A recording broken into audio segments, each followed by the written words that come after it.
us. We just, we up. We clearly up. Bitch, why I'm looking like the mayor, bro? Why I'm looking like that mayor? Yo, I just seen it. I think it's the mayor of Chicago. Oh, God. I feel like I don't look that electrocuted. You feel me? Like, I feel like I'm not there. Yo, how you doing? Are you having a good night? I'm just, bitch, yeah. Like when I first had looked at myself, I was like, damn, now I look like. They said she looked like a baby bird. I was like, no. They said she looked electrocuted, bitch. I was sick. I was like, my God. And it's sad because again, I feel like because she embezzling, I feel like all people can do is roast. You feel me? Like until it matters that she's doing what she's doing. I feel like that's all people have as a drag on Twitter, which is tragic. Like I feel like we just in a time where you could laugh at somebody in power, but that's all. What up, Allie? I hope you're doing okay. Yeah, no, I'm like in my sleep shirt and my period started yesterday, so I feel like. But there's something about periods sometimes. Like I feel like not all of them. Some of them just be pain and strife and trauma. But sometimes, I don't know about y'all, but I feel like my period be feeling like massive information downloads. Like I do not know if anybody else be feeling like this, but sometimes my period be feeling like it's energizing me versus like stressing me out. Like I had a lot of energy today and I spent a lot of it just, going back in the last year of like content that I've shared and just trying to see like, what I still need. So that was fun. I will not be showing my feet, Jeremy. Thank you for asking though. No shame, no shade. Cause the feet girls need their bills paid too. You feel me? Like I'm not a hater. I just don't have the kind of feet to be working. When you know yourself, when you know your foot, when you know your hooves. Like I feel like I got the kind of feet where my feet make the most money when they're stomping on someone. My feet are very much stompers. I got clod hoppers. I definitely don't have the kind of feet where you just take a picture and make some money. I wish. I'm so jealous of those girls. Like the way my pinky toe has been through things, like it's just not possible. But bitch, my period switched. Yeah, I'm smoking Surfer Girl. It's chill. I feel like I got it for a client because I actually started like asking people who buy from me, like, what are you liking? Like, if there's something you like fuck the menu, like, what's your faves? And homegirl was like, bitch, I don't like no dank shit. She's like, I don't like no hash diesely shit. She's like, I want something tasty. I don't want to smoke no weed that just is stanky. And I was like, say less. So I went out searching and I found this one strain that I'm excited to hear back, but it was called Grandy Guava and it was like a good like physical pain, chronic pain strain, but it has like a really tasty guava melon taste, like in a flavor. It was like pine, vanilla, and guava melon as the top flavors. We're definitely cars. My feet are like sausage rolls. No, I feel like my feet are more like Kleenex boxes. Like I definitely have a big square foot. Like I would be so worried. Like I have a Lego foot. Like if I ever stomp on a bitch, like I just remember like I stomped on a sandwich and the meatballs like flew out. So that's why I'm just like, what is Sherm? Is that when people be smoking the embalming fluid? I've never done that and I never want to. Like I feel like I knew someone who had smoked it and my brother was like friends with them and they were like, I will never do that. They were like, I will smoke weed, but that is just too much. What are you hyped for on Monday? It's angel dust. No, I feel like I've never fucked with the dust. I feel like somebody definitely laced a blunt with cocaine once, and I smoked that. It was, it was definitely not for me, but it was definitely fascinating of an experience. But definitely wouldn't need to do it again. Very good. I feel like at this moment, I feel like I've graduated. I smoke like liquid diamonds and shit like that. Don't look at my nails. I'm going through things. But yeah, I'm putting like wax in my weed, if anything. I'm not gonna put crack. Um, absolutely, absolutely. It seems like you've got a lot of questions tonight, and I love that. People still doing dust, people are doing meth. Like I'm gonna be real with you, like the way I smoke weed, like I no longer smoke weed that comes off of a stem. Like I only smoke shake at this point because it is the cheapest and most cost effective way to be high and not be like smoking Reggie. Like Reggie to me is something that you have to go out of your way to find because I live in a legal state. But like if you don't live in a legal state, that is what you mostly have access to is Reggie. And then if you want to buy good, you know what the prices are giving. Whereas where I'm at, buying good quality weed, it's really hilarious. Like you can spend $75 and get a really nice ounce of weed, but it's going to be tiny little buds. It's not going to be like some really nice curated weed. But with that being said, depending on your tolerance level, it might not make sense for you to do that. But like I was saying though, my client reached out to me and told me that they wanted some sweet weed. And I remember finding this shit called Detroit Runts. I'm definitely putting that on the menu immediately because that shit was smelling so fucking beautiful. I low key wanted to like just go back and get some more, but I ended up getting the Surfer Girl. I feel like the Surfer Girl. I probably wouldn't go back to her to be honest with you. Like she's cool, but I'm not a sativa person. I mostly smoke indica hybrids. I feel like most of the weed that I smoke mimics like Adderall, um, psychedelics, anti-anxiety meds. Like I'm a strawberry cough girl. I feel like if I need a lot of energy, I might go with like a Ghost OG because I want to be high as shit. Yeah, no, I'm fat. I'm a fat person. Yeah, some people are fat and like it like that. Don't worry. You can't catch it. The fat is contained. I'm stuck in the box. Don't worry. The fat can't get you. It's here. Why you so jealous of my curly, beautiful hair? Why you so mad? I know that should sound dry as shit, but literally, I just need to put some fucking water on it, and it's gonna be okay. But I know it sounded dry, bitch. I went to sleep after a wash and didn't do shit. I appreciate it. Yeah, no, I'm literally choosing peace. I'm preparing for peace, y'all, because we're gonna have to have a war in this country at some point, obviously, bitch. Obviously, we're gonna have to run up on each other. Hopefully not on each other. Hopefully we remember we gotta run up on the state. Hopefully we remember that the issue is the state, the symbols of the state, symbols of colonization. Somebody on a dating app today sent me a message and they were like, if you were 10,000 feet tall, would you just be like smashing shit up? I was like, no, girl. I was like, I'm actively like stomping on like government buildings. But lowest of keys, there's a tiny part of me that worries because, what if I stomp on Social Security? What if I stomp on EBT? What if I stomp on child support? You know what I mean? It's like I'd be wanting to do destructive shit, but then I'd be like, You know what's funny? I really thought about going back to chewing nicotine gum because I tried it for a second and like it didn't really do anything for me.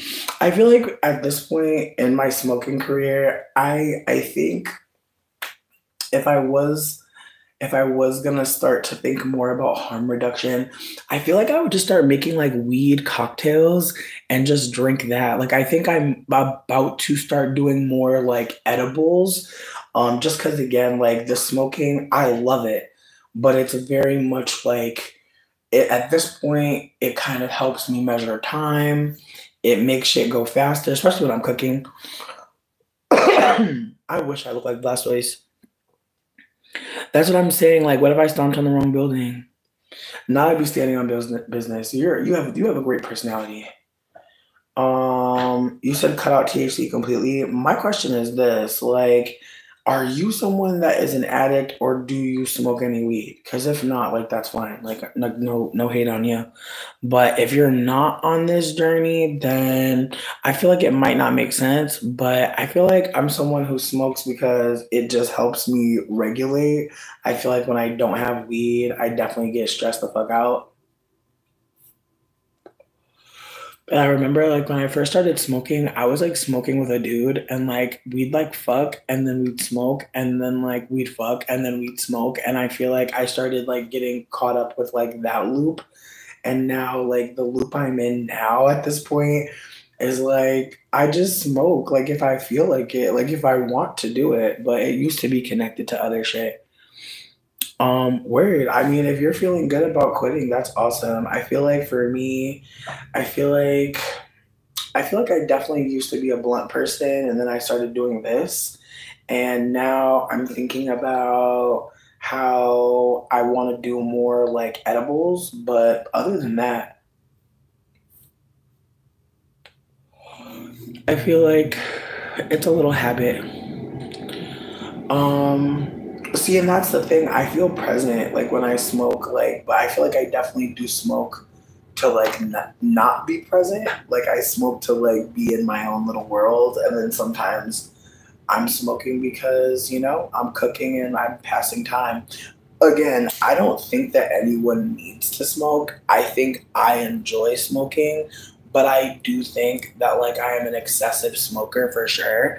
And I definitely have an addiction. I definitely identify myself as an addict. So I want to be super candid that like I would never suggest anyone smoke as much as me.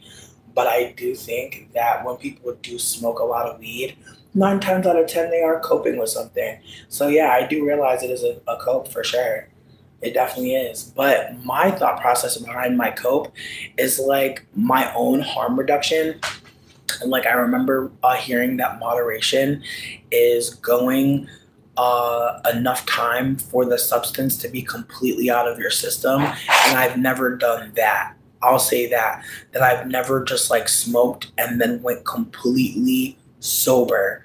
Like I haven't been sober in so long, and like if I'm being candid, it does scare me to think about because I know for some people when they get sober they start having like wild dreams and body dysregulation.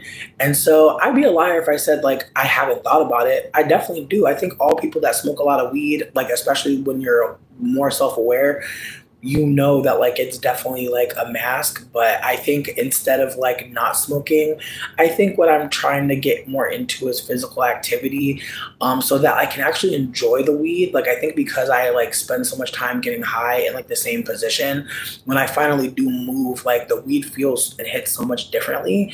So I think I'm gonna be getting like I want to be super candid, like this has been probably like the wildest year of my life. Like I am so grateful that I made it through 2024. Like it was a curveball, bitch. Like I have never been so poor in my life. Like even when I lived with my mom, like nah. Like I've been like no games. Like I was Googling how like early colonial settlers were surviving. I was like, what did they eat? Like I don't get it. Like I'm literally like I'm like making things up to eat. Like that's how broke I've been. I'm just like these two things could maybe work. Flour and peanut butter and jelly. Like who knows what I could make? Like bitch, honestly, it's been fucking a nightmare. And then on top of it, it feels like everything is precious. Like it feels like every time you cook, like it just feels like you don't want to fuck it up. You want to make it perfect. And it's just it's to the point where it's like I don't even want to cook because it just feels like so much labor.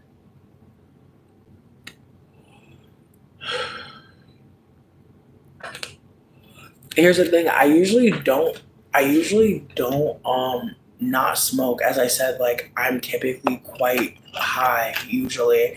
And again, if I'm being super candid with you, I don't think that if I stopped smoking weed, I would be like completely different. I think I'd be a little bit irritable. I think I'd be annoyed at certain things. But I do wonder sometimes what it would look like for me to start practicing moderation, and like smoking and then allowing myself to like be sober and allowing myself to like maybe smoke like once per day. And again, my tolerance is so high that like I'm at a point where it's like I wonder how that would affect my sleep. But if I'm being super candid, I think because it's winter time, I think I'm gonna allow myself to keep on living life. I think I'm going to like go with nature, and like when spring comes and like being outside is not so crazy, I think that's like my desires, like to try to like go with nature. And like while I'm trapped in the house, while it's like balls cold, I'm gonna keep on smoking this weed and stay cozy. But this spring, I'm hoping to kind of implement some new behaviors, and I'm really hoping to do some more stuff. Oh, I don't care if getting high is masculine. That's fine. I don't care. Yeah, I'm not existing to be like perceived by you. I'm existing because I just do. Um, and I can't really focus too much about, you know, what y'all gonna say and what y'all gonna do. I don't care. True, but here's my thing, Gray Drops. When we focus on other people making changes, it's usually us avoiding the things that we should focus on. So I just want to offer that even though you've been watching me for a long time smoke weed and enjoy myself, consider that like you also probably do some things that, they may be addictions. They may be things that we can't perceive and would never think to judge you for or try to persuade you to shift. So that's all I'm trying to offer is that, I don't come here and tell people, oh, y'all need to stop doing drugs. I try to offer that, like, there's resources out there for all of us. I try to offer therapy resources. Am I in therapy? I'm not. I'm still doing my thug thizzle. But I do think about the ways that like I've incorporated like peer-to-peer communication in my life. I think about ways that like me and my friends are quite candid with each other when we're going through stuff.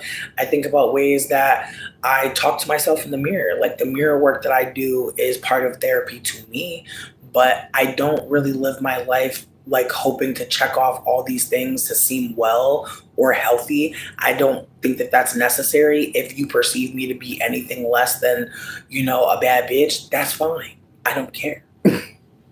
But did I always not care? No, of course not. That's ridiculous. We all care to some degree about how people perceive us. But I do think that when you turn on the camera, you do have to relinquish some control because people are gonna look at you and think all types of things. And so you have to know that you're worth exploring and being curious about, because people will not be curious about you always, unfortunately. Like, but I see you being curious is what I'm also trying to offer is that, like, as I said earlier, I'm glad you have all these good questions because, again, these are things I ask myself as well. And because I am visible, I know my behavior will be scrutinized, but I also want to offer that just because someone turns on a camera does not mean that they're saying to be like them. They're just trying to offer that they're like this. And if they're, not someone that you can accept, that's actually okay. You don't have to accept everybody. Everybody's behavior not gonna be for you. If nobody wanted to hang out with a pothead, I wouldn't have 19 people in here kicking it with me. I appreciate y'all. Do you have an exotic fruit wish list? Honestly, I've been really wanting to fuck with pomegranates more, but I'm so terrified of fucking with fruit in the grocery store. I feel like, but I feel like I've had pomegranates before, but I feel like I've been seeing recipes, and so I'm just like, I want to see what's up. Also, I found out how to peel them correctly recently from the internet, so I'm like, canepas. I have not had them in so long, but I want a branch of them so bad. I think, I would kill for like a yellow fucking mango. I've not seen yellow mangoes in so long, but they're so good. I want a young coconut too, bitch, with the outside already off, bitch, so I could just get up in there. White dragon fruit. I've never heard about that. You know what? I feel like I've had dragon fruit, but I've never enjoyed it. Like, I feel like I took a few bites, but it didn't really give me anything. I was sad about it because my Sims be eating dragon fruit. And I'd be like, damn, Sims, y'all be loving it. Ooh, soursop. I be seeing the soursop juice, but I never get it. Eddie, why are you watching someone that you're not appreciating? My eyes are brown. They're like so brown that they're almost black.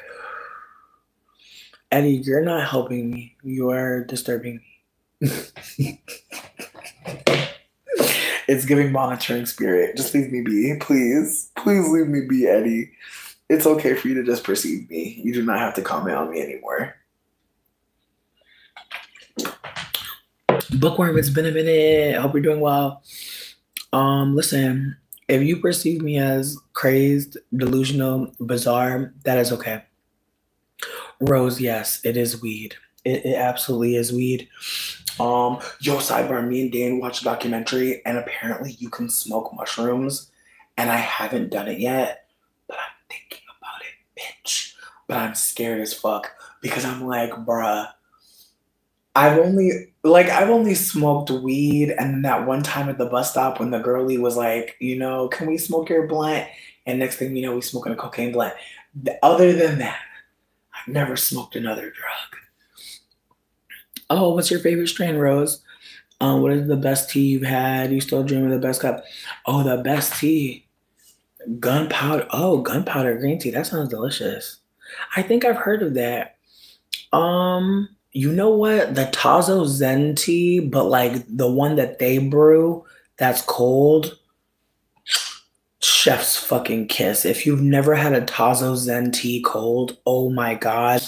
And I bought the fucking tea bags. Not worth it. Don't do it. Don't reconsider. You added dried lavender. Ooh. Yeah, here's the thing. I like smoking lavender in the winter every now and then. And you really, like, if I'm being super candid, it would be better for you to like buy it fresh and dry it yourself. I feel like dried lavender usually is terrible. Let's say it. I will be real with you. The last time I told this story, and I still watch this live, I wish I knew what live it was, but I was telling this story and someone was like, you knew there was cocaine in there. They're like, you can smell it. And I was like, I mean this with so much love. The ratios of bunk to weed, I'm not sure what they were. I did not notice any hint of bunk. I didn't notice any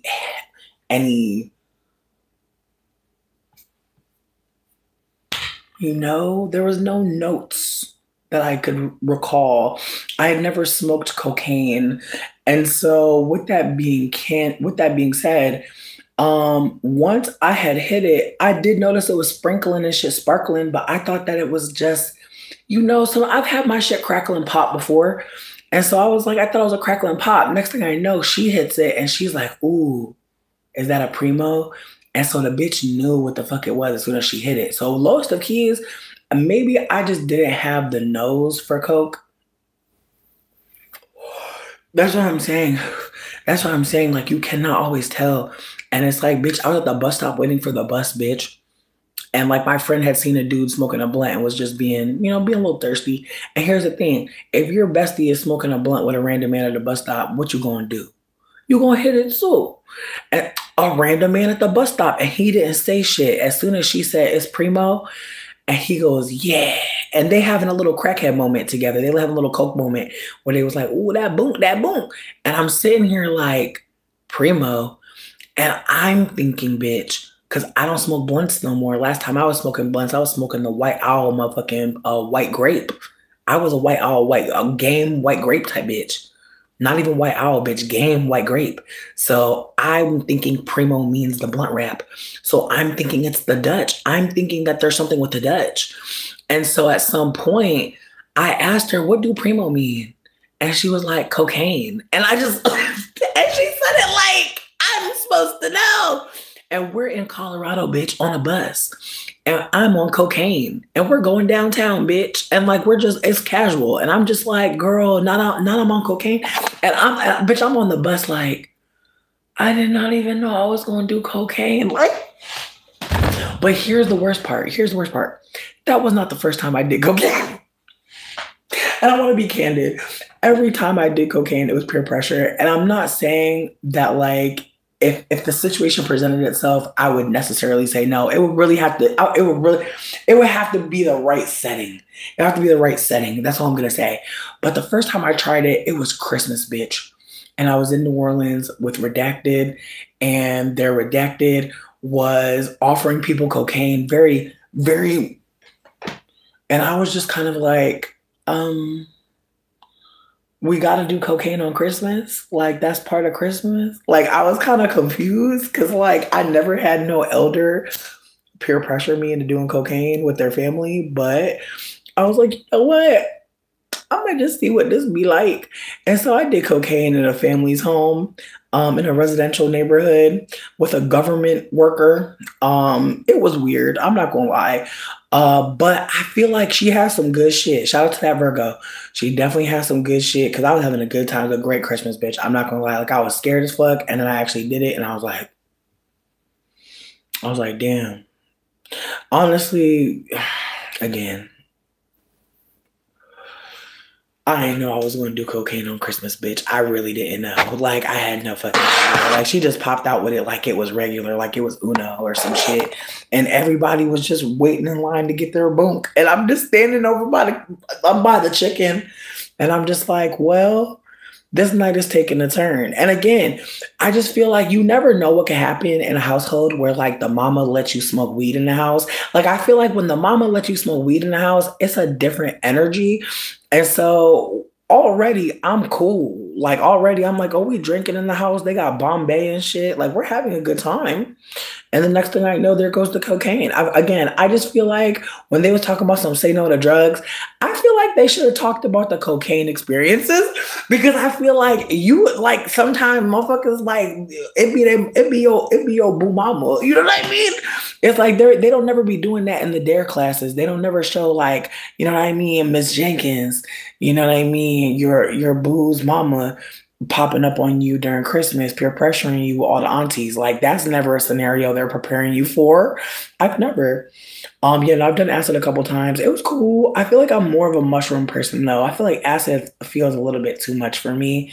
But I have been thinking about trying it again and just seeing what it gives now. Cause I feel like before it was just feeling kind of overwhelming. And now that I know how to handle psychedelics, like now I know how to get out of psychedelic trip. And for anybody who's done psychedelics and just feels like they be having bad trips, if you want to take psychedelics, one thing that I want you to think about is what kind of sleep you had the night before. You really want to plan to take mushrooms or any psychedelic, but you especially want to plan to be on psychedelics because it takes a lot out of your body. It is a full body experience. Even if somebody tells you that it's a body mushroom and not a cerebral or cerebral not a body, it is taking your body, it's taking over. And so you do want to consider 24 hours before the trip getting a good night's rest. And if possible, maybe even putting yourself down with some good indica or even with like a good lavender bath, lavender lotion, whatever the case may be, whatever gets you sleepy. Make sure you intentionally get as many hours of sleep as you can, because one thing that people don't realize is if you don't have the strength to do to be on mushrooms to trip, it will put you to sleep. And some people will be upset that they're asleep and didn't get high, but they literally could not have gotten high because they did not have the energy to do so. With that also being said, when you're taking mushrooms, they are a fungus. And so what you want to consider is taking fruit with them that is coming from high fungal area, because those fruits usually have a I want to say it's called like chitinase, which is basically a an enzyme within them that kind of fights against fungus.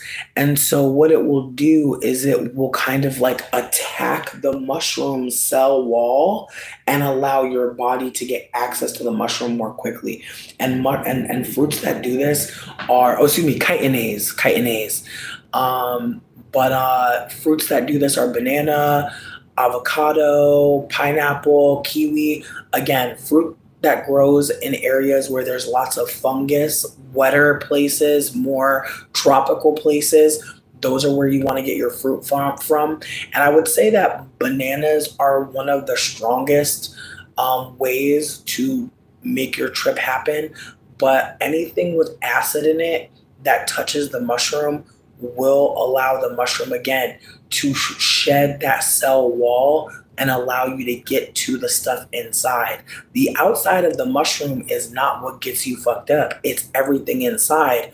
But because it's a bacterium, it has a cell wall around it that when your stomach acid hits it could actually cause you some distress. So that's why I'm saying you want to take a lemon, a lime, a banana, and either eat it with them or have them kind of kick it together before you eat it. But I would say the best way to take the mushroom if you're a little bit finicky is just do a smoothie. Mushrooms, some banana, some maybe coconut milk. You definitely want to do a plant-based milk. You don't want to do a milk that has lactose in it. Get a lactate milk. You want something that does not have the dairy enzyme in it. Honestly, I would go with plant-based milk. I wouldn't even mess with the fake milk. I would say go with a dairy, I would go with a milk that is found in nature. So I would go with a almond milk, a coconut milk, a, there's another one that I'm not remembering. Oh, oat milk. Yeah, those will be helpful. Acid versus mushrooms. I want to say that acid is mostly visual, whereas mushrooms are typically more internal and sometimes body. And so I think that with that being said, I want to say there's different chakras in the body. And so I want to say acid a lot of times is like crown chakra, whereas some mushrooms are sacral, some mushrooms are solar plexus, some mushrooms are crown, some mushrooms are heart chakra. So again, some mushrooms give different stuff, but I know that acid can be typically a more visual experience than anything else. And so I don't know. I think having access to plant medicine and being able to talk about the experiences is awesome. But I'm definitely not saying that anyone should just go into it. Definitely do as much research as possible. If you have friends that have taken mushrooms or psychedelics, ask them what they like. There's also a hotline called firesideproject.org. They're open from 11 a.m. to 11 p.m. They're open for a full 12 hours. And so you're able to get access to, is that 12 hours? Yeah, my bad. But you're able to get access to people who are willing to talk to you when you're in psychedelic space. And so for anyone out there who is on drugs at times and maybe you're scared to call your friends, maybe you're scared to take the trip because you're scared because you don't have anyone to call, you can call the firesideproject.org. They have a hotline, but they also have text. So you can also be texting. So if you're not a visual, you're not a verbal communicator, you can communicate through text with these folk. And I have been thinking about how I don't know all the people in that cohort, but I have been trying to figure out what it looks like to be facilitating something with the support of Black and Indigenous folks of color who are also in medicine space, because there's so many times where I'll call a hotline and I'm getting somebody white. And I know that some people may not want to hear this, but I think it's worth sharing that there are going to be times where somebody white answering the phone is actually terrifying, is not what somebody wants. And I want folks to just hold that is a reality of living in a white supremacist world, that there's going to be times where we really don't want to deal with anybody white. Just like when you're a femme person or a non-man, you're going to have times where you don't want to deal with the oppressor, and that's okay. That's actually allowed, and it's actually really important that we acknowledge that there's times where we just don't want to be around the oppressor, and we don't want to have to explain our humanity, and we don't want to have to share a thought with you and then have to map out how we got there with someone who is only able to hear, not know. And so, with that being said, I am hoping that, like, by talking about this, maybe other folks who are thinking about this, who are thinking about being in psychedelic space, thinking about being in a space where they're on, drugs that are making them feel really deep feelings that are, again, maybe about white supremacy, maybe about anti-blackness, maybe about poverty, maybe about trauma that's happened because of, again, injustice, white supremacy, anti-blackness, the legacy of chattel slavery, the erasure of Black folks in so many different communities. Those things, unfortunately, may come up for some folks when they're on mushrooms, and so I do wonder, like, what it looks like to have a space where folks who are experiencing some really deep shifts inside are able to talk to someone who won't take it personally, that they don't want to talk to someone white because they don't trust them. And again, as a lighter skinned mixed person, I'm not expecting everybody to trust me. That would be silly. But I am trying to offer that, like, I am seeing many moments unfold where people are actively acting as if it doesn't matter who answers the phone or who's talking to them. And that's not true. I've absolutely had someone Black answer the phone and I was grateful as fuck because I already knew I would have to do less work to communicate what the fuck I had to say. And again, the ways that when you're non-Black, the ways when you're white, the ways when you're a person of color, but again, you're not Black, the ways that, like, there will be people that know exactly what you're trying to say because they're experiencing it, or they've been experiencing it, or they were hearing about it and they experienced it and they can share about it and they have intelligence that we need. And so, and see, that's the thing. That's the thing. White supremacy really empowers white people to be having the access to plant medicine, etc. Like, most of the time when I'm doing drugs, like when I first did cocaine, that was with a Black family. So I want to be super candid that, like, I've done drugs with Black folks. I've done drugs with folks of color. That's not typical, though. I don't want to play games with you.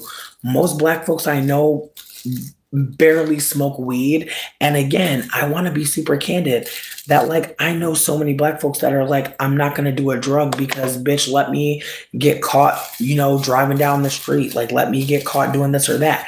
Like, there are a lot of Black folks that self-police because they're already aware of, like, the ways that, like, things could go left when they're just trying to enjoy something. So again, I've mostly met white people who are on drugs, non-Black people who are on drugs. Most Black folks that I've been around, they may have smoked a little bit of weed, but addict, definitely not. Like, a blunt after work and before the shift, for sure. Maybe when the kids are with their dad, a couple blunts here and there. Yeah, but like chain smoking, definitely not. And again, there's just a way that, like, the world is anti-Black and expects Black people to do X, Y, or Z. And there are some Black folks who are like, I'll never do this. Like, I've met Black folks that have told me things that they would never do that had me like, wow, like, white supremacy is demonic. Like, it has some Black folks really second guessing things that, again, they really shouldn't be worried about anybody surveilling them, but because they are, there's certain things Black folks are not going to do. Am I saying all? Fuck no. But there are some Black folks out there that will not do certain things because, as far as they're concerned, let you see them, let you perceive them. And then now, you know what I mean? Everybody got a story about this person. And you saying that you have PTSD, the only thing that used to help you was drinking. Low key, look into the strain Grandi Guava. I'm not suggesting you start smoking, but for the people that don't want to smoke, but you need pain relief, there are ways to, get tinctures. There's topical salves. There's all types of stuff out there. I really hope y'all do the research because it's worth it. You're worth it. But I would look into the strain Grandi Guava. It's one that I found out recently. Like I was reading some reviews because that's what I do. I make sure that I check in with people about certain strains. And this one was fascinating because there are a bunch of veterans who were saying that like this strain helped with PTSD.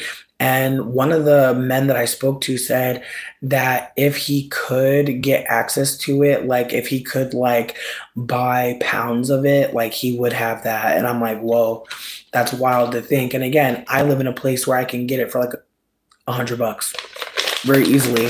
Whereas him, he's like, I hope I can find this weed someday. And it's like, isn't that crazy that like plant medicine is so fucking like it's so powerful, but like only some of us can get it, and most of us have to know somebody. And again, I used to buy weed from like a dude. I used to buy weed from dudes usually. I never had a lady plug, which is sad because I really actually I think I'm lying. I did have a lady plug. I am lying. I did have a lady plug. She was cool as fuck. She was a mom, and she was poly, so she would stay like having a boyfriend and a girlfriend and a husband and shit. And I was like, damn, this bitch is really living. I want to switch strains. That's why we in here. Ooh, yeah. Yo, I found out about this strain called King Louis. Definitely look it up. King Louis the 13th. Yeah. Definitely check that one out. Dane's friend brought it over, and that shit had me like, damn. And also, he's over here smoking shake too. Like, I'm telling you, like, if you smoke a lot of weed, at some point, you gotta just hold that you ain't gotta have it on the bone. You know, it's like bitches that like chicken but be eating nuggets. Like, you already know you like chicken. You don't need you don't need the bone. That's not necessary for you. A CBD bomb. Bet. Bet. But what I was going to say is if you get weed in the strain that you like, and honestly for pain, PTSD, I'd be looking for indicas, you can cook it down in some olive oil and put it in a crock pot, you feel me? And then at the very end, you cook it off on the stove and then you use like a syringe to suck it up. And then you're able to use that oil. You can either put it in your belly button for all day pain relief, or you can cook with it, make gummies, eat with it.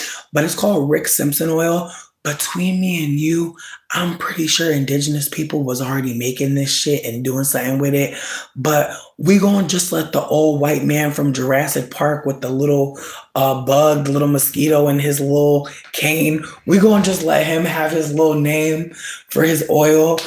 Like, I'm crying that they called it RSO. They could have called it like canna syrup or something. Like them calling it Rick Simpson oil is funny as fuck to me. Like if you like look at this white man when you see him. And here's the thing, he cured cancer with THC. So like I'm not trying to make fun of him. It's just like, dog. Like the man from Up is really like, I made this. It's like, girl, you cook some weed down in some oil, like low key, bitch. Like no shade. This is what's funny to me. A white person was whipping pots, cooking weed crack, and nobody said nothing. Like that's what I think whenever I think about the beginnings of this shit. It's like he being very candid. Like he's like, yeah, I put some oil in the pot and I was just with the weed. And people was like, and we're gonna call it Rick Simpson oil. We're not calling it crack. We're not calling it boom. I'm just saying, white supremacy crazy as hell. Like they could do anything, bitch. They was like, yeah, I'm gonna take this weed and cook it down, and then we're gonna call it Rick Simpson oil. I'm so sorry. It's just the ego for me. It's like, bitch, you have nothing to do with that. Like Rick, you didn't create Crockpot. You didn't create none of this. Like you literally put the shit on the stove and was like, look what I did. And people ate it up because you're a white bitch and you had money. I'm sorry, but if you're cooking weed down on the stove and in a crock pot, you have money, girl. You have money. You have money to blow. Because who would think that? Who would think that? When the fuck you ever put a weed in some butter and cooked it down? You ain't never did that shit. I mean, maybe if you make a can of butter. But I'm saying even the can of butter, it's like, why are we going to really think white people created that? Come on. With that being said, it's just, it's frustrating. But with that being said, it's the way that white man was cooking that weed down. And now it cures cancer. Now he might get a Nobel Prize, bitch. Like, it's funny. Because it's like, obviously, crack has some healing properties for somebody. I'm not trying to be funny. I'm just saying, like, clearly somebody is being soothed by crack. You know? Like, I don't want to judge because I'm literally like, bitch. Like, can we really talk about crackheads when we have weed that looks like this? Like, this is weed. I'm smoking this. I'm smoking it. Don't look at my nails. I'm going through stuff. But I'm just saying, I'm smoking this. Babe. Like, I'm not gonna do too much on the crack girlies. I'm just not. It just seems crazy. Like I'm smoking weed in chrysalis form. I'm smoking crystal weed. So I really don't want to do too much, but I'm just saying, like, I'm sure somebody is soothed by cocaine and crack and bunk and all that shit. I'm not about to judge y'all. Cause at the end of the motherfucking day, bitch, I don't know what that's like. My weed is accessible. Like some of us like are addicted to shit. We gotta call somebody, wait. Mm-mm. I fucking hate that shit. Like high key. Like that's why I'm really trying to invest in like getting a garden. Like I really can't wait to move up out of here. I cannot wait to have a place to grow. Cause that shit's about to be so cute. I can't wait to grow some weed. Yes, I want to grow like pink weed. I want to grow like the most beautiful flowers. Used to smoke trees every day. Heard you. No shade. Like the other day, like I definitely had like I think an allergic weed reaction, and it was kind of awkward for me. But then I also think I just had like rotten Taco Bell. So no, a dab. Seeing a dab for the first time was wild. Like seeing people like Dane be smoking the dab like it is a crack rock. Like he be heating up the shits. He be heating up the torch, bitch. And I'm like, wow, like everybody's so creative. Like you don't gotta roll it. Again, I have no judgment for anybody. Get high, bitch. It's crazy out here, but also redacted because, like, I don't know you. I don't know what your age is. I mean, the shit is restricted over 18, but motherfuckers be popping up like, I'm 13. And I'm like, Samantha. I swear, like it's the amount of people that are in their 20s who are like, I found you when I was 14, and I'm like, that's terrifying. I'm so sorry. As a parent. As your elder, I'm so sorry.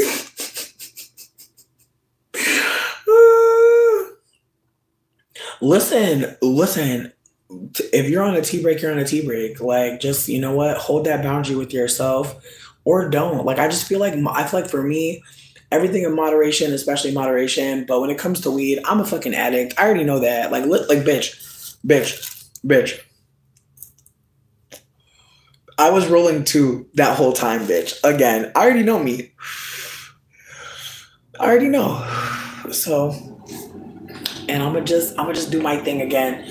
I feel like one thing that we're not seeing is that I have a giant bottle of tequila I haven't touched. I'm really trying to abstain from drinking liquor. I made my own drink. I know it says cranberry peach, but baby, this is strawberry lemonade that I made from scratch, okay? Tastes so good. So again, there's definitely things that I'm not doing anymore, and there's things I'm still doing. But I think we're all shifting. You know, I think we're all trying to find out what is our potion, lotion, elixir that is going to keep us going through this time, because it does feel bleak. But at the same time, I'm also open to the fact that, like, you know, we don't get to see everybody's addiction out loud. I think, like, you know, some people, when we watch them, like I think about like some of the makeup girlies, like some of these girls are like addicted to buying new makeup. They have so much makeup, but it doesn't matter because like they're addicted. Like it doesn't matter. They'll never have enough red lipsticks. They'll never have enough. Like there's girlies out there that are like, I'll never have enough heels. And it's like the way that like addiction manifests, like people can really admire your addiction or be disgusted by it. And I find that fascinating. Like some people are addicted to making money or to, you know what I mean? Just doing all types of stuff. Here's my thing. I'm the kind of friend where like, I don't dictate how we go. I smoke my own shit. I usually don't smoke with other people. And so like when I'm smoking with other people, they're going at their own pace. Like, I think that that's an important thing to me, is that like we do what feels good when we want to do it. If I come over to kick it with my friends, most of my friends are stoners. So they're going to feel me if I want to go smoke. But most of my friends are not addicts, and so most of my friends aren't like just kicking it with the weed the whole time. Now, don't get me wrong. If we link up to meet up, there's going to be like a smoking ritual that is like more communal. But at some point, folks might peel off and smoke their shit by themselves. I just think there's no wrong way to be a person. And I think, like, especially when you're with your friends, there's a lot of behavior that people aren't going to be like, oh, don't do that around me. A lot of things get accepted. So I think that if you're not liking your behavior and you're expecting other people to tell you about it, that's kind of hard. But I think if you're not liking your behavior and you're not thinking of maybe new ways to behave that don't have to like necessarily stop everything, but maybe just shift it a bit. Again, I'm not really focused on being an addict of weed. I feel like I don't care. I can be honest with you and say I don't really think that that matters too much. I think that if like I really cared, I wouldn't do it, right? There's stuff that I really care about not doing and I'm not doing it. Like, case in point, I'm like, because as a kid, I never really got soda. Now, like, soda feels like I'm being bad. And there's times where I'll just like drink a bunch of soda. But then there's times where I'll be like, bro, it be burning you. You don't really like it. Like, it really gives you like anxiety. Like, it's not something you really like, but because you didn't get it, it's almost like I need it now. So again, there's things that I'm battling that I'm like, I'm proud of myself. You know, I didn't get a vanilla Coke today. I don't budget for weed because I am a plant grower. So because I am out here like producing weed, like I don't need to budget for it. It works out that like I haven't had to buy my own weed in years. Knock on motherfucking wood. I have not had to take care of my own addiction. I've been able to just sustain. That is why my prices are so low. Because as long as people are buying from me, I don't have to buy weed. It works out perfectly. I love it here. Word. Yeah, no, listen, I do think that like being someone who owns your own labor is important, and being able to own your own food, that's even more important. But I do think that I don't know. I think much like there are people that are gonna sit in like a chair and knit for hours, there's going to be people who chain smoke. And I think if I'm being candid, I definitely saw my mom chain smoking a lot. And I would think to myself, damn, like, you always need a damn cigarette. Now I actually have empathy for the bitch. Because sometimes a smoke will really hit. Like, especially when you're more into your life. Like, as on some hermit shit, I feel like smoking be like kind of losing its meaning. But when I smoke and I go out and do stuff, like, which I don't know, I just been in a depressed state for a minute. Like, I feel like losing my job, trying to do this federal lawsuit, bitch. Because yes, we're doing a federal lawsuit. Fuck these hoes. I'm tired. Because one thing I forgot was Dane was there the whole time. He has a med badge. He can literally file a fucking report independently. I don't know why I didn't think about that. But like he could have been filed the fucking report as a fucking witness, and there we go. It's done. Like, obviously. And you know what makes me the most sick is like I didn't think about it because I was really trying to handle shit on my own, but like, bitch, it's the way that like white male privilege. And even though Dane is a mixed person, he can sound white. Hell yeah, bitch. He bitch. I need him to go up there like his name is motherfucking Dan, okay? Fuck. So yeah, I got a lot on my plate. Also, the dude that tried to kill me is out of jail. Don't know where his ass is at, and I don't live that far from where I used to live, so why do I want to go outside? This motherfucker used to work at KFC, bitch. I don't know where he's at now.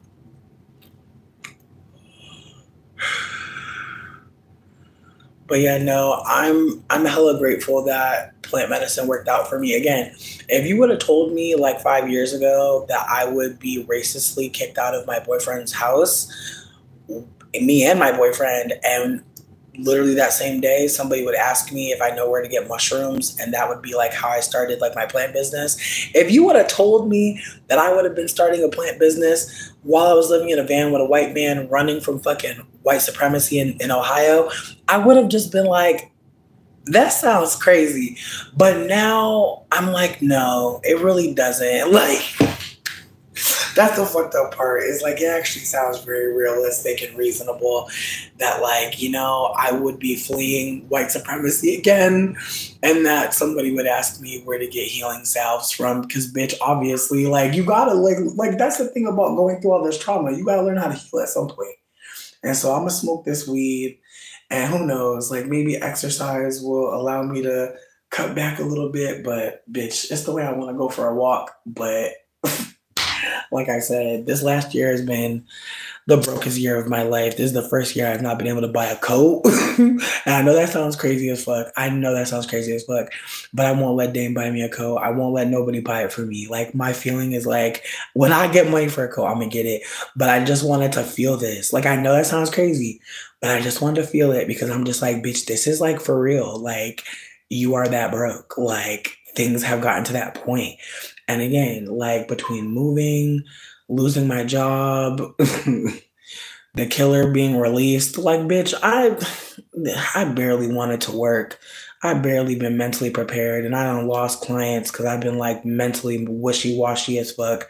And it's been unfortunate. Like I've definitely fucked up my own shit. Like, and it's unfortunate because it's like I'm trying to be gentle with myself, but it's been distressing. So yeah, I'm definitely smoking a lot more. I'm definitely a little bit in my feelings, but I really had a cute day today, which is why I came through.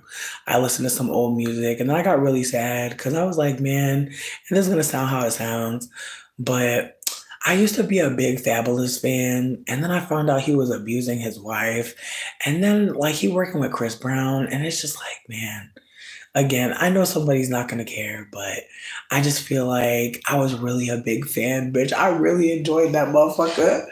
I really enjoyed him. Even the mixtape. Oh my god, Death Comes in Threes, bitch. I was so here for it. And it's like, damn, Fab, you're trash.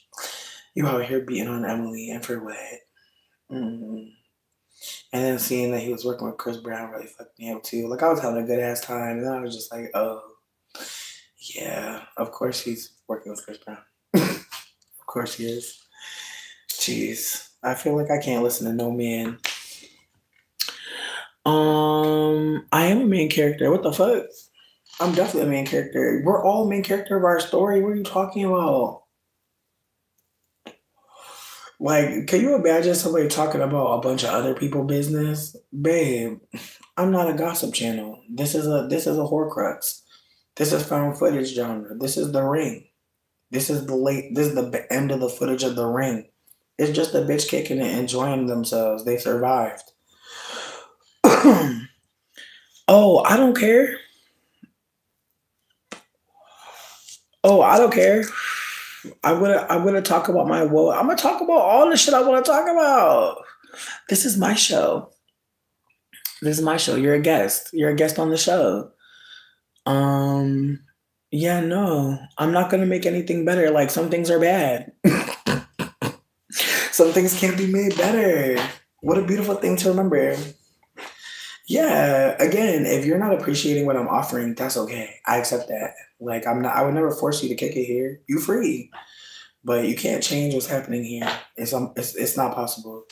I really am this unhinged and delusional, and it's just gonna keep on, it's gonna keep on getting louder. And that's fine. I accept myself. I accept that I'm gonna be a weird bitch. That's okay. Right. Like I'm just kicking it. I'm just not that business. Devil butt, you clearly not an observer. You're a commenter now. You're commentating. You're doing more than perceiving. You are responding to the stimuli, seemingly. And you're not liking it. A manic episode. I think I'm just info dumping about myself. I mean, that's the view for you. You're projecting that I'm having a manic episode when, if we're being candid, if I was having a manic episode, I wouldn't be lucidly communicating with you. Most people who are having a manic episode are actually quite consumed and caught up with what they're talking about. They actually can't communicate with you in real time. No, it's true. Look up what mania is. I'll do it. I got you. We got 2 screens now. Don't worry. Mania. Let's educate ourselves. I've definitely stopped talking and breathing and read some of the chat. Anyways, mania refers to a state of abnormally elevated mood, energy, and activity. Bitch, I'm lethargic as hell. You are off. Characterized by feelings of euphoria, racing thoughts, excessive talking, decreased need for sleep, and impulsive behavior. Sweetie, I slept earlier. I already said I'm on a different sleeping schedule. I sleep during the day now. I've stopped talking to read and answer questions. Often considered a key symptom of bipolar disorder. Oh wow. So you're like really trying to give me BPD right now. That's so fascinating. It represents a significant change from a person's usual behavior. Sweetie, I'm like this all the time. I'm like this all the time. What? This isn't off my usual behavior, and I feel like I'm quite subdued, to be quite honest. But okay. Symptoms: extreme happiness or excitement, grandiose delusions, rapid speech, poor judgment, restlessness, increased sexual drive. I haven't been a whore enough yet. Reckless behavior. I've been sitting here just smoking weed. Decreased need for sleep. I'm gonna sleep when it's time to sleep. Mania can lead to problems at work. Nope. Not anymore. In relationships, with finances due to poor decision making. I feel like financial setbacks due to poverty are like a thing.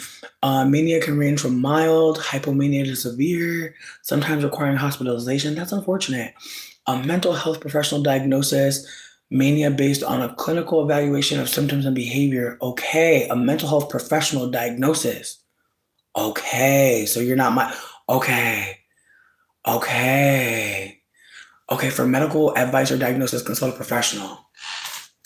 Okay, all right. Again, if I'm giving manic, that's fine. What next? What do we do now? Are we gonna bully me? What's coming up? You have to be the professional who is like working with that person.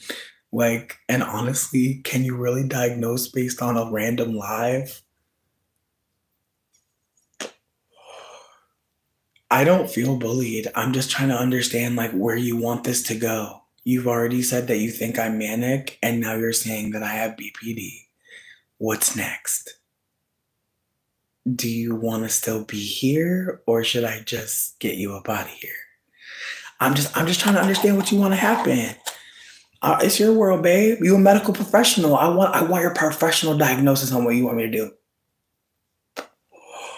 I'm crying. I had a manic episode just now.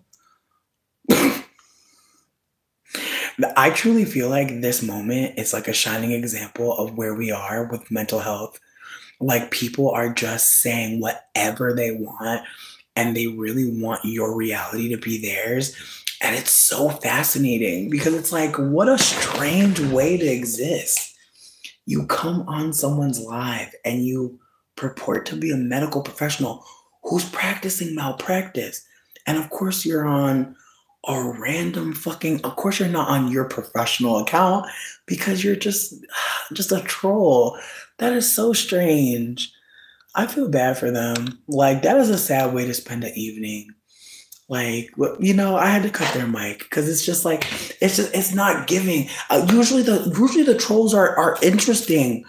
Like I like the ones that have been stalking me for a few years. Come back, stalkers. I love the ones with the random stories about me that don't really make any sense, but I love their energy. But that one was just so bizarre. Here's my thing.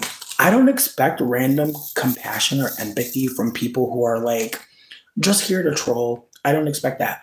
But like to go so far as to tell me that I'm having a manic episode, baby, I talk quick as fuck. I've been talking quick as fuck. I'ma stay talking quick as fuck. And I'm only talking a little bit slower now because I'm smoking on that King Louis 13. And I'm enjoying. Don't worry. Don't worry. Don't worry about me. Thank you. I appreciate. Again, I don't need no helpful advice from a random person who doesn't mean me no well, but it's just fascinating how people really like weaponize like their awareness of like medical diagnoses and try to make people doubt their mental health. Like, sweetie, I know I'm unwell, but I just don't got that though. You know what I mean? Like that's the think for me, like, I'm extremely unwell. Absolutely. But sweets, like, dang. I prefer to acknowledge my autism and my ADHD, but there's probably so much more. I'm also a ninth house stellium Capricorn. Sure am. Very heavily influenced by Jupiter. My rising is in Taurus, so I'm a Venusian bitch. Like, I'm a Venusian and a Jupiterian. That's rough. I'm constantly trying to gain information and elevate mentally, but I also want to look cute. It's so hard to do that. It's so hard to look cute and just try to be a nerd and learn because you can't focus on both. It's just really hard to. It just really is. Like, I'm either like in a corner with a book or like reading mad Wikipedias like a bog witch, or like I look amazing, but I can't invest mentally too much. I didn't like it either, but I feel like at some point, I feel like I do try to remember, like, there's other people here who could be being triggered by this, even though to me, I'm not fazed by their behavior. I think that, like, again, I am in my 30s. I'm 35. I'm comfortable. I'm happy to be 35. I'm glad that I made it. Some of y'all have been watching for a long time. It wasn't promised, bitch. It wasn't promised. So my energy is very much like, I want that the young people to know growing older is such a blessing because there's some shit you won't ever have to go through again, bitch. There's some shit you will smell coming. I swear to you, you will gain so much knowledge in your times of life. Keep living as long as it's possible, bitch. I know you're not in control, so please have fun. Don't focus on not getting got. Focus on loving. Focus on trusting. Focus on giving and discernment. Focus on what people say versus what they do. Focus on how you feel when you're around them. Don't second guess giving love unless you really didn't want to give that shit and you was just doing it to show you're loving. Show you're loving by giving love to people that actually value it and see your worth and love you without you having to show up at all. Not saying that we should never have to show up, but some people are going to let us know we were always worthy. We don't have to fight to be getting anything. It was always there for us. We always deserve that, and we're going to be shown that. We don't have to change ourselves to be in certain rooms, but have we changed ourselves to be in certain rooms? Of course. But as you age, you'll realize if you got to change to be in that room, bitch, you don't get to change back. You won't learn that with age, and it's such a beautiful thing. There's some shit I'll never do again, but it's because I had the time to know that I don't need to do that shit again. Some people are shaming themselves for going through something. Baby, this is your first time. Be new. And like, really welcome that grief. Like, let it sit down. Let it take off its shoes. Let it relax a bit. Let yourself, allow yourself to like not have known. Allow yourself to have been harmed. And it's not your fault. Like, people really did move shady with you. Grieve that. Grieve trust being broken. Grieve relationships no longer being where they were. Grieve the shit that really happened. Don't grieve something you couldn't have seen coming. That's cruel. Some of y'all need to be nicer to yourselves. You better be nice to my friend. You better be kind. Because honestly, like, some of us are such a big hater in our head. I'm saying that from my own experience. Like, I've been so mean to myself, bitch. Oh my God. And now it's like, wow, I'm so glad I never had to take myself to court for defamation of character, because it was getting close. I almost put papers on myself, bitch. I almost had to call a lawyer. I was so close. I was so fucking close, because it was just the way this bitch was talking about me. In my own head, bitch. Whoa. It do. But again, don't nobody know. Like, I just want y'all to forgive yourself for not knowing. Even when another motherfucker did the same thing, but backwards. Forgive yourself. Especially when the trick was new. My God. Some motherfuckers is on high level craft. I swear. I'm telling you, back in the back, bitch, you used to be able to meet up with a dude to get a dinner and go home. No more. It's no more like that. I remember those days where you could go get picked up from your house, get a dinner, and know this ain't shit, and be done. Now motherfuckers want it in blood, bitch. It's scary. It's terrible. There's people getting stalked, getting taken out. This motherfucker's just bugging out. This motherfucker's just choosing death. So yeah, just have fun, have as much fun as possible, and be careful, bitch. And I hate that we have to be careful because motherfuckers don't wanna, like, it's like always fuck be careful, don't hurt me. But it's like, bitch, for real, like I'm just old enough to realize, like, when motherfuckers say be careful, they mean keep your head in a swivel. Like, watch, pay attention. You know what I mean? Have numbers on speed dial. Let motherfuckers know where you are. Exactly, great drops. Exactly. Again, it's a different world, and I wish that people would hold that, like, what makes it different is that we all have information at the same time. It's the way that it's the way that TikTok being banned isn't going to stop Reels, isn't going to stop all these other apps from telling us what needs to be told to us. Because think about all the things that we're learning from being online. Think about that man that just unalived himself for being a pervert and getting caught.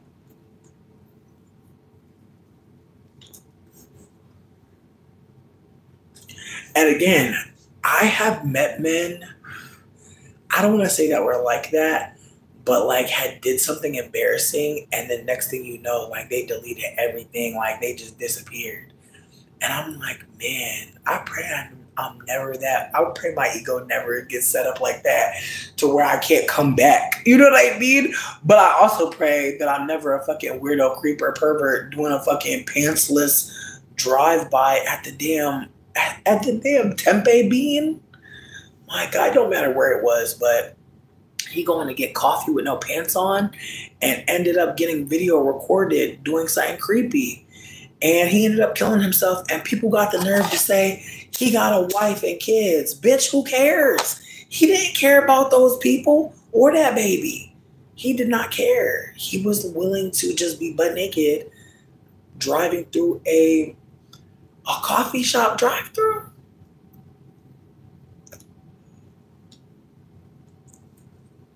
That's creepy as fuck. And people have the nerve to say, why was she recording? Why was someone recording evidence of someone being a creep in 2025? This year just started, and we already got people crying about a man who unalived himself because he got exposed for literally being a creeper. And what's worse is he had a little fucking baby daughter. Like, got his whole motherfucking face. And gotta grow up knowing that that's her fucking ugly ass daddy. They didn't got the picture. They got a picture of the wife and the baby. That's how wild men are. They don't expose this man, wife and baby. Not even realizing that, like, girl, this is one of those situations. You know what's even more sick? I'm over here worried that, like, this woman not gonna get support. And it's like she gonna get a lot of fucking support.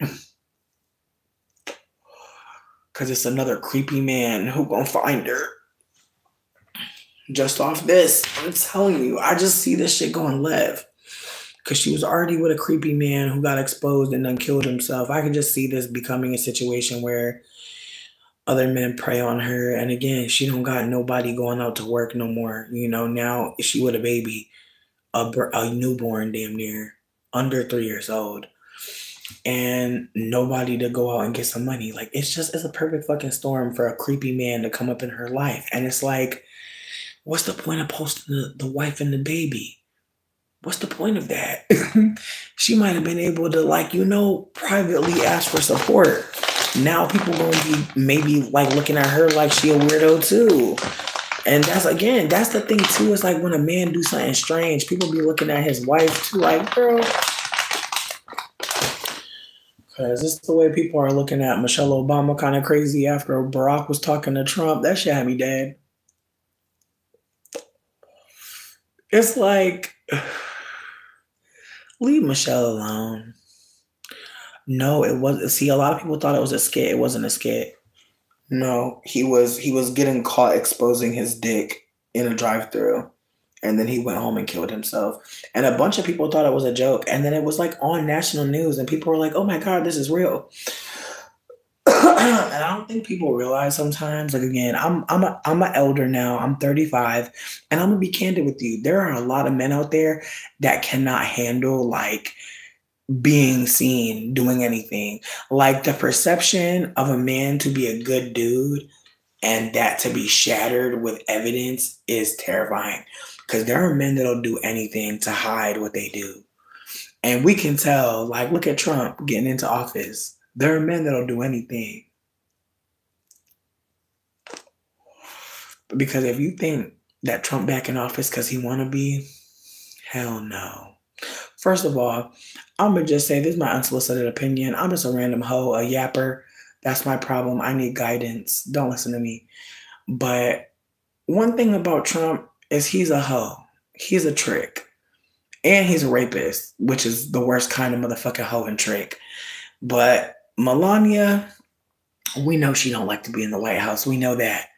But she know that if she don't play her fucking part, bitch, her ass has got to. Because I won't think for a second she just sugar babying. The fact that she had a baby with him lets me know a lot. That's a deeper arrangement than I thought it was, bitch. I thought she was just a little, I thought she was just an ornament. Turns out she's involved heavily. Oof. And it's just the way, if I'm being super candid, it's the way that when Trump died, I know Ivanka weird ass gonna pop out and start talking about it. Because it's the way that I refuse to believe that Ivanka has never been aggressed by that man. I refuse to believe that. Refuse heavily.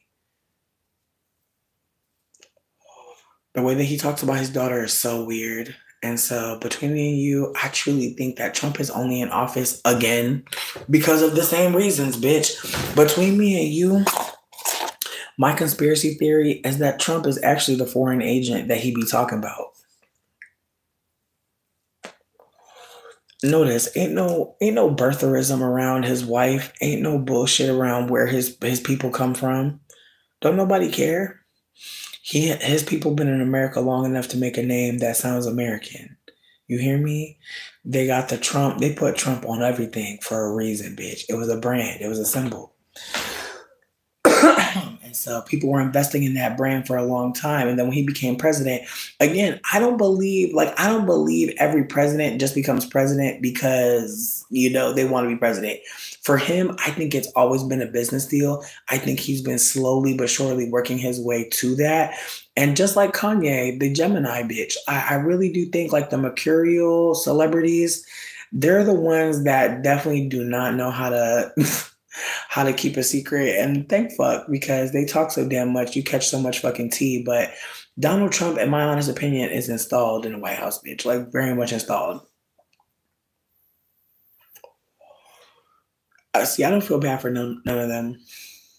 I don't feel bad for none of them because they're choosing this. Like they're choosing to be in the White House. They're choosing to be in the State House. Like they're choosing all these roles. They want to be there because, and this is my conspiracy theory, that most people in our government have some shady shit going on, and they're being put in place to do what the fuck people who really control the world want them to do. And so I truly believe that Trump is a puppet. I think that I think he had to become president because had they been able to do more digging into his financial records, they'd be finding Russian and outside motherfucking funding to his campaign. Of course, he has a lot that he wants to do. And he's trying to steal resources from all different types of people. Like there's allegedly about to be a war in Greenland. Because climate change, a lot of minerals have been freed up, aka the snow melted. So they about to be drilling places that have never been touched before. It's just the way that they want COVID Part 37.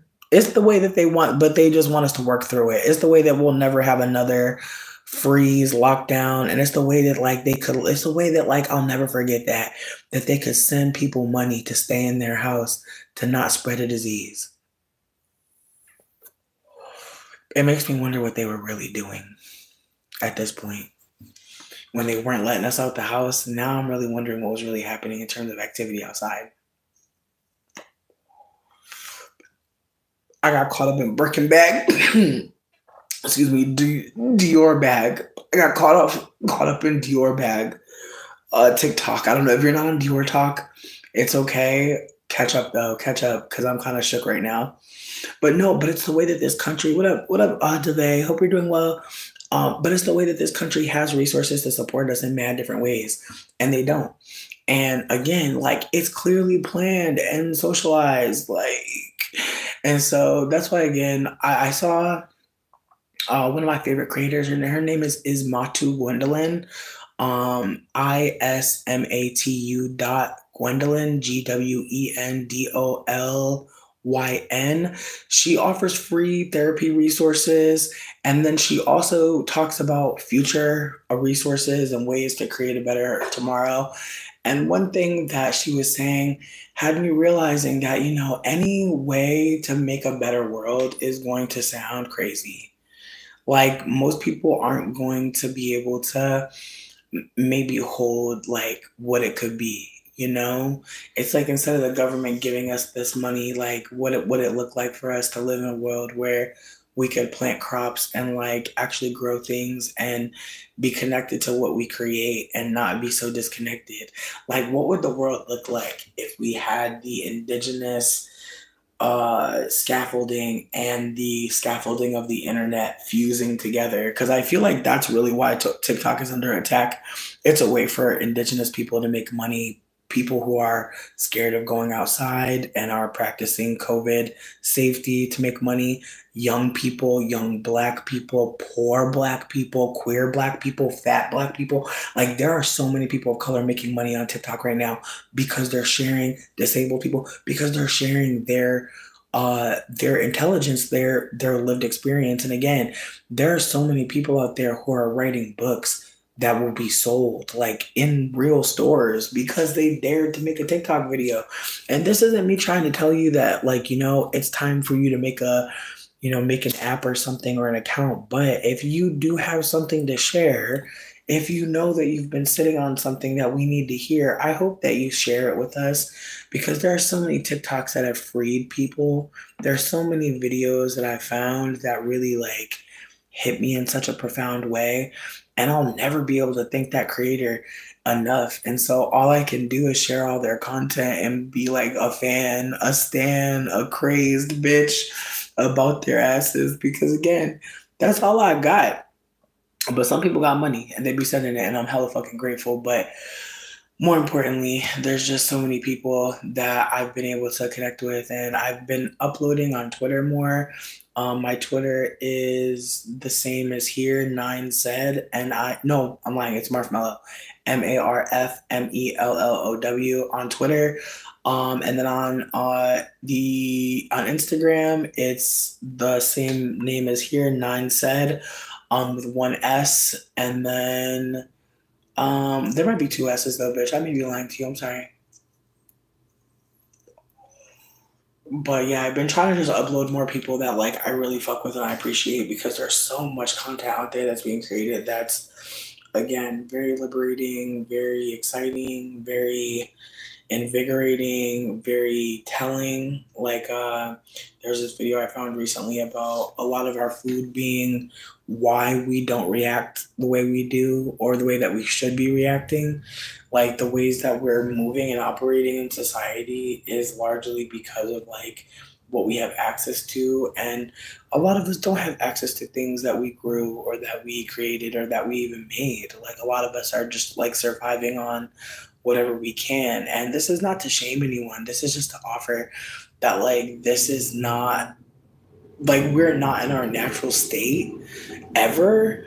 And, like, it's not anyone's fault other than the colonizer. But at the same time, it is our responsibility to be fighting for that, you know, that natural state, like that way of being that doesn't necessarily have to be curated or performing or even communicating. Like, there's just ways that, like, just like a tree is just existing and we don't expect anything of that tree really, and yet it gives us shade, it gives us air. Like, there's so much that tree is providing, and yet we've never bothered to ask.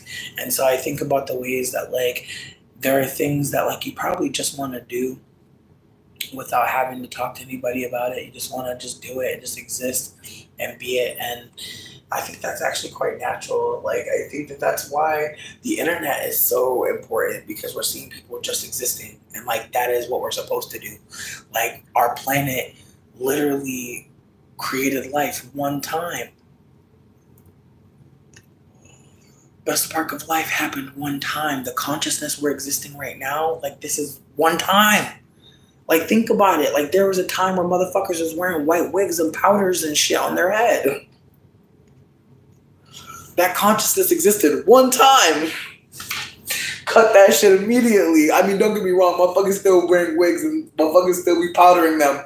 But it's different. It's different wigs and different powders now. But again, like, the consciousness to do that, the consciousness to even, like, see anybody's hair and think it needed more. Like, what a fascinating concept. Like, it sounds rooted in capitalism, right? Because it's like, imagine expecting anyone's hair to be doing more. Weird, right? Like, isn't it weird how we expect work and labor from things? We expect hair to grow. We expect hair to be thick. We expect hair to be strong. Do you not hear the words we use when we talk about our body parts? Fascinating. Yo, it's the way I'm about to start collecting rainwater, bitch. It's the way I'm about to just start eating pigeons. I'm not even trusting the chicken no more. Let me stop. But low-key pigeons been looking good. I'm not gonna lie. I seen a couple pigeons the other day. I saw some seagulls. I was like, I wonder I wonder if seagull wings is good. I swear, bitch. I seen some thick-ass seagulls. I'm like, ain't no sea near here for real. Like, where the fuck y'all been at? What are y'all up to? Cause I'm about to see what's going on. Them wings look strong and juicy. I don't know, bitch. I'm gonna Google it. I know somebody white that already grilled up a seagull. Like, it's the way that I know I'm gonna find it on TikTok. It's the way I know I'm gonna find some fly fisherman who fucked around and caught a seagull and said fuck it and fried it up and it was good as hell. I bet you it's gonna have lemon pepper on it. I bet you. Either that or Montreal steak seasoning. Listen, when I find it, I'll share it. Don't worry. I won't leave you out here. But I already know somebody done put some fucking Tonys on a damn seagull. I already know they did. I know they did. I know. We don't live in a world that we're not doing that. Like, I bet I could find somebody right now roasting rats. I bet you I could. And I'm not trying to laugh because it's just like low key, like, you know, it really depends. Like a kookaburra, I might fuck that up.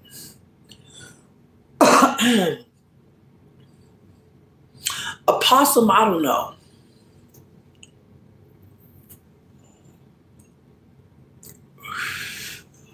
Bitch, can I be getting canceled for eating wildlife? Hypothetically, I'm joking, y'all. Listen, I'm gonna stick to the hot dogs and the bologna sandwiches that I'm used to. Just don't worry about me. Don't worry about me, y'all. Don't worry. Don't worry. I'm gonna eat the toaster strudels and the Annie's mac and cheese that I'm used to. Don't worry.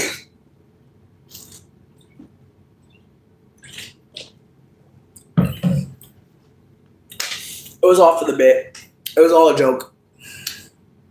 I made it all up.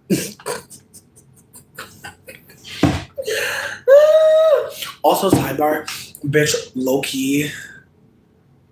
I know y'all are hearing this chair, but I literally had a flashback to when I broke the other chair, and that shit was so crazy.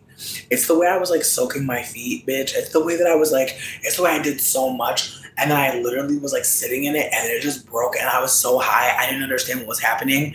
And so I just was like sitting on the ground for like a minute and I just started dying laughing. Cause I literally, it just was like enough. Like it didn't break. Like, I don't know. Again, if you're not a fat bitch, you might not appreciate this conversation, and that's okay. But if you're a fat bitch who has broken a chair before, I've definitely broken a chair where, like, it caused me pain. But the way that chair broke, like, it was, bitch, first of all, the wheel, 2 wheels just flew out of it. Like, bitch, it's the way this bitch said, enough. I'm sorry. Bitch, when I actually, like, bitch, the way that it broke, I remember like just hearing like a gunshot. It sounded like the chair was like shooting shit. Like I heard the fucking wheel hit the wall, bitch. And I was like, they shooting. They shooting. Like I was low-key scared. And so the shit done flew out. I just fell, but like in the chair. So I stayed in the chair, but it just literally exploded from the bottom, bro. And then I just sat there and just started dying laughing. Bitch, but at first I was scared. Like, that's why I, like, literally took a moment to, like, laugh. Because I was like, and then I seen the wheel. Because, bitch, not the wheel flew, hit the wall, came back, bitch, and was on the ground next to me. And I looked at the wheel, and I just was dying. I was like, bro, that chair was like, I couldn't take it no more. She had done too much. I pray this chair never breaks. Like, especially not if I'm on live, bitch. I pray to God. Because, bitch, again, when it broke, I literally had, like, at least 6 jars of water around me. Like, I was doing a seance of water for no reason. Again, ADHD, bitch. I be getting water, and then I be forgetting about it. I be making a tea. I forget about it. I make another drink.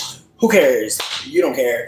But yeah, it's the way that nothing broke. I could have literally fallen on glass. Like, it was crazy. And so I'm just literally sitting there like, I'm so protected. Like, on some Jhené Aiko, I was like, I am protected. I am protected. And again, earlier that night, boiling hot rose water foot soak for my hooves. And nothing happened to me. It was not until I was like in a situation where it could break down. And again, I'm grateful for Dane because like he got a chair connect. He literally got another chair like that same day. But it's the way that I called him from the floor and I was just laying on the floor. I was like, guess what happened? He was like, bitch. He's like, please get up. I was like, no. I was like, I'm going to sit in this chair for the rest of the time. Oh, the white plastic.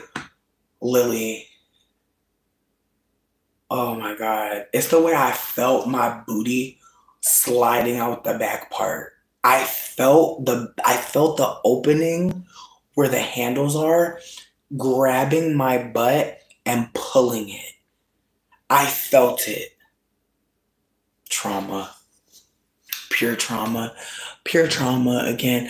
Bitch, what's worse is when you go to stand up and the chair is stuck to your ass. What in the hell? It almost makes you want to grease your booty, but that would look even crazier. But it's the way that if my booty was buttered, it would have just slid right off.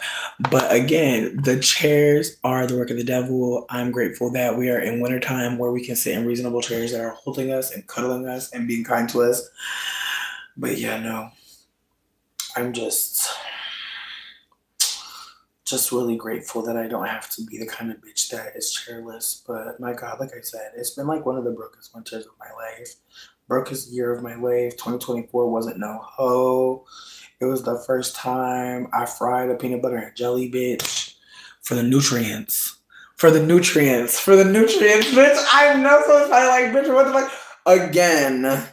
Again, I wasn't sure if I was going to make it, bitch. I was worried, bitch, honestly, financially. And again, I want to be super candid that, like, I feel like because of my autism, I be dead ass, like, not interested in eating anything but certain things.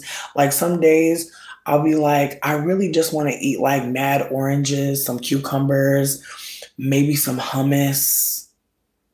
Like, some days I just really don't want to eat anything that I have to cook because, again, I just don't have it. Or my body is like, ew. Like, sometimes my body is like, hot food. Yuck. Like, do not bring me nothing cooked, ho. And so, again, like, there's times where it's like, I really just want to eat probably like 85 blueberries. Again, when you're poor, you can't have that kind of diet. So I feel like a lot of me being a young fat kid was me just trying to make sure I ate food, bitch, because if you don't eat what your mom cooks, you're starving. So I think now as an adult, like being in charge of making sure I eat, I feel like I'm realizing like that's so much. It's so much to like have to feed yourself. Like that's one of those things that just makes me like there's sometimes moments where I just wish like I'm so jealous of like cats and dogs. I'm like, imagine you could just pour some shit in a bowl and you just know like it's gonna be enough, you know? Because there's just some days where you just know you didn't eat enough food and then you stress the fuck out. Or days where, like, again, you might have ate good as hell, but it's like you already worried about tomorrow because you gotta cook or whatever. Like, I also want to be candid. Like, I don't have a microwave, and I feel like, if I'm being mad honest with you, I feel like having a microwave is such a moment because I feel like, I don't know. I feel like when you don't have a microwave, it's just wild as fuck how much stuff you like really wish you could just microwave. But then when you do have a microwave, I feel like it's the way that like you be wanting everything else. Like, it's the way I want a microwave, but I also want a crispy so bad because like that's literally the main thing I use the oven for, is to crisp things, is to make them crispier, is to maybe cook them for a long time on low and slow, which a crock pot can do. Like, I really wish like we were more focused on that, but I think we were so focused on getting the bed that like everything else kind of just like didn't matter. And like now that we have the bed, we're like, oh shit, you really need a box spring. It's the way like, ugh. Like I said, this last year has been shabroke, but I'm really excited that I'm feeling invigorated. I'm feeling creative. I'm feeling more passionate about plant medicine this year. In fact, I've been really trying to just, think of ways to be a little bit more strategic because there are a lot of people who have been talking to me recently about having like hypothyroidism.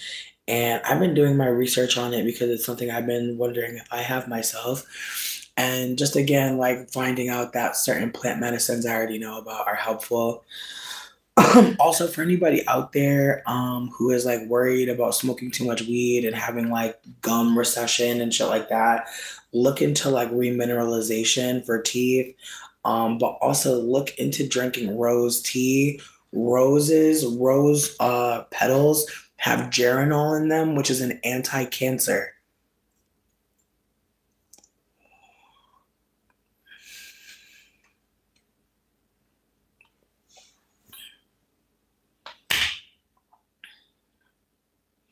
Breaking a white chair is honestly a fat bitch rite of passage that happens every summer and spring. And I know we're not alone. Like every summer and spring, at least 1 million white outside chairs are destroyed by big bags across the world. And I'm glad. I really think they should all be burned. They're the most uncomfortable outside chair. Like low key, if someone invites me to an event and it's just white chairs, bitch, I'm eating all your inside food, like dead ass. Like, it's the way if you invite me to your event and sitting outside means I have to sit on a white chair, I'm sitting in your house and I'm gonna eat your private snacks. Like, I'm actually gonna play you. Like, I'm low-key gonna play the fuck out of you. I'm low-key eating the gushers you hid and shit. Like, I'm low-key going in your cabinet, like on some secret shit. Like, I'm shady. I know. But you're shady for that because you knew I had a big back when you invited me. You know that that chair can't even hold my back. So yeah. Yeah, I'm gonna definitely retaliate. Like if you ever invite me to an event and I can't fit the chairs, I'll fit the chairs inside just fine. Just don't you worry. Don't be watching me neither. I'm gonna get real disrespectful. Might even steal some toilet paper, bitch. Might even do that. Can't call it honestly. I've done it before. It was exhilarating, bitch. Can't help it. I've been that poor though, where I was like, yeah, I'm gonna just steal your toilet paper, bitch. It was a man, but still, you know what I mean? It's still foul because it's like, I mean, I feel like especially now, I feel like toilet paper really went up crazy, and it's like, it's the way I'm about to get a bidet. I'm just done supporting the toilet paper companies. I'm just going to do what the ancestors did. I'm gonna use water. Um, I'm gonna try to get a bidet where I could put some peroxide in it or something and put some bubbles back there. You know what I mean? Like, I'm just tired. I'm tired of all the tissues and the wet wipes. I'm tired of it. I'm not supporting Kleenex no more. I'm over them. Who else? Hugs or Loves. The one with the bear. Fuck them. Cottonelle. Like, do we really need all these toilet paper brands? Like, I'm sorry, I'm getting mad.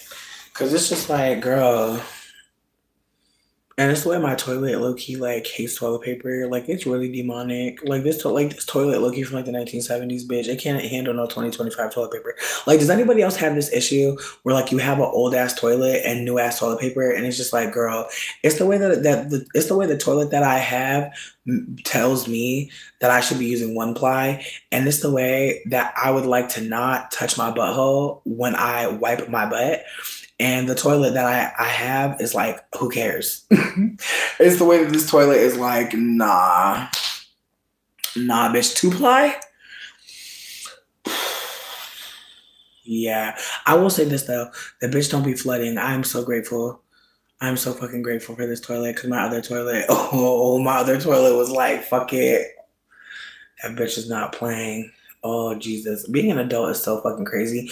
It's like you literally just are living and next thing you know, the motherfucking refrigerator break down. It's like, girl. And that's the way none of us know how to fix a refrigerator. You could stay confused. That's fine. I'm okay with that. I'm comfortable with that. But yeah, no. I'm still screaming at you saying the hind legs exploded. It's like, bitch, when a chair breaks on you, that shit is disorienting as fuck. Like lowest of keys, I'm so grateful that every time a chair broke, it never was like devastating. But it's just like it's the way that like when the chair breaks in public, it's just like I'm telling you right now, if I break a chair in public, it's the way I'm doing. It's the way that I'm gonna be like, and there's a camera, and there's a camera. Like I'm leaving that situation, pretending like I'm a YouTube sensation. I'm gonna be like, you're all on TikTok. You're all on my TikTok show. And I'm gonna come up with an alias. Absolutely. I'm not going to just be breaking chairs and acting like this was in a skit. Sweetie, I'm gaslighting everybody, bitch. Oh, and you're on TV, and you're on TV. I'm lying about everything. I'm saying that I'm Maury's sister, bitch. I'm saying that like Jerry Springer's my uncle and that we've been hanging out for a couple years and I never wanted to be on his program because it wasn't suitable for my brand. Bitch, I'm gonna say anything I can. Not gasped. Bitch, I feel like there's laughter and then there's gasps and silence. And I feel like low key, the laughter, you can low key act like you're laughing too. But when people don't react to it, it's just kind of like, I'm gonna cry now dramatically. Like, I'm going to, like, lowest of keys, bitch, I fell this summer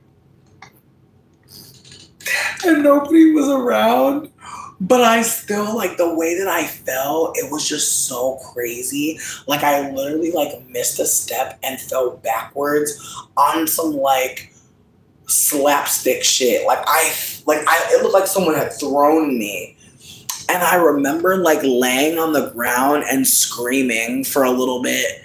And then, you know, at some point I did collect myself and get up. But it's just, like, nobody was around to see it. But I still needed to have that. It's the way that I went into the house, and I want to say, like, after I had gone in, my neighbor upstairs was like, bitch. She's like, are you okay? She's like, I heard somebody outside screaming. I was like, yeah, girl, I had just fell. You know what's fascinating? Like, people are so, like, fascinated with trans people, like, to the point where, like, they'll really just pop out with their questions. I want to be so kind with you and just let you know that this isn't Ask a Trans. I am a trans person, but if you want to know more information about me, you can watch my channel, but I really don't center too much on my gender.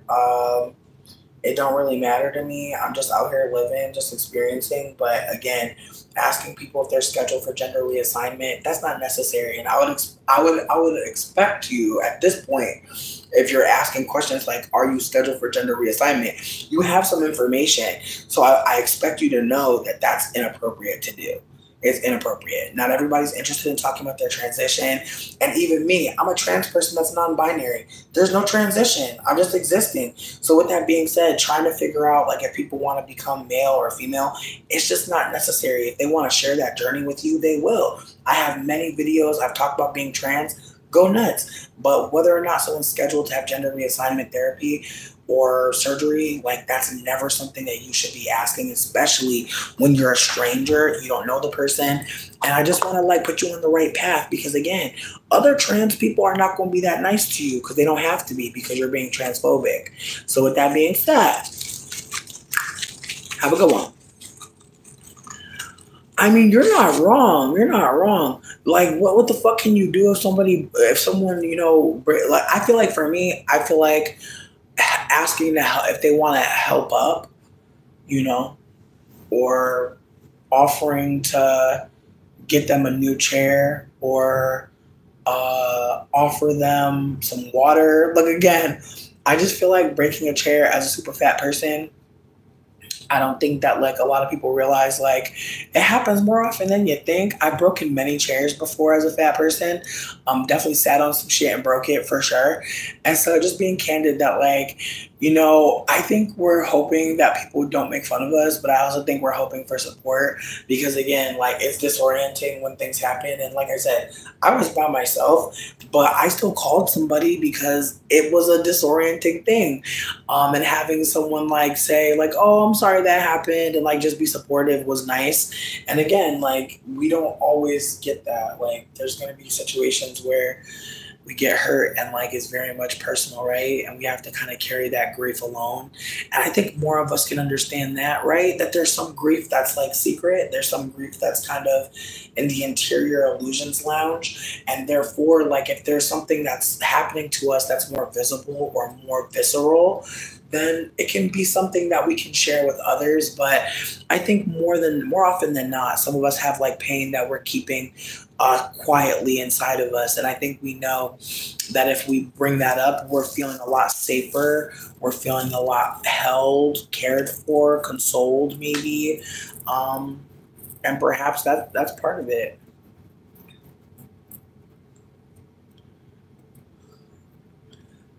I'm crying. Now what would you do? I'm crying. I'm screaming. That dude makes me laugh. Like, he is so funny to me. I just feel like the way he performs, like, seriousness kills the fuck out of me. Like, some people's, like, way of being like, like, it's just so funny. Like, there's a dude who is the host of Cheaters, Billy Greco, the one with the glasses. He fucking kills me, bro. Because he be so dead ass. He be like, is this what you're going to do to her after 12 years? Is this what makes sense to you? Cheating on her and lying? And I'm just like, girl, he being dead ass, but it just be killing me. Because it's like, damn, he be cooking the fucking cheater worse than the person that got cheated on. Like, he be right there stomping on a bitch. Like, yeah, why'd you cheat on him? He was good to you. And I'm like, he's not wrong, you know? But again, sometimes, bitch, like low-key at this point, I'm at the point of watching Cheaters where now I'm kind of scared because sometimes I really think these men are not with these women anymore, or they never were with these women, but these women was like, a little trick. Like, I'm low-key scared that some of these women was getting tricked on by these men, and then they lost access, and then they over here calling Billy Greco to go and, surveil her and find out if there's someone else tricking on her, and there is, and they're sick. Like, sometimes, I'm not saying always, like, sometimes it really do be like, they was really about to get married type shit. But there's definitely more than one or two where it just feels like, when everything gets said and done, it's like, oh, she was just like living her best life, Like, there was this one with these lesbians, bitch, it was crazy. Like, this bitch, it was wild. Okay, so there was like this white blonde woman who was like, I don't know what's happening. Like, she's always gone. She's always out of town. Do. It was this like really chubby white lady who was like going to like Texas to link up with this like low key, this biracial girly. And like, they would be going out having big fun. And like, when the confrontation happened, the biracial girly tried to eat up the girly that had set it all up. And it was just funny as fuck because like from what the biracial girlie was screaming, she's like, you're crazy. Like she doesn't love you anymore. She's done with you. But meanwhile, when they was on the phone, it wasn't like that. Like she was the girlie that was cheating was making it seem like to the main girlie, oh, like, I'm out of town. I just got to my hotel. Whole time she out there to meet up with this biracial girlie. And meanwhile, the biracial girlie trying to fuck up the main girlie seemingly. And they're over here like she's crazy. Like they're literally saying that she's mentally unhinged. Meanwhile, I want to also say that like the main girlie was like sending her money. Like she had like, I also want to say that, because I want to say they weren't married, but that the fucking the girl who was getting cheated on, had paid for the hotel room and it was in her name. So she was able to go into the room and put a camera in there. And it showed them going, like being together, being romantic.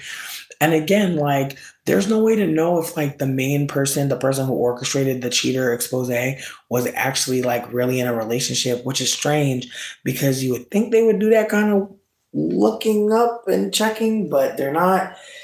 But yeah, no, I feel like at this point, there's just moments where I felt uncomfortable. Like there was one where I could tell this woman was on drugs bad, and it seemed like her pimp had reached out to like, I hate to say this, but it really seemed like her pimp was like, where my hoe at? And they found her at another hotel with another pimp. And the pimps didn't fight, of course, but like the main pimp, the pimp who was betrayed, was very hurt. And I'm like, this woman is actively on drugs. Like, it's very clear that they're at like a travel lodge, like where someone's strung the fuck out. And like she crying and shit, but it just seemed like she crying because, like her pimp found out that she done AWOL'd, and I don't know how you get out of being pimped. I really don't know what happens. I wonder if like the pimps got to fight or what. I'm not trying to make light of it, but it just seemed like the pimps didn't want to fight. It seemed like the betrayed pimp was very hurt that his hoe had left, and it was just kind of like, yo, like again, some of these cheating things be so bizarre. I be like, damn, damn. I don't want to say I never cheated, but I definitely had a crush on someone when I worked at Panera Bread. And I had like such a crush on this boy. Oh my God. He worked on the soup line, bitch. He worked on the sandwiches. I had a crazy ass crush on him. But I had a boyfriend the whole time, bitch. And I was so like, and he had said, he was the one who had said that my boyfriend looked like he wasn't found in society. And I was like, I'm like, I know you want to be with me, but you can't be talking about my man like this. Like, that's crazy. Like, I know you're feeling me, but like, damn, bro. Like, not you said I'm with an experiment. Not you said I'm with, like a prototype. Like, the fuck? Like, he's crazy. But Lois Took Keys, I want to say, one thing I hated about him was that he was really fat phobic and he was always trying to lose weight. And I'm not gonna lie, I stalked him recently and he did lose weight. The thing that makes me sad is like, I don't know. I feel like this is gonna sound how it sound, but I feel like it's gonna just sound how it sound. I feel like some people look better fat, and I know some people are not gonna agree with me. But I personally feel like I look great fat, and I don't want to think about looking skinny. That's not where I want to think. But I know that there's some skinny people out there that think like if they look fat, if they got fat, they'll look bad. But it's really moments where I've seen fat people lose weight, and I'm like, damn, a tear. And not because I want them to like change for me or be something different for me, but it's like, damn, sometimes I am like, damn, that person was a chunky cutie. Tragic. But some people don't think like that.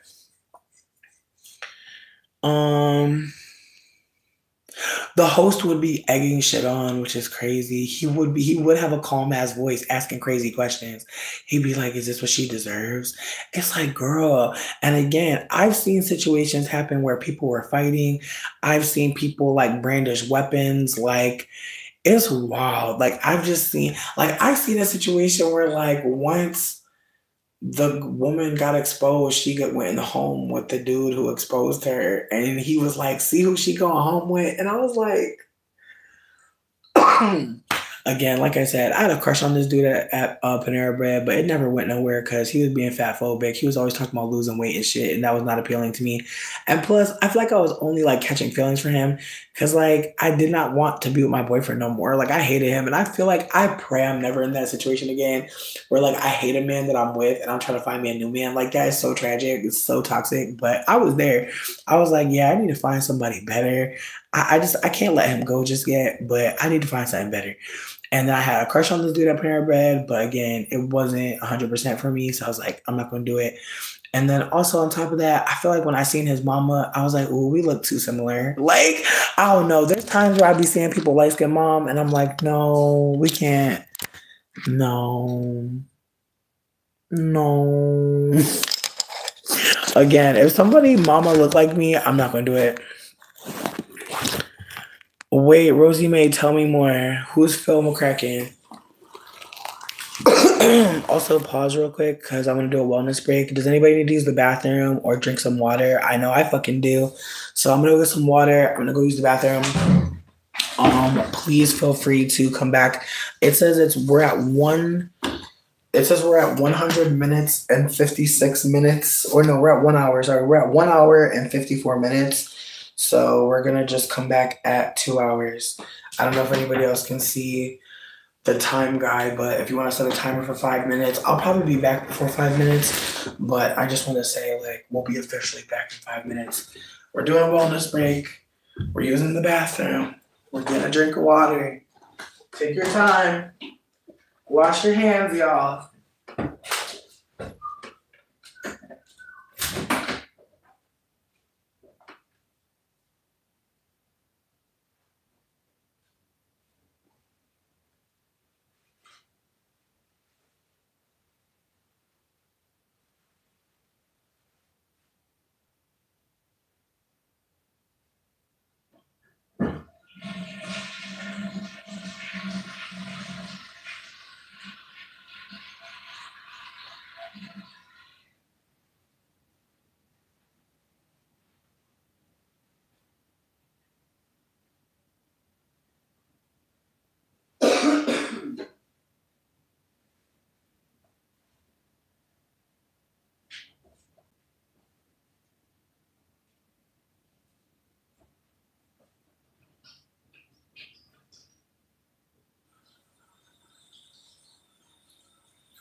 Where did you come from? Where did you go? I fucking hate Cotton Eye Joe, honestly. Like, when I found out about that shit being real, I was very unimpressed.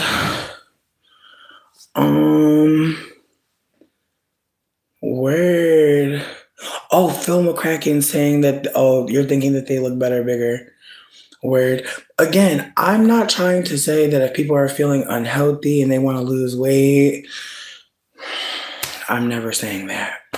I'm always just trying to say that, like, there are people out there that, like, really look great fat. They look amazing. And we live in a world where, like, people are constantly like, oh, fat people are not looking good. And it's like, why? But also, I think that that's weird. I also forgot to get water. Boo, I'm about to be right back. Actually, I'll just take you with me. We're going on a field trip. He said he likes his cousin, but still in a situationship with his uncle. What the fuck? That is creepy as hell. That's one of the strangest things I've heard in a long time. And honestly, bitch, it has not even been a long time. Like, I feel like I've heard some crazy shit just today. Like, I'm trying to think about something I heard today that kind of fucking me up. Damn, I'm blinking. Damn, the smoke's gone. Oh, I'm crazy. Oh, Oh, I'm crazy for that one. Oh damn. Yo, I tried to make risotto. I don't think it worked out. I've been scared to even do it. It smelled good as fuck in the beginning. Like it smelled like some Indian food. But now.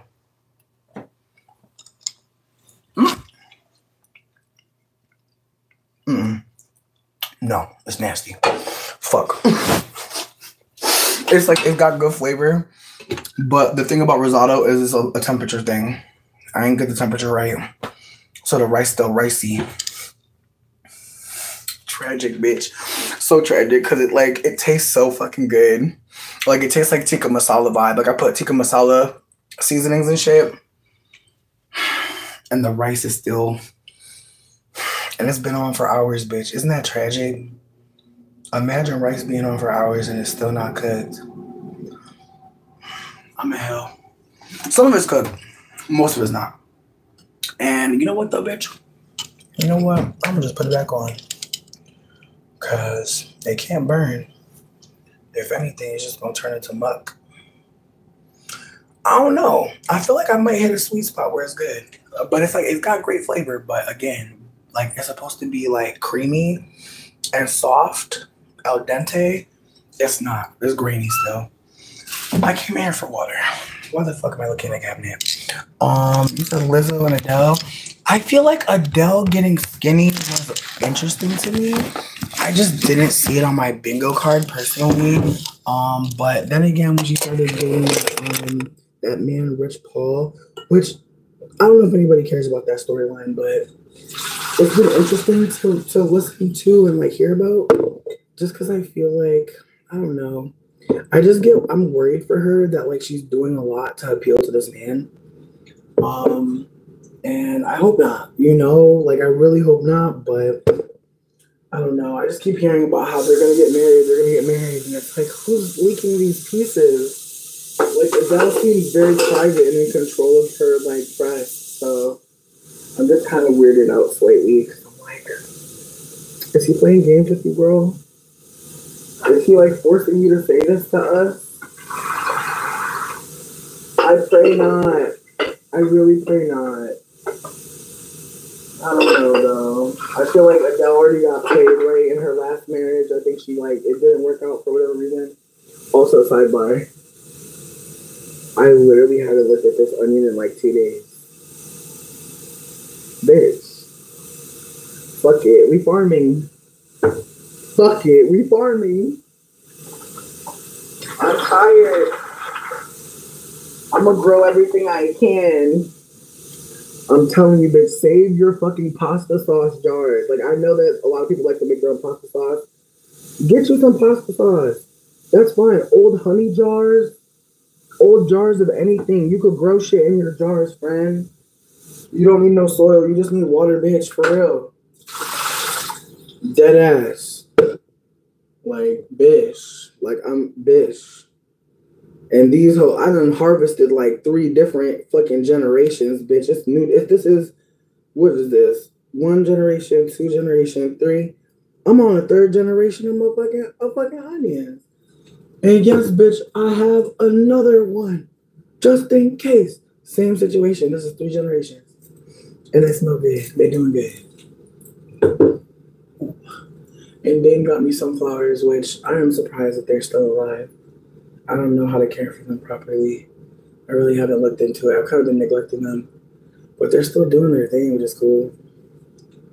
No, nobody here for Trump. We wearing oxblood. Stop. It's oxblood. It's not MAGA red at all. It's oxblood. Wait, Luther Vandross got skinny? I gotta Google that. I'm actually shocked. Low-key, bitch, you know what I hate? Like when you hear somebody lost weight and you're like, damn, what that look like? I know that's so shady. Okay, so the green onions, okay. So I'm gonna be real with you. This is the most successful batch I've had. Like I've had them kind of die out over time. But I feel like I try to just cover the white part. And once I start seeing that white part get more exposed, that's when I start to refill it. So usually once it's getting down to, let's say like right here, like right where the root system is going, I try to just keep at least like an inch of water above the root system. And again, I keep it in the window. Sometimes the window is cracked. It's not the warmest place, but it is above the stove. So when things get cooked, it's really warm in here. And so I feel like if you're able to keep them in your kitchen by a window, that's the best place so far that I've noticed. But if you don't have green onions already, you can just use, like if you ever cut into an onion, like cut into this onion and it had already started sprouting inside. This green was already showing inside. If you cut an onion and there's green inside, just put it in some water.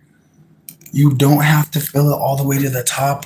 You just want to make sure that the butt of the onion is submerged in water so it can start growing some roots.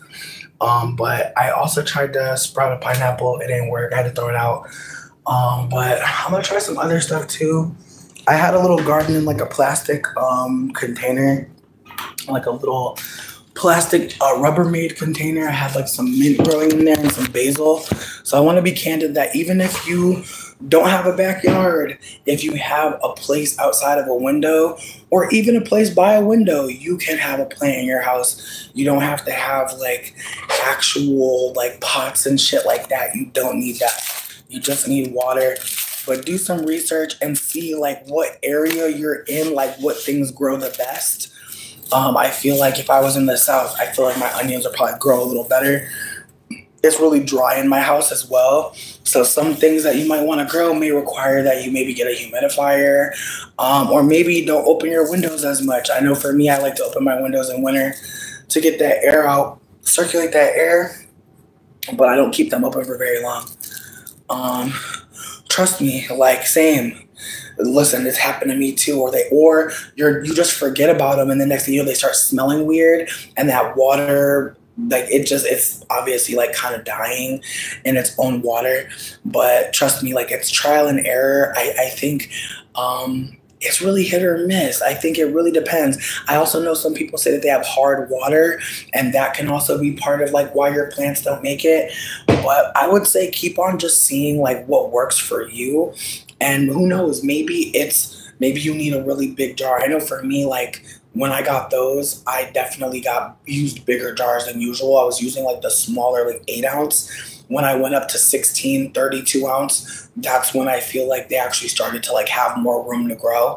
So I think like if you have a bigger jar, like a big pickle jar, I think that might be the best way to go. Like I think that's my next plan, is to go to like maybe like a butchery or something and see. But also there's a place where I live called By the Pound. You might want to type that in and just see if there's a fill up station around you, because that place that I just mentioned, I go there because they have jars that people donate. So a lot of the jars I have in my house aren't even my jars. Like people donate all types of stuff. Like I even got jars for like making your own tincture from there. So just consider that. I'm also down to like, send people jars. Like I know that, I obviously don't do that mostly, but again, like I have access to like fill up stations. So if folks are needing like maybe soap by the pound, Castile soap, I know somebody. I know a honey supplier. I know people with like organic birthday decorating stuff. Like I'll take some pictures and post it and just see if anybody cares. But I go there sometimes and like fill up my soap jars. Like whenever I like need more hand soap, I don't buy hand soap anymore. I just wait till I run out and then I fill up like all my bottles. And like you can go there and get oils like coconut oil, jojoba, fucking what is that super thick one? Damn, I'm blanking on it. There's a castor. You can get some castor oil there. And again, it's all by the pound. So you're paying for weight, not the container.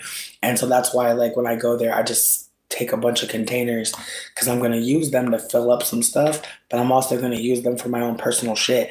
And they've never said a thing about me taking them, which is so nice. Because honestly, sometimes you just need a fucking container. Like...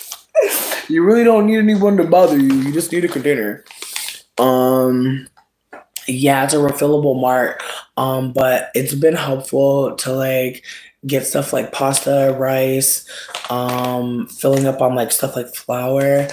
But yeah, if you're a baker, they have sugar there. You can buy sugar, and you don't have to buy, like, think about it. If you want to do a baking project and you just ran out of sugar, you don't have to re-up on all the sugar that you need. You can just get a couple cups for your project and go and be able to hold yourself down. So that's more what I'm thinking about, is like for people that like might need, shit to bake, things to sustain. Like, I know for me, like, I buy a lot of honey because I make a lot of mushroom honey. So because of what I'm creating, I'm always needing honey in my house. And so it's usually really cheap for me to get honey. Also, like, Michigan is like mad hives. There's so many people that produce honey out here. So I'm actually really spoiled. I feel like I might pay like $3 a pound for honey. Maybe. Maybe. And I'm talking like nice honey. Like, I'm talking like honey, bitch. Like, you know what I mean? But with that being said, oh, have a good night. There's so many like layers to like being able to go shopping in places like that. Like, there's this like Caribbean market near me that I can't wait to go explore because I want to learn how to make beef patties so bad. I just feel like it's crazy to me that I like ate beef patties every day as a kid, damn near. And I don't know how to make the thing that I love to eat. And I feel like that's something that I really want to do as an elder, is like learn how to cook everything that I love to eat. Because there's so many things that I've eaten that I learned how to make. And it's just like, it's so wonderful to be able to be like, well, I'm craving this kind of expensive thing from this restaurant, and boop. Oh, bitch. Oh my God, you. Yo, I'm trying to come to Chicago. Can you tell me the best time to come to Chicago, for real, for real? Because my friends just moved out there, and I'm not trying to overwhelm them because they just moved into their house. But I am trying to be out there and link with you. Like, please tell me when would be like a good season.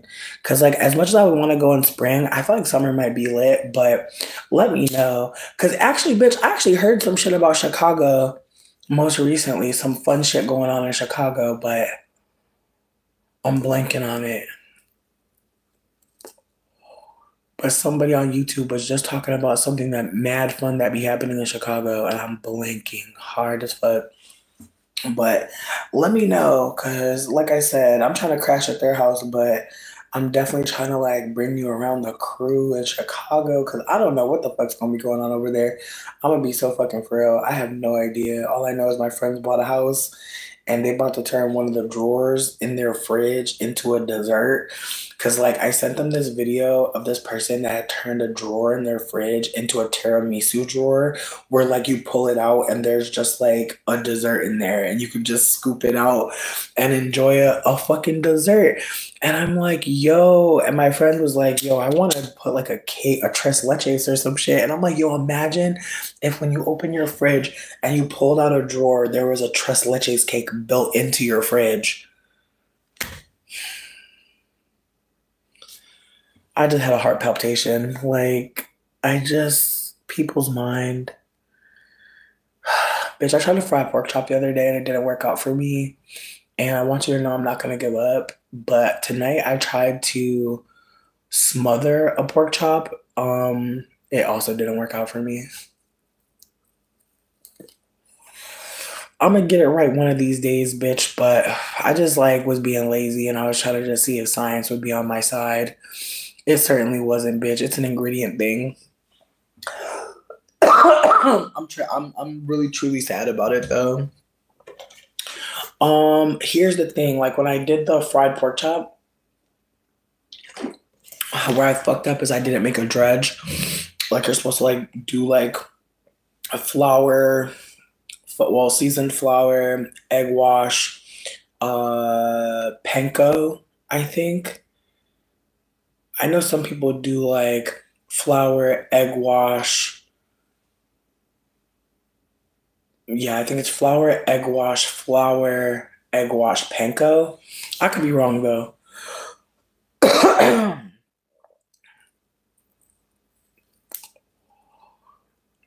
I hear you about germs. Word.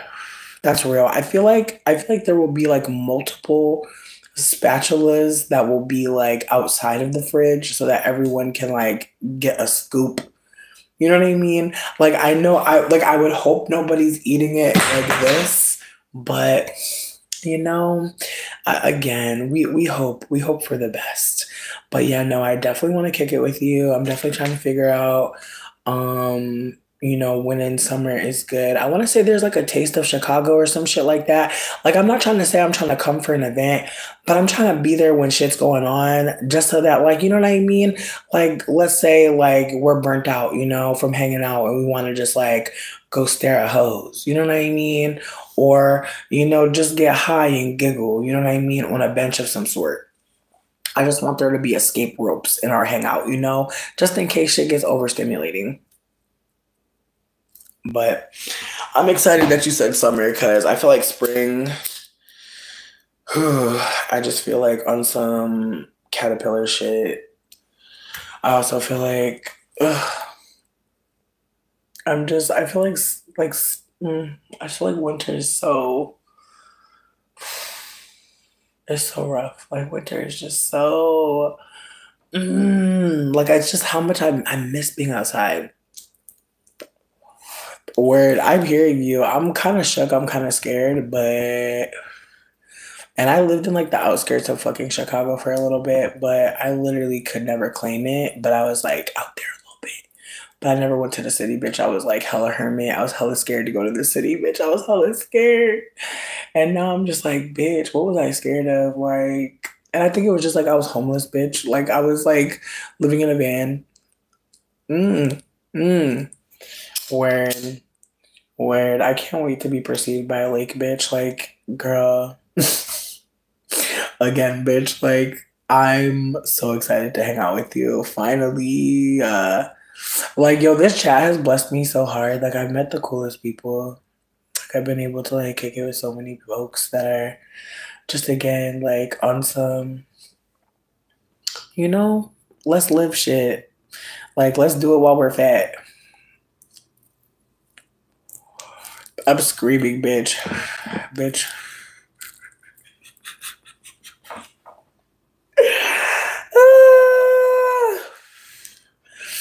I mean, I feel like the fact that you're comparing them is intriguing me personally, just because I'm thinking about like all the shenanigans in New Orleans. I'm just like, man, Chicago sound like trouble. But I'm excited about it. I really can't wait to go. Like, I'm planning a solo trip. I'm gonna take the train out there. I've never taken the train to Chicago. I'm slightly scared, but I'm like actually really excited. And there's a tiny part of me that like really hopes that by summer I can like here's the thing, I want to stay at my friend's house, I definitely do. But there's a tiny part of me that wants to have a hotel as like a third option. Just in case, you know what I mean? Just in case.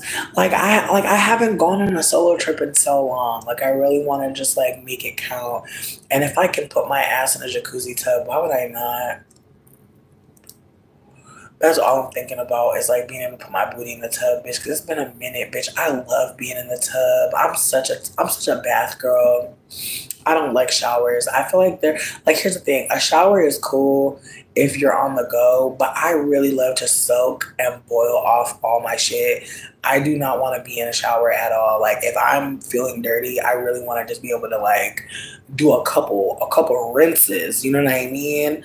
Boil that first layer and enjoy that second soak with a bath bomb. You know? And low key, bitch, it's been a minute since I put some mushroom honey in some bath water, and like that's really what I want to do. Like that's, ooh, maybe I'll come for my half birthday, bitch. I think that's it. I think I'm gonna come for cancer season. Oh, Terrell, it's been a minute, bitch. I hope you're doing well. I was thinking about you the other day. I was thinking about that caramel you was telling me about, bitch. It's honestly overdue. I've been needing to make it, but I'm making a sweet potato pie as soon as fuck.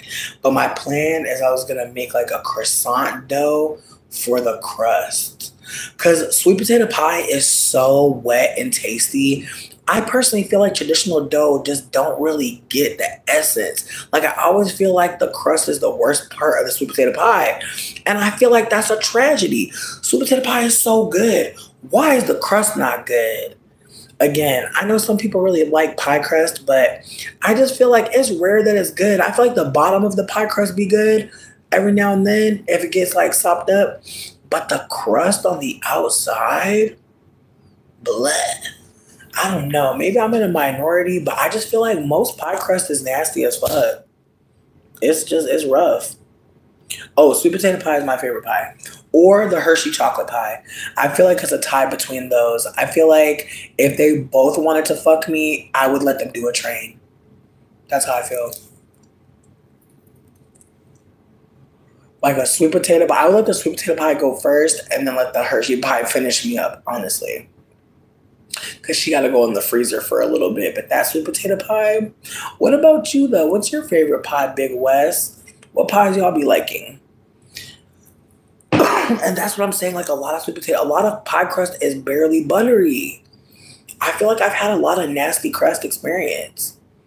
Ooh, pecan pie. You know what? If somebody made a sweet potato pecan pie with Alterel's caramel as a base, like that's what I'm thinking about making with like a carrot, with like a, like I want to put caramel on the bottom of the fucking croissant dough. So there's like almost like a crunchy, crispy caramel layer on the bottom that like once that pie gets older is gonna start to like marry with, because sweet potato pie gets so wet days and days, like 2 day old sweet potato pie, because I don't like it when it's still hot. Really, I want it to set up, and just be room temp. Oh my god. Or even cold, bitch. A cold slice of sweet potato pie ain't never hurt me. Right, no, pecan pie. Bitch, low-key butter pecan ice cream is so fucking good. Like, for a long time, I used to hate on it, like, for no reason, like, unprovoked. Like, I used to just drag her for no reason. And now I'm like, damn, butter pecan low-key is the key. Because it's like, bitch, the ice cream is literally just butter and nuts. Like, what a genius. Like, I really wish that I could meet the person who created it. It makes me think of the time I went to my best friend's house. This bitch, I'll never forget this moment in my life because it was so absurd. And I tell her this all the time whenever we talk. I'm like, bitch, remember when I went to your house after school and there was a bowl on your table? Like a big ass bowl on her table turned over. And as soon as she got home, she sat at the table and lifted up the fucking bowl and put it down. And there was a whole pie under it. Like she was hiding the pie on her own kitchen table. Keep in mind, she got 2 little brothers and a mama, but she hiding a pie in broad day. This bitch a Cancer, by the way. Her birthday's in fucking July. A July Cancer. So anyways,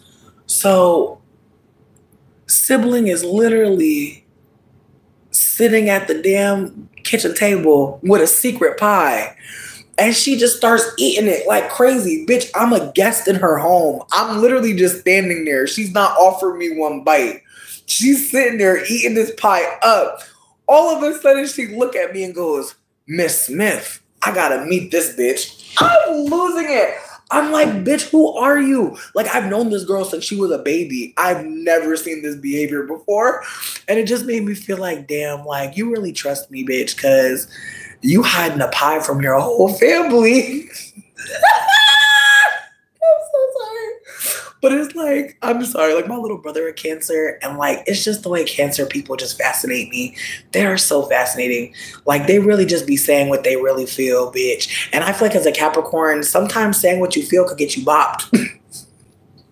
And so I be just laughing. I just be silent, bitch. I be silent and thinking my things because, again, the Cancer is going to say it, and I be dying every time. Like, I feel like Cancers really just let you have it, and I'm like... And that's why I celebrate my birthday on motherfucking June 13th, even though that's low-key Gemini. Pretty sure that's Gemini territory, right?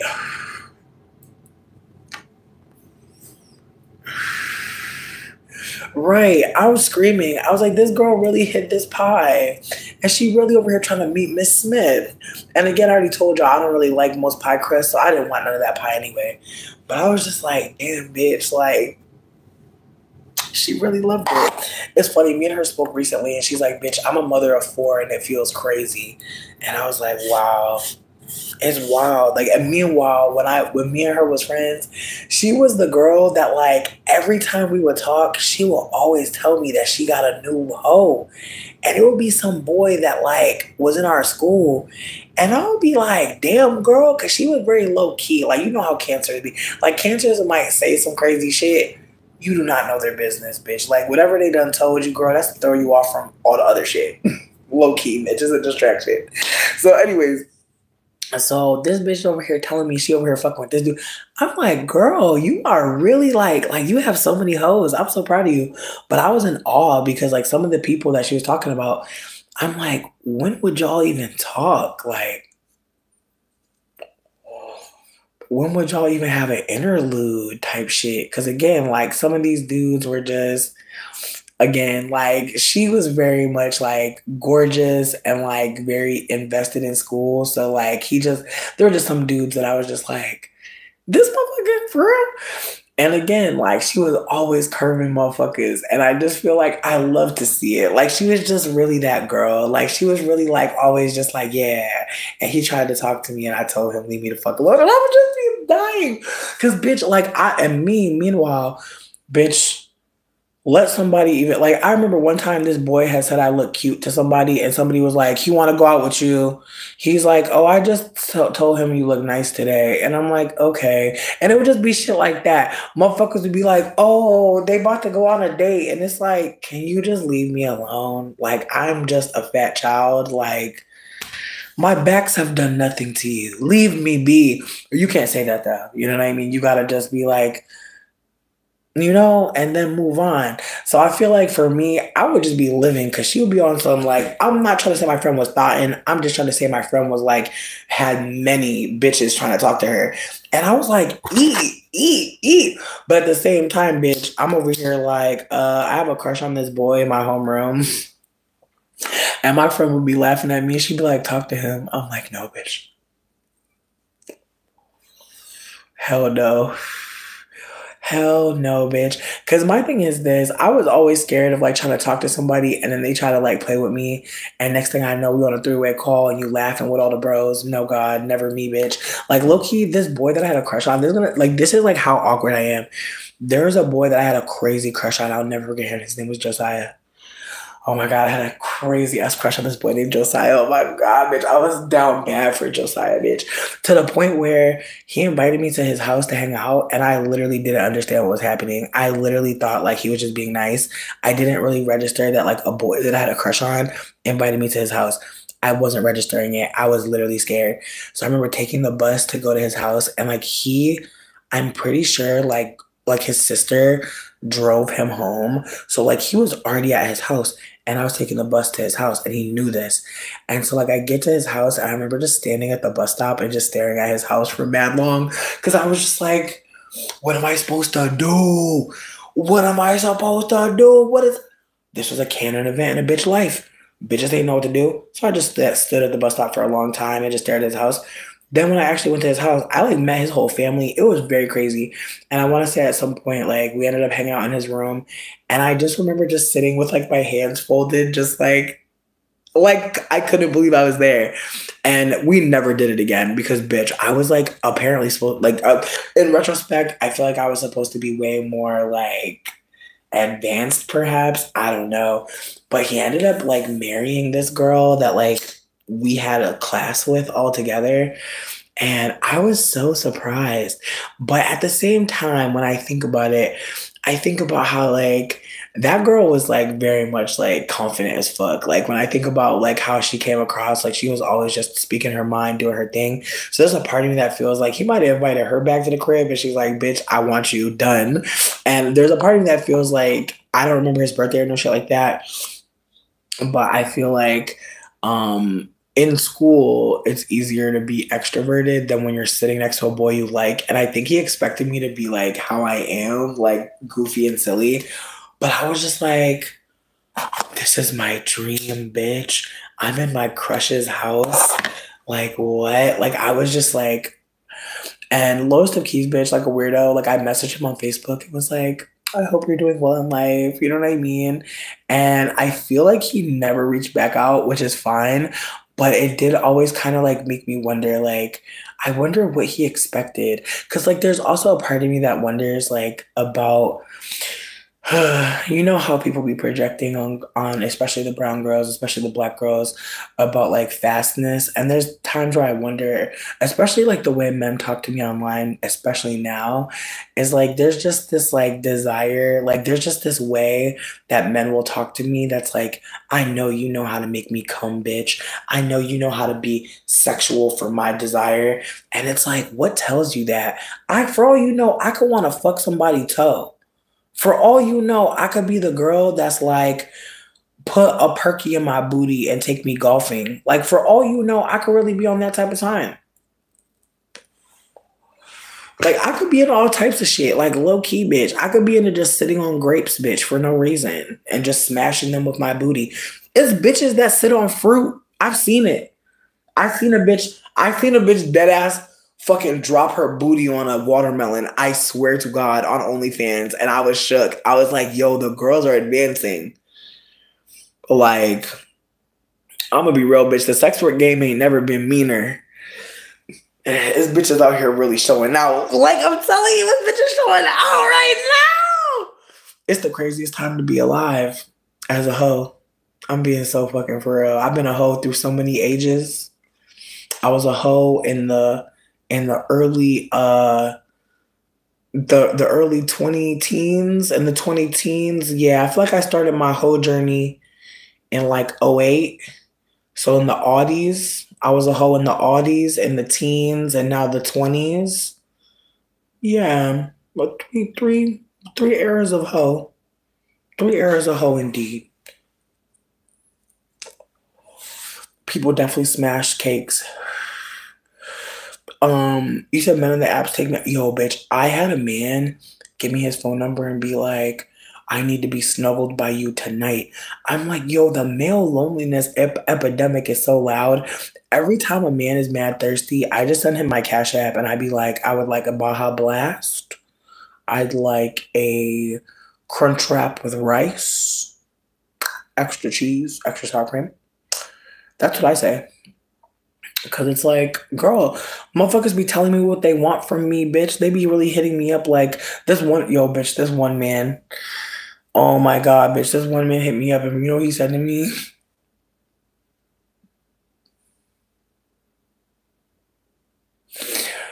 He said, hey, I could tell you're supposed to be a part of my life. I could tell you're supposed to be a part of my future. This other dude wrote, I think I just met my wife. I'm screaming, bro. They're love bombing hard.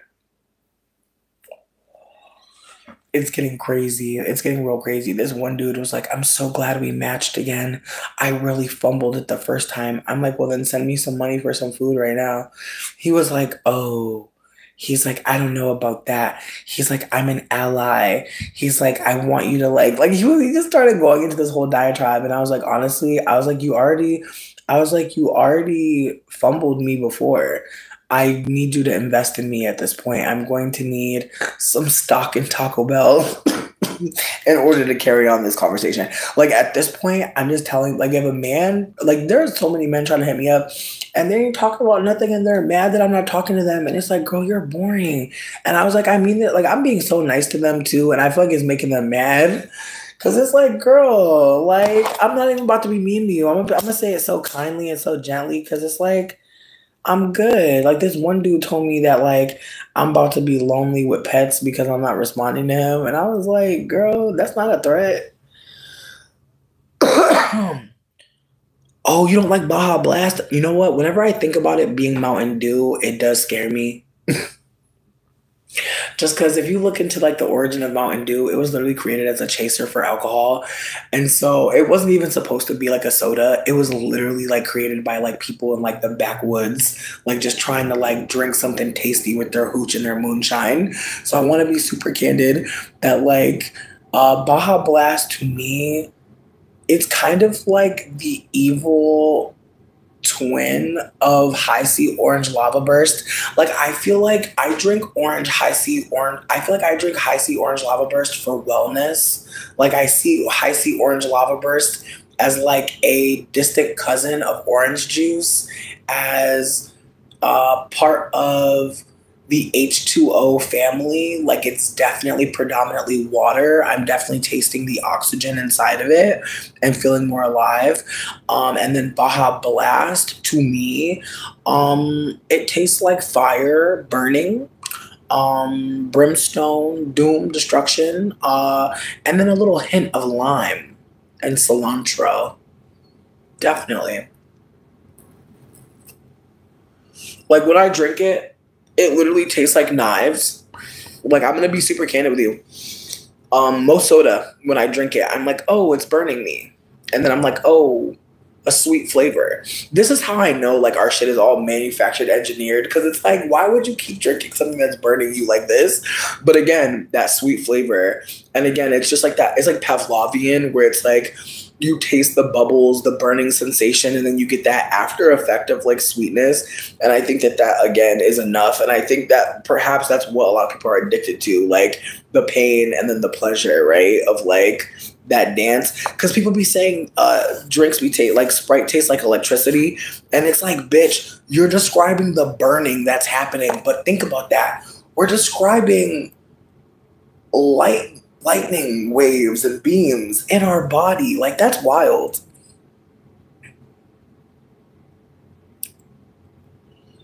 Oh yeah, like I feel like talking to femme people on the apps is like, it's wild because like I've had a couple women reach out to me and like be so flirty, and it's like, this is so fun, but it's also like, I want to be your best friend, I want to know more about you, like I want to like hang out with you so bad, but it's also like I'm trying not to do too much because like I'm not trying to love bomb you or make it seem like I have mad time to invest in a new connection. Like, I want to invest in new connections, but I want to do it sustainably.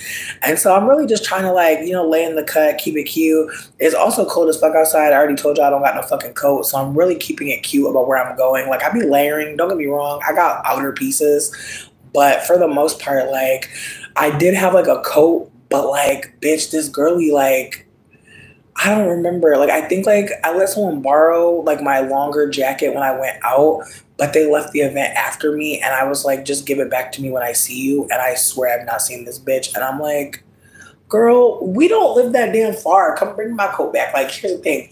Like, I had a coat, bitch, and I let a bitch borrow it on a very cold night when the bitch didn't have no coat. And it was kind of crazy. I'm like, bitch. And I was bundled up. So I was just trying to do a good deed. Next thing I know, bitch got my coat. And like, again, I'm not trying to be annoying, but there's a part of me that's like, I don't think she had a coat. I'm not trying to be shady. And like, again, I'm not laughing at her. It's just like, bitch, a lot of us are poor as fuck. And that's why motherfuckers stealing coats. So I'm not trying to play with her. I'm just like, and now I got to get me a coat. And again, even the coat that I'm talking about wasn't even a coat. It was like a outer, it was like a long line slub knit jacket corduroy situation. You know what I mean? I'm not trying to make light of it, but it was like a lighter, like it was a layering piece. Like, yeah, like I'm a person who runs hot, so like I don't necessarily want like a big coat. I want a coat that's like just thick enough to go on top of everything else. But between me and you, like, she's reached out to me about other shit, not the coat. So there's a part of me that's like, maybe she needed it. I don't know, dog. But I know for me, I finally got money to get a coat, actually. So I know I'm lamenting about this coat situation, but today finally was a situation that changed around. Like, I finally got the money to get the coat, which is exciting.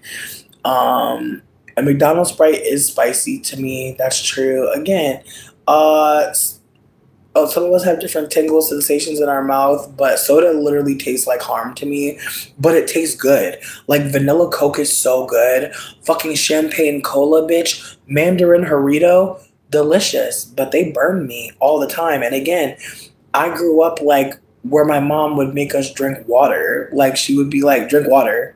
And I'm not saying that as a bad thing. I'm just saying, like, my mom didn't really share the drinks in the house. She was very much the kind of mother that felt like her kid. Where the fuck? Like, bitch, I swear, I know the water is near me, and I don't want to be harmed, but I know I got water. That's so wild. Did I really ever bring it here? Wow. Ooh, Dr. Pepper is tasty. But yeah, bro, I like soda a lot, but again, as I said, my mom would be like, drink water. because she would be drinking all of her Pepsi. And we were a Pepsi household because she likes Pepsi and I think Pepsi is nasty. So Los the keys. I feel like me and my mom were never gonna be cool because I just feel like the Pepsi girls, like no shade to the Pepsi girls, but I'm a Coca-Cola girl and I think it's a different vibe. Like let's just be real. You know, you drinking pepper soda. You know? No shade to the pepper soda girls.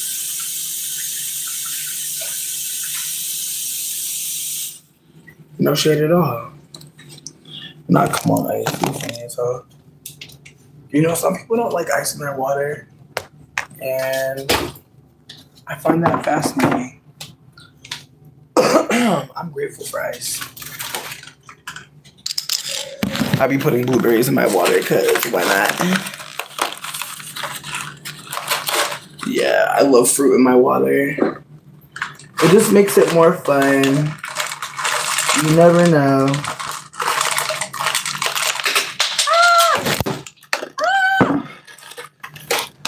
I love it. I love it. I love it. Most of them fell in the trash. Yes, one rolled underneath the fucking oven.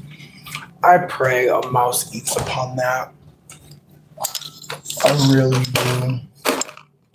Yo, I gave a cherry to a squirrel and he like didn't give a fuck. And it kind of made me sad. I was like, bitch, I thought that shit would be royalty to you. I thought that would be gold to you. The squirrel just kind of looked at me. He was like this. Like, I gave him the cherries and he went like this.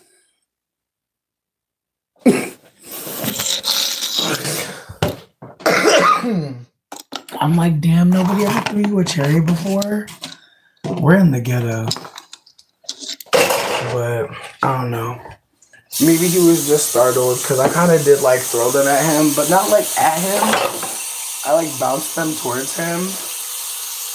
But he was low-key getting a bunch of leaves and sticking them in his cheek. And so there's a part of you that feels like I think he was like he was gathering shit to make his house warm. And he's like, bitch, get away from me with some food. I need to make sure my house is warm because I can smell this storm. Because it was maybe 2 weeks ago. I feel like he knew this storm was coming because it's the way he has so many leaves in his cheek. I just feel like I need to pay attention to the animals because I swear I did not see this snow coming.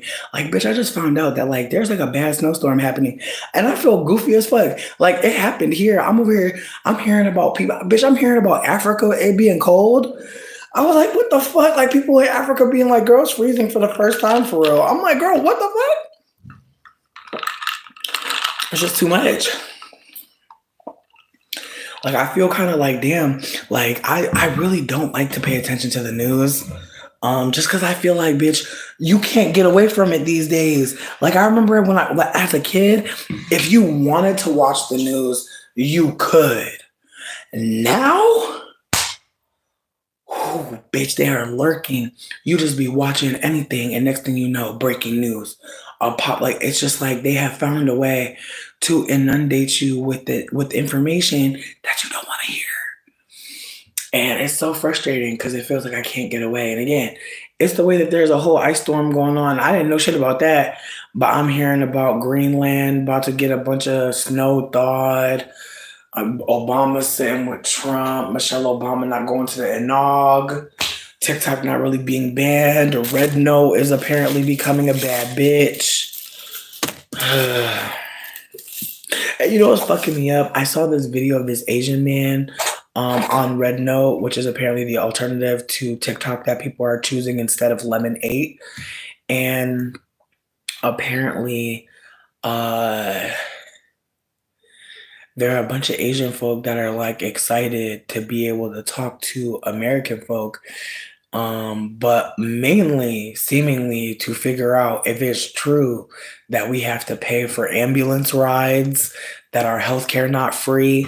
Like there's like lowest of keys, a lot of Asian folk are low-key exposing how comfortable their life is seemingly where they live. And the white people in America are like, what? And there's a part of me that really wonders how long white people will be comfortable with Asian folk looking down upon them like they're living in the ghetto. Like, there's just a part of me that's like, I mean this with so much love, but protect y'all neck, Asian American, well, Asian folk, Chinese folk, especially, like protect your neck because it's the way that white people are like, hold on. It's all these things are possible over there. Wait, what? Like apparently, like they were finding out that like a lot of the groceries there are like really cheap. Like people there are eating pretty healthy because it's affordable. Like just all the ways that like China seemingly is better than America. And it's funny because this all is being exposed because America tried to block TikTok. Like now there's all this information being spread about how China is amazing.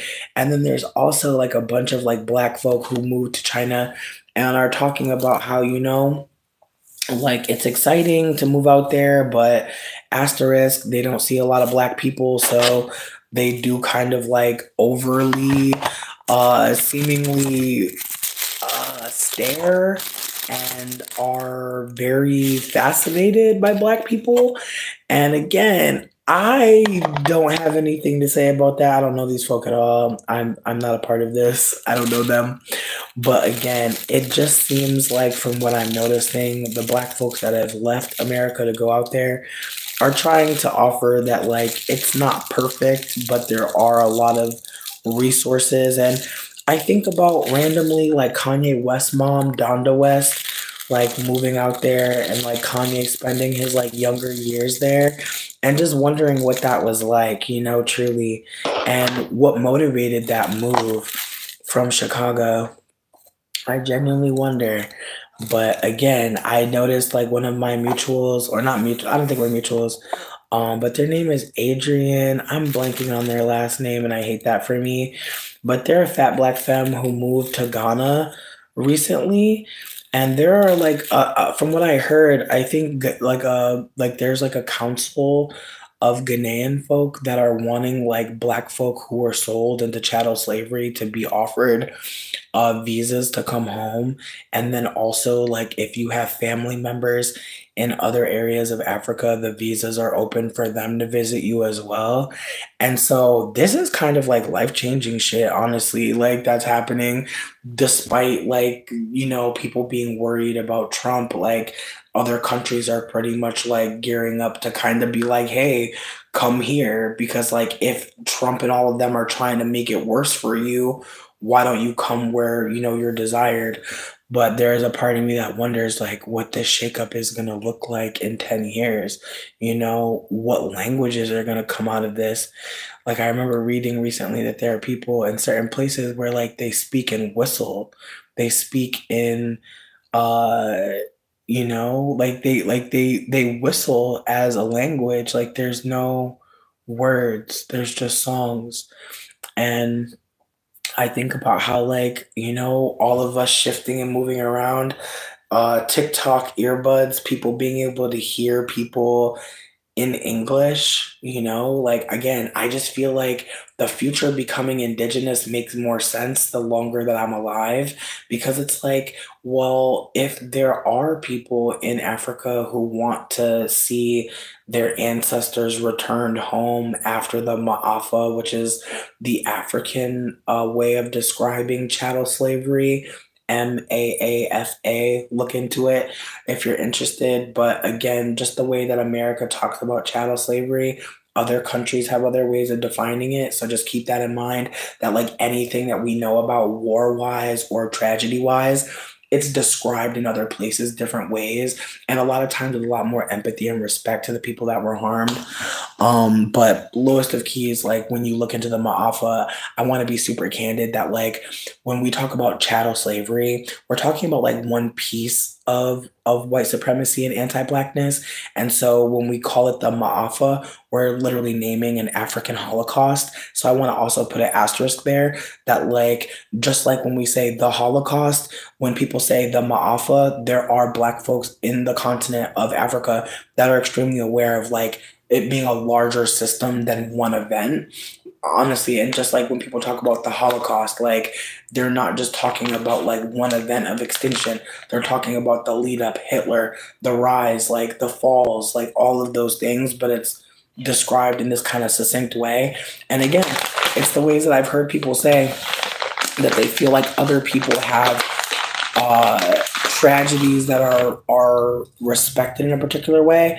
And I think about how when we talk about chattel slavery, like again, it feels so divorced from white supremacy. It feels like its own little, and again, it is a part of white supremacy that is its own, but it's not, because it's a part of a larger unfolding of harm. And to not always make sure that it's married to all of it, because when people are talking about the Holocaust, they're not like, it's not divorced from Hitler, it's not divorced from the war, like it's all connected. But yeah, when we talk about chattel slavery, people make it seem like it was like a stint of time, when it's kind of like the foundation for how a lot of us are operating within the world, period. And the ways that like it's not talked about like that, it's talked about like a singular event that seemingly changed sociologically how people viewed other people when it wasn't. Yeah, no, you're right, you're right. And again, the idea that like any tragedy that is like known wasn't real, it's like I think that's the part about the internet that's terrifying.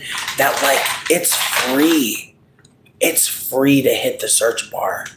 Like I'm not saying that it's free to get the phone. I'm not even saying that it's free to get the Wi-Fi.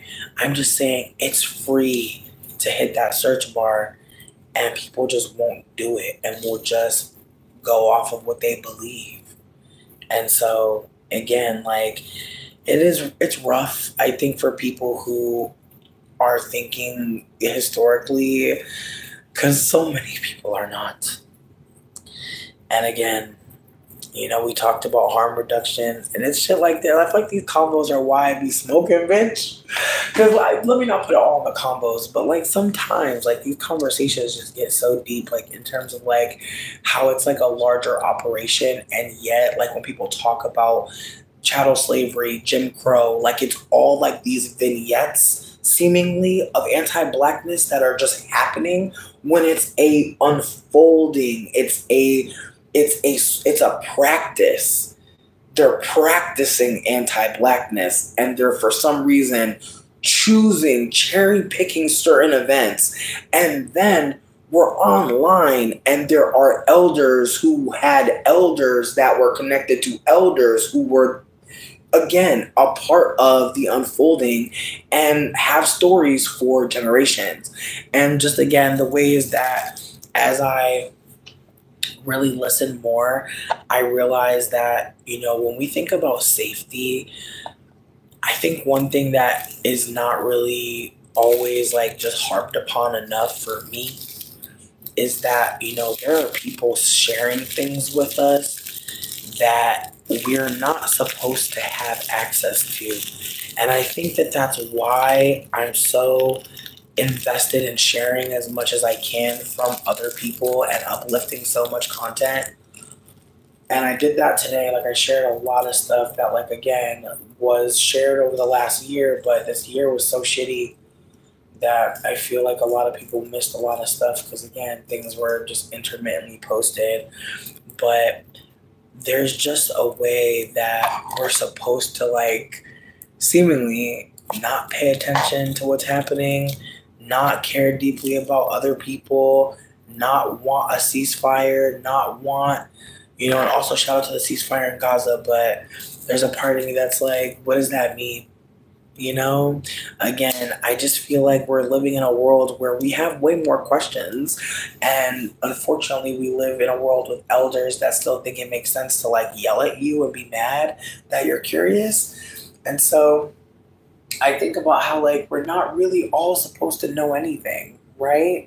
Like I think about how, I'm supposed to be, perhaps trapped somewhere with a man, cooking and cleaning, taking care of a baby. I'm not saying if those are things you're doing, that's a bad thing. What I'm saying is there's things that you're going to miss when you're doing all that labor. And I think about how some of us are missing things because we got shit to do.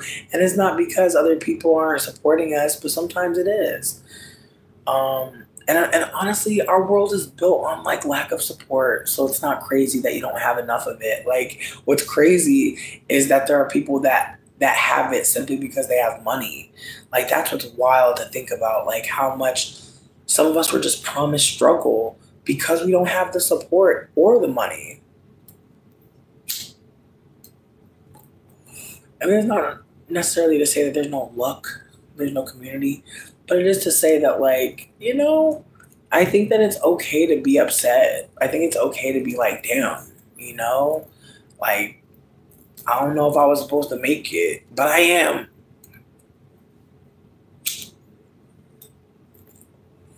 And here's my thing: I don't feel like anyone shouldn't have support. I'm not on that type of time, but there is so much support. Like right now, like TikTok, from what I've heard, is being the ban is actually coming from like makeup brands. Like apparently, like big business wants TikTok taken down because it's affecting their money.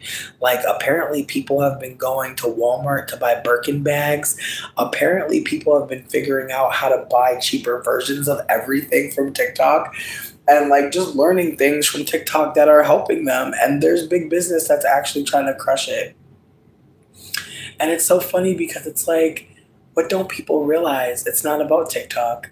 It's not like that's what's so funny. It's not about TikTok. Just like it's not about MySpace or Facebook. It doesn't matter. These conglomerates don't matter. It's about the people and the desire to communicate. And I think that that's the thing is like in human history, there have always been people that want to talk and share their story, but the suppression around black folk, queer folk, disabled folk, trans folk, like there's just so many folk that have not been able to speak. And again, the way that TikTok started off as like musically, right? People doing little dances and being silly. How indigenous is that? Like people were communicating through dance trends and then decided to just sit in front of the camera and make long format TikToks. Isn't that fascinating? People went from making 30-second little dance routines to talking about deep shit. That is not what they expected. Like, if you think about how Musically was in the beginning, clearly they wanted something to like keep on influencing us to be stuck on our screen, right? And they were successful, but not in the way they wanted. They wanted you tripped up on the lights and the little words and the music. They wanted you to be, listening to their top 40 hit that they're making you listen to 50 times a day because someone created a TikTok about it or with it in the background. Like it was supposed to just be a way to get some crack, a little scroll, a little positive dopamine hit. I'm just saying, like think about it. Like it came from like just dancing, and like now where are we? People don't want to let it go. But I genuinely don't think like it's like again, just like Tumblr. Was Tumblr really what was really the thing? No, it was people wanting to share. And I feel like that's what people might not be seeing. That like it doesn't matter which app we're on as long as we don't stop talking, like as long as we keep on communicating. And I think that that's what people are saying that they're going to keep doing. Like at this point, between Blue Ski, Threads, fucking Instagram, there's a lot. There's a lot. Red Note. Like I think that's the thing that's funny to me is like we're about to make a couple people like billionaires versus like one or two, or probably maybe never one or two. Maybe there's always a group. I don't know. But again, I think about how we're using YouTube, right? And we're creating on there and we're comfortable seemingly, but I don't know. There's a part of me that really wonders, like, like what's the next app that's gonna go viral? Because that's what really matters. But I also think it's fascinating that we're like looking at Asian owned corporations as bad. It just feels scary. I also really wonder, like, when TikTok was out here moving, like Red Note feels like it was an app that was created for Asian people primarily or Chinese people and was opened up to American. seemingly like they seemingly like decided like fuck it, we gonna allow our servers to catch y'all shit. But here's the thing that I'm wondering about is what happens to American servers accessed in other countries. Like, there's just a part of me that feels like I think a lot more countries might start going like the Nigerian way, where like in Nigeria, if you're a white person, like you cannot own land there, you can't own shit there. And so there is a part of me that really wonders like what the future looks like, especially around white supremacy and like who will be able to do what. Cause I do think that like that's a big part of like why we're experiencing what we're experiencing. Like there is a desire to like own our energy. Like clearly, like the job shortage and like people being on the internet and making money through advertising. Like there's a part of me that feels like the world that they want us to be living in now is one where we're ignoring wearing masks. We're willing to put all of our children on the internet. My God. Like, remember, like, you being a younger person and, like, you got to choose, like, your screen names and who you were online? Like, there are kids that don't get that. And I feel like that's what blows me about being alive in this time is, like, just knowing that, like, there's no babe, I hope you're doing well. Did you go out tonight? Did you do something cute? I hope you did. Um, but yeah, no, like it's just the way that like you don't get to just like go online and just exist. Like isn't that wild? Like there are little kids and like we know their name. We get to know who they are before they want us to. I think about, oh, this is gonna like fuck somebody up maybe. But like I was on Reddit and there was this girl talking about how she was a part of the family channel that was kind of successful. And she was saying that she was told by her parents that they would sue her if she tried to leave the family channel. And she had a desire to no longer be on there anymore because they had shared like her first period. Like they shared a lot of stuff about her. And she was very private as a person. She understood herself to be, right? Like as she's growing up, she doesn't know that they're doing all this shit. But at some point, she's realizing, like, what the fuck? Yeah. And so this girl was basically saying, like, I just wanted to break silence. Like, she's like, I don't know what's going to happen next to me, but I am trying to get away. And I'm like, damn. Bitch, AOL Instant Messenger, bitch. I miss AIM so bad. That was such a cute era. Right. And that's the thing, like when you're a child star, even that is weird to me. Like I'm gonna be so fucking for real. Like I love that we get to see young people grow in acting, but there's a part of me that worries about that because it's like, is your dream really to be an actress? Like I'd be really wanting to ask Lindsay Lohan for real. Like did you really dream of this life? But I feel like that might be cruel, bitch, because again, when you're a kid, like I think we all know as kids, like you have a lot of dreams. The fact that your parents will be bringing you somewhere to like fulfill $1 million contracts is fascinating. Because think about it, like, and see, that's the thing. Any judge probably would, but even the threat of having to go to court with your family, like, I think that that's the thing. Like, she's already like that's why they're using that threat because she's a private person. A public suing, and her family already used to creating a damn channel and narratives. I feel like it could get real ugly actually. Like her family could make it seem like she's trying to stop the channel, which is weird because like her leaving the channel might give y'all new content. Like now y'all gotta, do something else. Like, what a good thing. True. Yeah.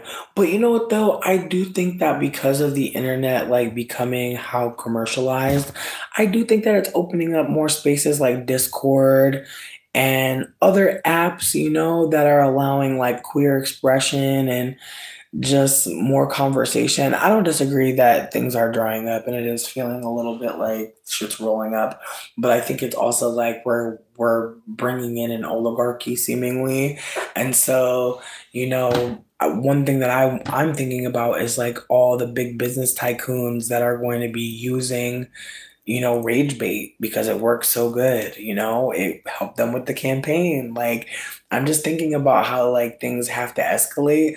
I'm also thinking about like violent crime and how it has been escalating for women. Most recently, there's been terrorist attacks, but women have been actively getting harmed for the past forever, but especially recently, like just the amount of harm. And again, there's been also like this weird trend that I've seen where like there are women that are putting their hands on men and then men choosing that moment to reply with 70 times that amount of force. And don't get me wrong, I understand that some people feel like if you hit me, I can do whatever I want to you. But hey, sweet, I hope you're doing well. That is such a wild politic. Like, is anybody there? Like, if you are, no shame. I just wonder, like, how you come to that conclusion personally.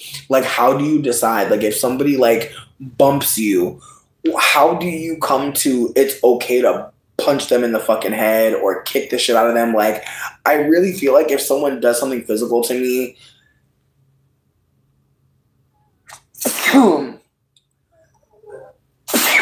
at this point, I feel like I don't necessarily want to have to put hands on them. I want to be able to like communicate with them and be like, that's not okay. Don't do that again. Please don't touch me again. I want to be able to be like, but at the same time, I have been recently seeing, thank you, I've been seeing men like I saw this road rage incident where this white woman slapped this man and then he body slammed her and a bunch of people were like, did you fuck around and find out? And she's like, yep, I learned my lesson that day. And everyone's laughing and she's seemingly taking it like cool. But there's a part of me that's like, girl, he body slammed you because you slapped him. Now, don't get me wrong. She should not have slapped him. But the way he threw her body, like, it just kind of felt like, dang, it could go to that. Come through Gummy, 3 p.m. to 11. Listen, did y'all notice that we had a full moon for like 4 days? I don't know if anybody noticed that, but this was a warrior full moon. It was called a warrior full moon, which is exciting to think about, honestly. Because it was a warrior full moon in Leo. It was the 13th. I was so excited to go to this event for it, but I knew my op was going to be there. And I'm not going to fight at no fucking ritual. I'm not going to argue with nobody. I'm not doing it. Oh, no, it is very powerful. Pause. I got to go blow my nose badly. Wait. Let's make sure my booty wasn't out, bitch. Honestly, because this is like a shirt, but...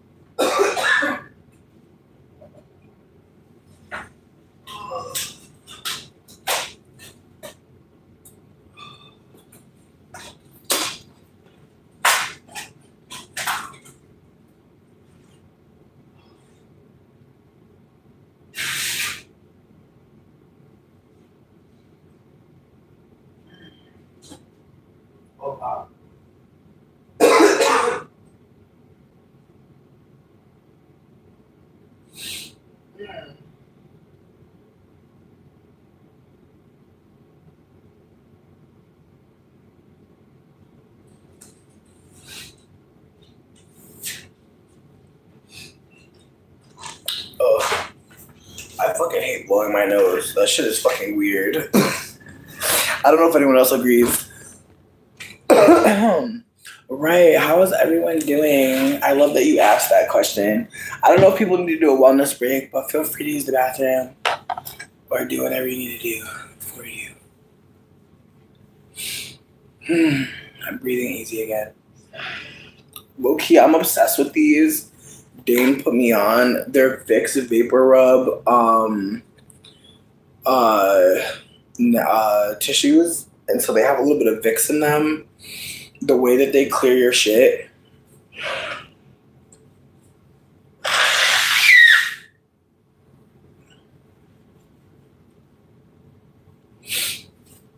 And they're like really soft, like so soft that it feels so nice to touch them. Like, I know it looks like I'm huffing them. I know it's giving like, it feels nice. I'm really grateful. I didn't even know anybody would ever think to put Vicks Vapor Rub in a fucking tissue. Thank fuck that they did. Cause low-key, bitch, I don't hate Vicks, but it just feels like so much. Like, once you put the Vicks on your chest, bitch, you're in for the night. You can't go nowhere smelling like, you can't have no Vicks titties out. Where you bring your Vicks titties? CVS? Once you got the Vicks on the titties, you better put a coat on that baby, you know? Put a hat on that baby. That's crazy. I hate how, like, we're, like, raised to, like, not do certain stuff. Like, on some, like, you know, you better not go outside when your hair is wet. You better fucking, once you put the Vicks on your chest, you gotta stay in the house. It's like, my God, all these rules to being out here and alive. It's so frustrating. I'm tired. But yeah, no, the Vicks Vapor Rub, I can't handle it. It just be feeling like I'm wearing like one of them, when you get your teeth x-rays, bitch, one of them x-ray vests. Like, oh my God, bitch, I don't know what it is. That shit just feels heavy. Oh, but Vicks titties do be curing the girls, though. I'm not gonna play. I've been trying to figure out if you should put Vicks on your feet. I've been seeing people say that in the Latina Dad. If there's any Latinos here and know about putting Vicks on the feet, let me know. I only put Vicks on my titties. I never put Vicks on my feet. But I'm very close. Just because I'm feeling, I don't know. I have a question for you. If somebody sent you something in the mail and they were sounding like me, would you want them to like maybe tell you to disinfect it? Because I'm like really trying to figure out like, is there a way for me to like ethically put something in the mail for someone and like spray it with like, you know, just a little bit of, you know, like, cause I'm trying to figure it out. Cause like I am feeling kind of sick and I do have to ship stuff tomorrow. And I'm like, I don't know if people would care. And I feel bad cause I kind of want to be like, do you want me to put do you want me to like spray it with some Lysol, you know? Or just tell you to do that or tell you to open it outside and like wipe it down before you bring it into the crib. I don't know. I'm only asking for people that actually be thinking about stuff like that. But if somebody was gonna send you something in the mail in plastic, would you want them to like, you know, disinfect it and then tell you about how they did that? Right. And like here's my thing. I'm not trying to be shady. I don't want anyone to get sick, but I'm trying to be mindful because I've definitely just shipped stuff and not even cared. So, and not saying I didn't care, but it was like I didn't care enough to say like I'm not feeling the best. I was just figuring like, you know, I didn't really touch the product, but I was handling the bag and the packaging and stuff. It was in my home.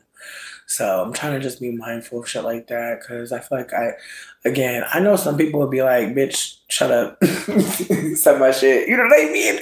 And that's real. But I know there might be somebody out there that's like, nah, like, wait till you feel better, which is like understandable, but also like, I'm not about to hate on anything that anybody wants. I was just trying to ask, like, would you want someone to tell you that they're sniffly and shit like that? Because I'm trying to think about it, like, more. I feel like I'll just do it case by case. Like, I'm gonna just reach out to the people that I know for sure. Because I got 3 people going out tomorrow. And I'm just gonna let them know, like, bitch, I've been sniffly as fuck, sneezy as fuck. Everything else fine, though. I haven't been super lethargic or nothing like that. But I had a sniffle. But I feel like my plan is like for the most part, all I do is like take the thingy, put it in a bag, vacuum seal it and go. So that's why, see, and that's the thing. Like, I have gloves and I have a mask. So I feel like my plan is just to use like antibacterial wipes on like the vacuum sealer and then wipe down the pack like before it goes um into the box. But I think after that, I feel like it's really on its own. But again, I feel like I'm just trying to be more ethical and just ask questions because I know some people that buy shit from me is up in here every now and then. But I'm really not trying to be whack and be like, you know. But I definitely do have a little sniffle. It's not the worst, but it definitely feels like something might be coming on, maybe. But I've also been smoking hella weed, so it could also really just be the weed.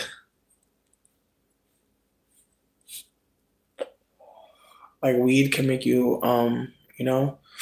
And that's the other thing too is like the air in my apartment is dry. I feel like I'm overproducing mucus and shit. I'm also licking my lips a lot more, which is making them more chapped and shit.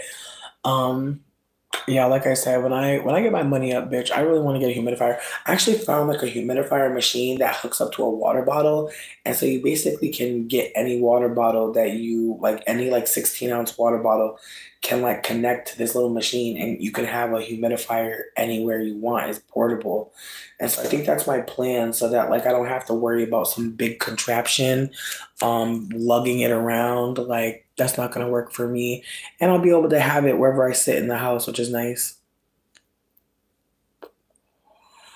I feel you. And see, that's the thing. Like the packages are traveling maybe 3 to 5 days, so I don't know. I'm really not that girl when it comes to science, but I am trying to just again be mindful about shit like that because I have absolutely had moments where I'm like, yeah, usually not sickness, but usually mental health, and people are understanding, but I feel like with sickness, it can be kind of like long lasting, and so people might just be like, fuck it, I'll take the chance. But again, like I think some people are a little bit more touchy about getting sick from other people. Me personally, I never know who gets me sick. Like people that be saying that they know who got them sick, I'd be like, are you sure? Like, how do you know?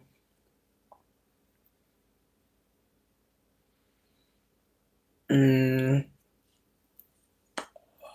And see, I'm saying this to the people that maybe, have a big one, but maybe it's not time to hook that one up just yet. I feel like the portable one, from what I saw on TikTok, it seemed affordable, seemed accessible. And again, if you already have a water bottle lying around your house, you already got something to hook up with it. But it might come with one, it might not. I'm not sure. I didn't do that much research, but I know that I definitely want that one. But I was too broke to invest in the price because I was just like, girl, it don't matter. When you're like, bitch, I can't buy it right now, so it don't matter how much it is, bitch. Like, I want it. Like, that's all I know. That's it.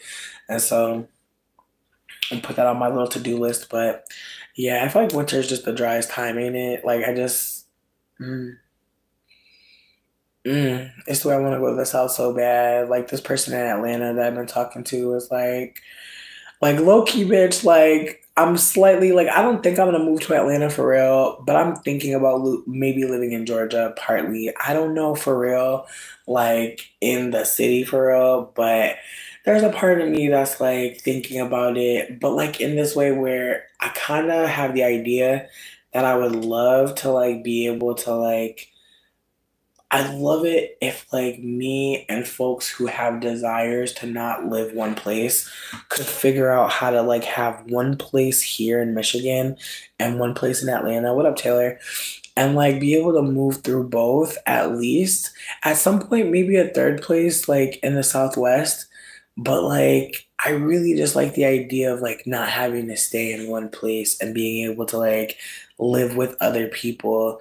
And again, like I want it to be a place where like we're all like free bitches. Like maybe we have lovers, but I like the idea of like people just being on their own accord. Like we don't have to pretend we're a fake family. Like if you feel like family, that's great. But if you're not connecting with someone, that's not a problem. Like just maintain respect. And so I just feel like I'm really trying to figure out what that looks like, but I would love the ability to just spend a month like away. Like and just know that like I'm still safe, I'm still protected, and like, the people that are living in this house in like Montana or in, I don't know, bitch, because I'm like, Idaho. You know what? I liked Alabama, to be real.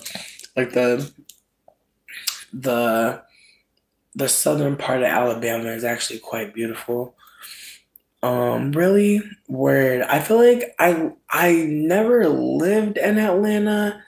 I feel like I barely was there. It was not memorable for me, unfortunately. But Georgia is a beautiful place, but I was not there long enough to really be all up.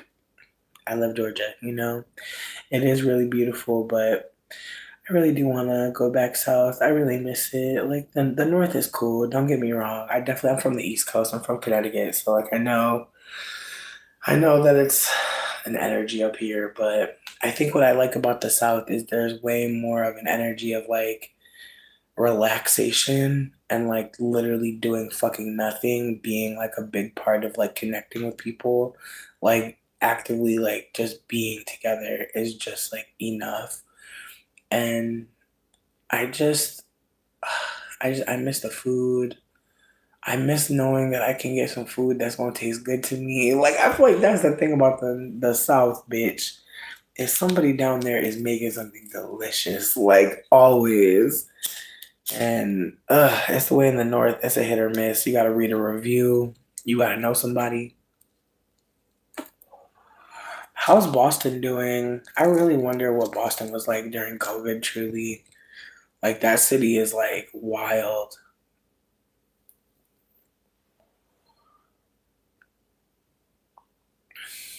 Yes, no, nature is so amazing. Word, I hear you about Augusta. I hear you. I've never heard good things about Augusta, which is frustrating. But damn, I feel like I'd even be down to go to like Jamaica. Like I really would love it if like the Trump Foundation or whoever the fuck is in charge would offer like first generation Americans who have like fathers with dual citizenship or fathers that are like not like citizens to go back to their home country. Like that would be cool as fuck, honestly. Cause I would love to go to Jamaica and just like see what that'd be like, at least have the option to see if that's a better way of life for me. And there's a part of me that's like, why would it not be? I fucking love the beach. Like, I love the South. I love being warm. I love the water. I love fish. Like, I love soca. I love calypso. I love reggae. Like, it's a lot of shit that I'm gonna be enjoying.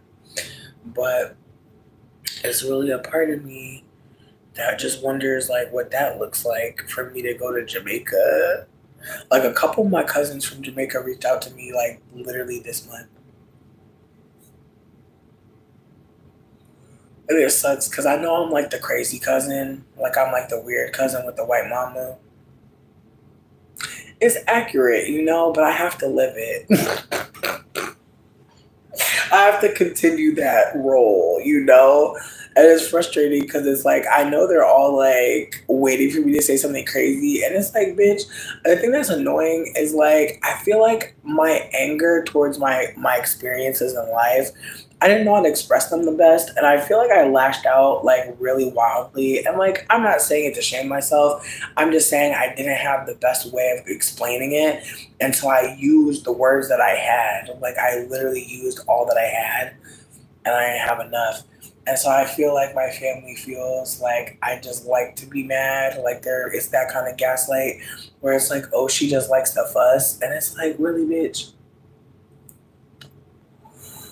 I don't know. I don't know if it's worth it. But again, like I said, I know I'm like the weird cousin that like nobody really knows, but has heard things, like heard that I'm like caustic as fuck and a bitch. And it's like again, these words couldn't describe me for sure. But I think about how like, most of my cousins are girls. Like I think about that a lot. How most of my cousins are girls. And I have a lot of male cousins. And a lot of the men in my family are like uncles. A lot of uncles in my family and a lot of daughters. And I could just tell, like, I seen one of my cousins make a post the other day, and she was like, kind of like trying to give her dad a little bit of praise. And it made me sad because it felt like, even though she was trying to like give her dad some like love for like staying with their family and like raising them and staying with them, it just hurt because it's like so many kids in the family don't got a dad. Like, and I feel like that was what she was trying to say. Like, she was trying to be like, at least you stayed, bitch. And it was like, yikes, you know? Because it's like, damn. And I feel like that's another reason. Like, that's another way you become like the weird cousin. Like, when your dad's a deadbeat, but like he still be going to the family functions with his new kids. And it's like, I feel like people don't talk about that enough either. And I feel like, again, we're going to get there soon. Like, there's going to be people who talk about how, you know, because I see it all the time, people talking about weird stepmoms and shit, but like people gonna start talking about how, you know, they don't have the same cousins no more because they dad a deadbeat and got some new kids. Again, I just feel like if I respected my father as a person, it would hurt more, truly. But like, he's such a character to me. Like, I feel bad, but I don't see him as a human. I know that sounds terrible, but he's just like, he's such a Sunday morning cartoon. Like, I literally am so, whenever I hear about him, like the last time we spoke, I was so excited to talk to him because he's such a fool that it's exciting. You really, like, he is the kind of Gemini that, like, when people talk about Kanye West, I'm not comparing my dad to Kanye, but the delusion of a Gemini is truly,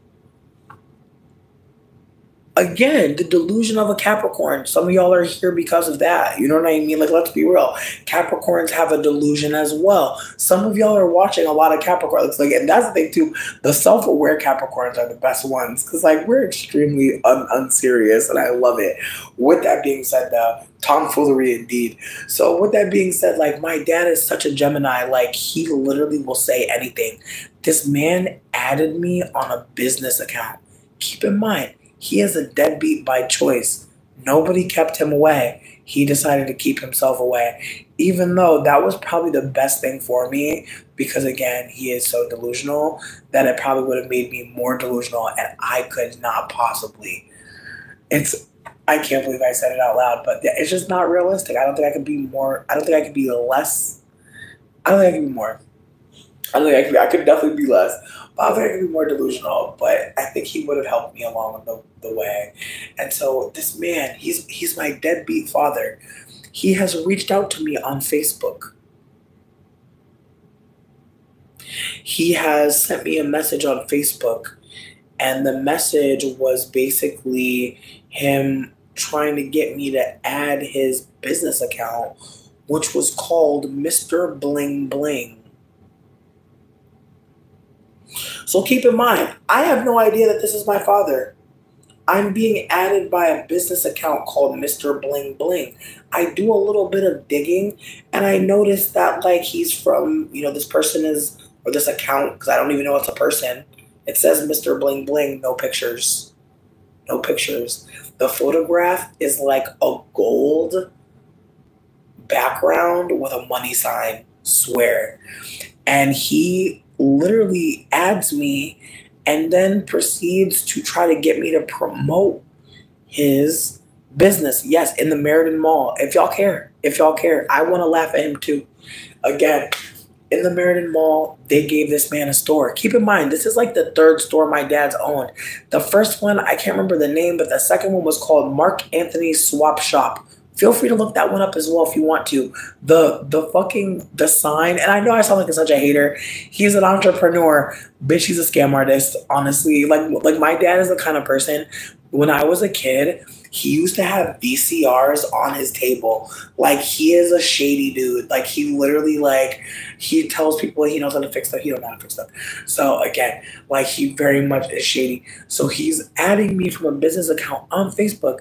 and had the fucking nerve to be like trying to talk to me. And the whole time I'm just like gaslighting him, and I'm being kind of shady. I feel like I told this story already, but I basically was like like heckling him and being like, "Do you know?" Because like my brother had a baby, and like that's the thing too is like my brother had his last name be changed. And so my dad is thinking that he has a grandbaby, but my brother is like, absolutely not. Like my brother is like, actually, I washed my hands of you. I'm not a Brissette. My daughter's not a Brissette. Your family lineage name died. And like me, I literally am changing my last name to Dane's last name. Like I'm literally not going to be a Brissette for much longer. But again, it's the way that my dad is like, oh, like, I brought up my brother's baby, and I'm shady as fuck, I know. But I was like, do you know that they brought the baby to see a crackhead before they brought the baby to see you? And my dad was having a meltdown in the chat because it's like, girl, you're a deadbeat. I'm gonna fuck with your mind. Like, and on top of that, I know that you're extra delusional right now because you think I'm gonna promote a fucking another pawn shop, Mark? Another pawn shop? All right, buddy. And then on top of it, he really is like trying to talk to me. Like he's like, "How are you?" Like really trying to talk to me. And I was like, "Sir, I was like, I'm gonna be real with you. I don't fuck with you." I was like, "I really don't care about you." I was like, "I'm so grateful that you have new children." I was like, "I just really hope that they have enough time to grow up before you need them to be your maid and caretakers."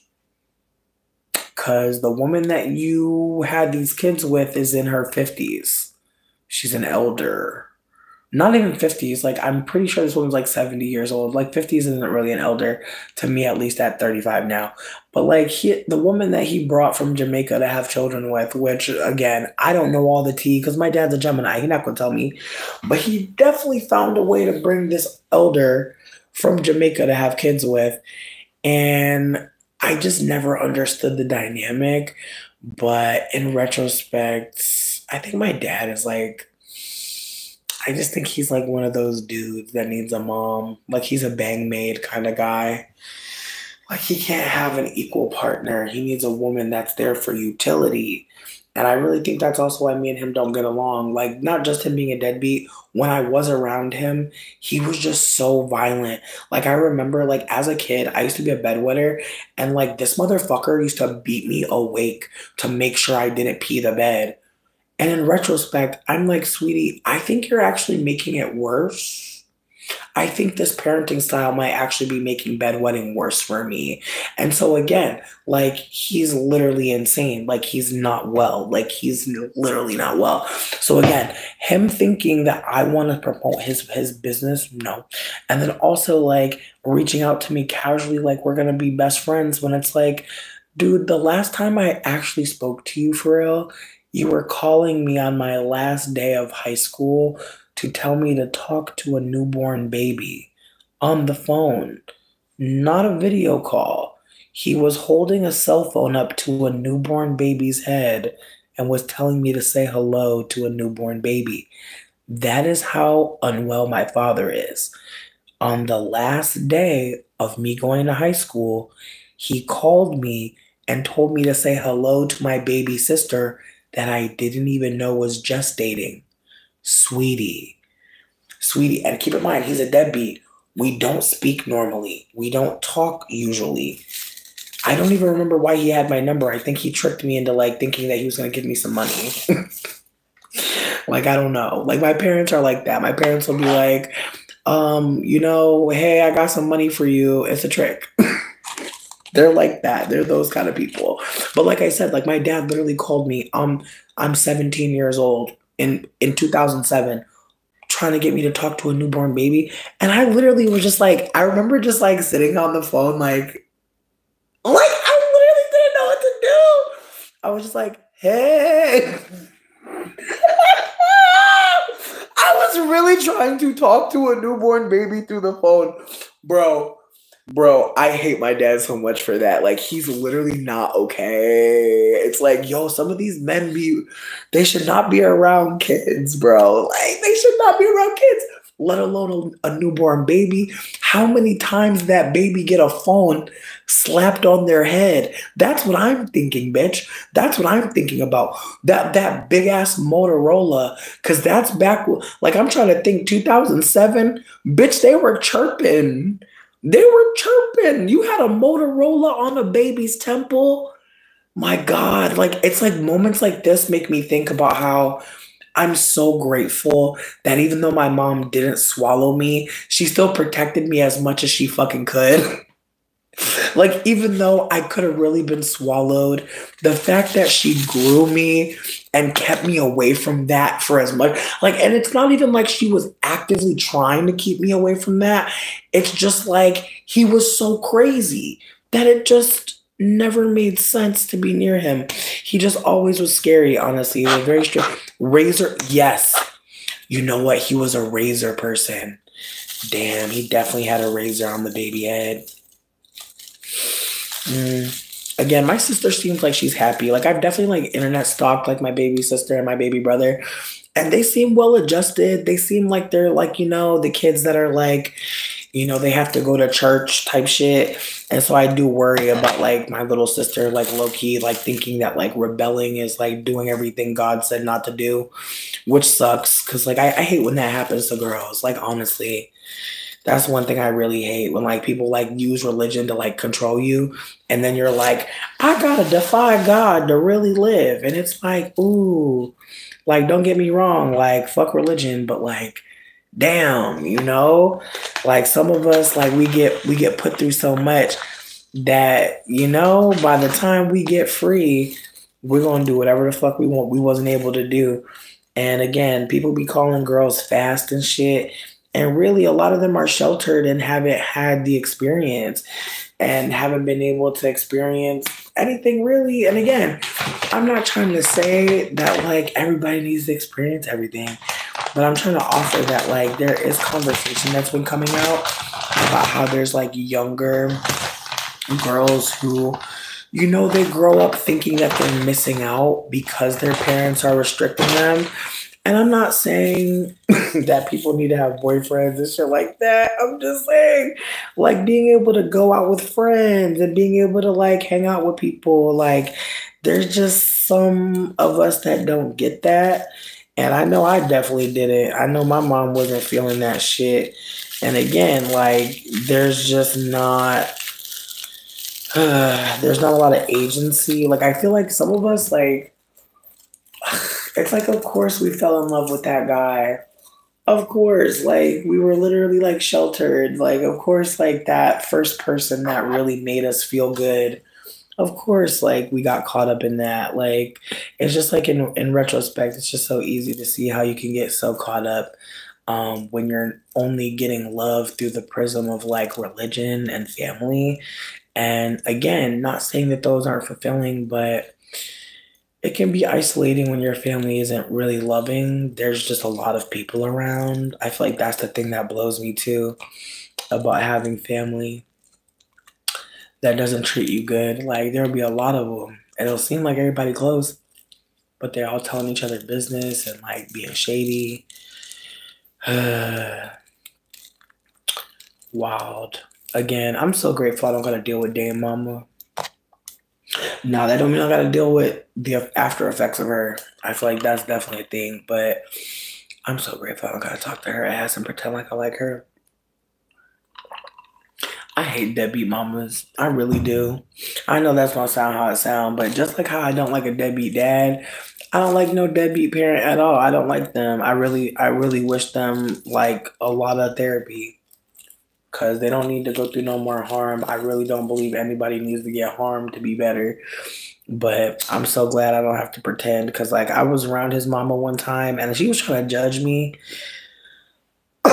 on some other shit, and I was just looking at her so crazy because I was like, bitch, no, I really can't. I really can't. But yeah, no, not having access to like, again, like I think about like people that I was having crushes on. I think about having to sneak and steal moments of intimacy because If I kiss a boy, I'm a hoe. Like just the ways that you be so scared of being a hoe. So scared of being a thought, so scared of being a slut. Excuse me. And fuck exploring like what you like. Like fuck enjoying being close with folk. But I also think about how like, you know, I think about like young queer people and how young queer people have experiences with each other like in this way that is way more under under spoken about. Like it's the way that I had many queer young friendships, many like moments with other femmes where I was just like, and the way that I never told my family, the way that I was very quiet, the way that like I definitely was caught with like my friend Sasha one time. Like we were playing house and we were pretending like we were a man and a woman, and I remember like she was the man and like she was wearing like a big jacket and like we were pretending to be a married couple, and like I just remember the shame that we were supposed to be feeling in that moment when we were caught. And it was so funny because it's like we were just two femmes, like performing like we were in a family, and like people were like making that seem like some really fucked up thing that was happening. Meanwhile, we're both like low key like cuddling in bed and just like laughing and like talking about how, you know, we can't wait to like wake up and like mow the lawn. Like we're being really silly, but like the adults around us are like, this is some gay shit.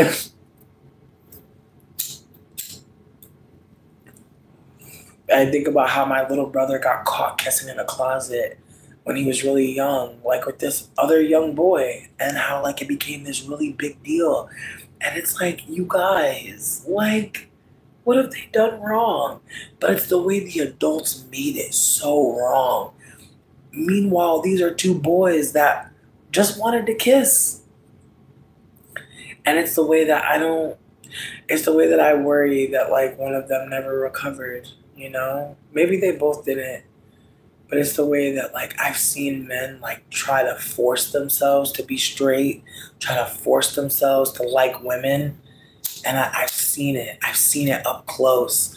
Like men that were trying to convince themselves to be straight, to behave not gay. And it's so unfortunate because it's like, it's okay. We don't owe anybody our sexuality. Like, nobody exists to be automatically attracted to anything. But we live in a world that assumes we all like something because we have the capacity to engage. Again, and the way that like you can be a queer child and like you and your femme friends can be in proximity with each other all types of ways. And it's fine.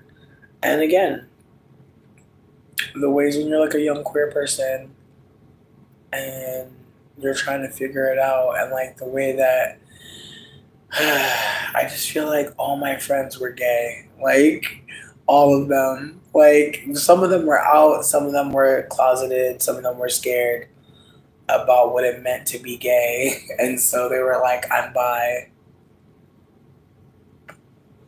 Some of them were trans, you know, and didn't have language. But most of my friends were like the people that were not like one gender. Like I remember this one person in my school, they were seen as a cis woman, but they were a cis man. They were a boy, but their body, the way it was shaped, people would always misgender them. And like at some point, you know, they went and got surgery. Like they got gender affirmation surgery. They made sure that their body looked masculine. And we don't talk about that enough. Like there are cis people who are like, I don't look enough like a woman, so I'm going to go out there and try to find a way to look more like a woman, even though you are a woman. But what is defining it? What is communicating it. Like, there are men that get their jaws done. They get a jaw or a chin job because they want it to look more quote unquote square and masculine. And there are women who get their jaws broken so they can look more oval or more whatever the fuck the word is.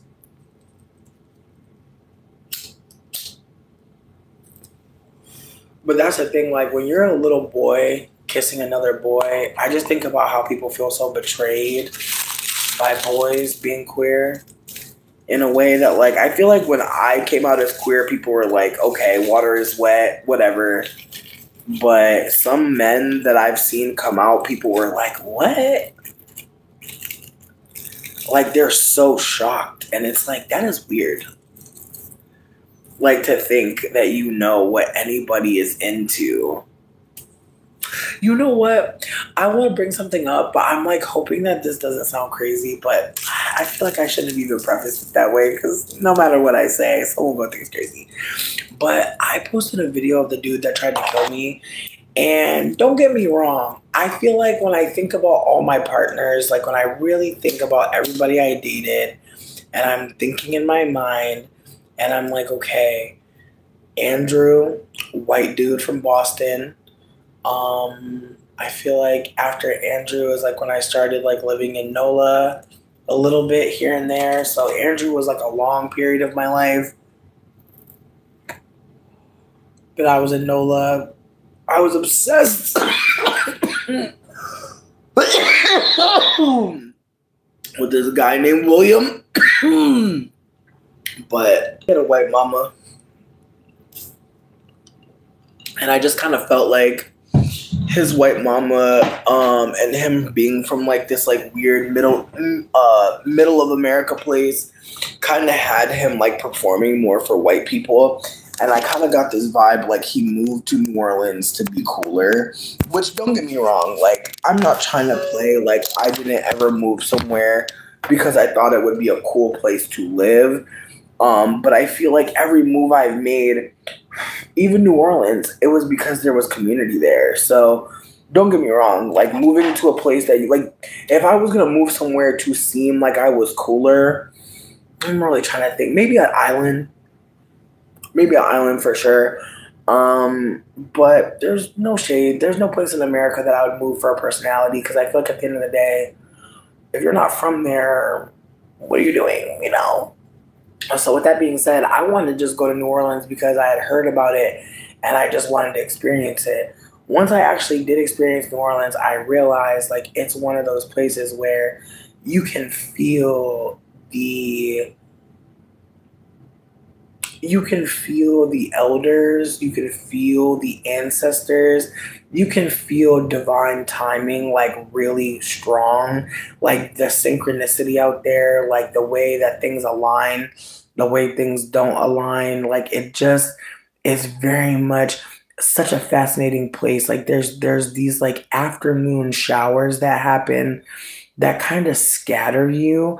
Like you'll just be outside and all of a sudden the rain will come because you're in a fucking swamp.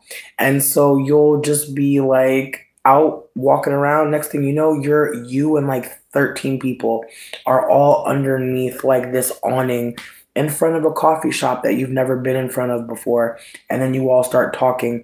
Then you all start being friends. Then you all might go out to get drinks. Like it's very much the kind of place where like if anything holds you up, like let there be like a motorcade, a bunch of horses and carriages.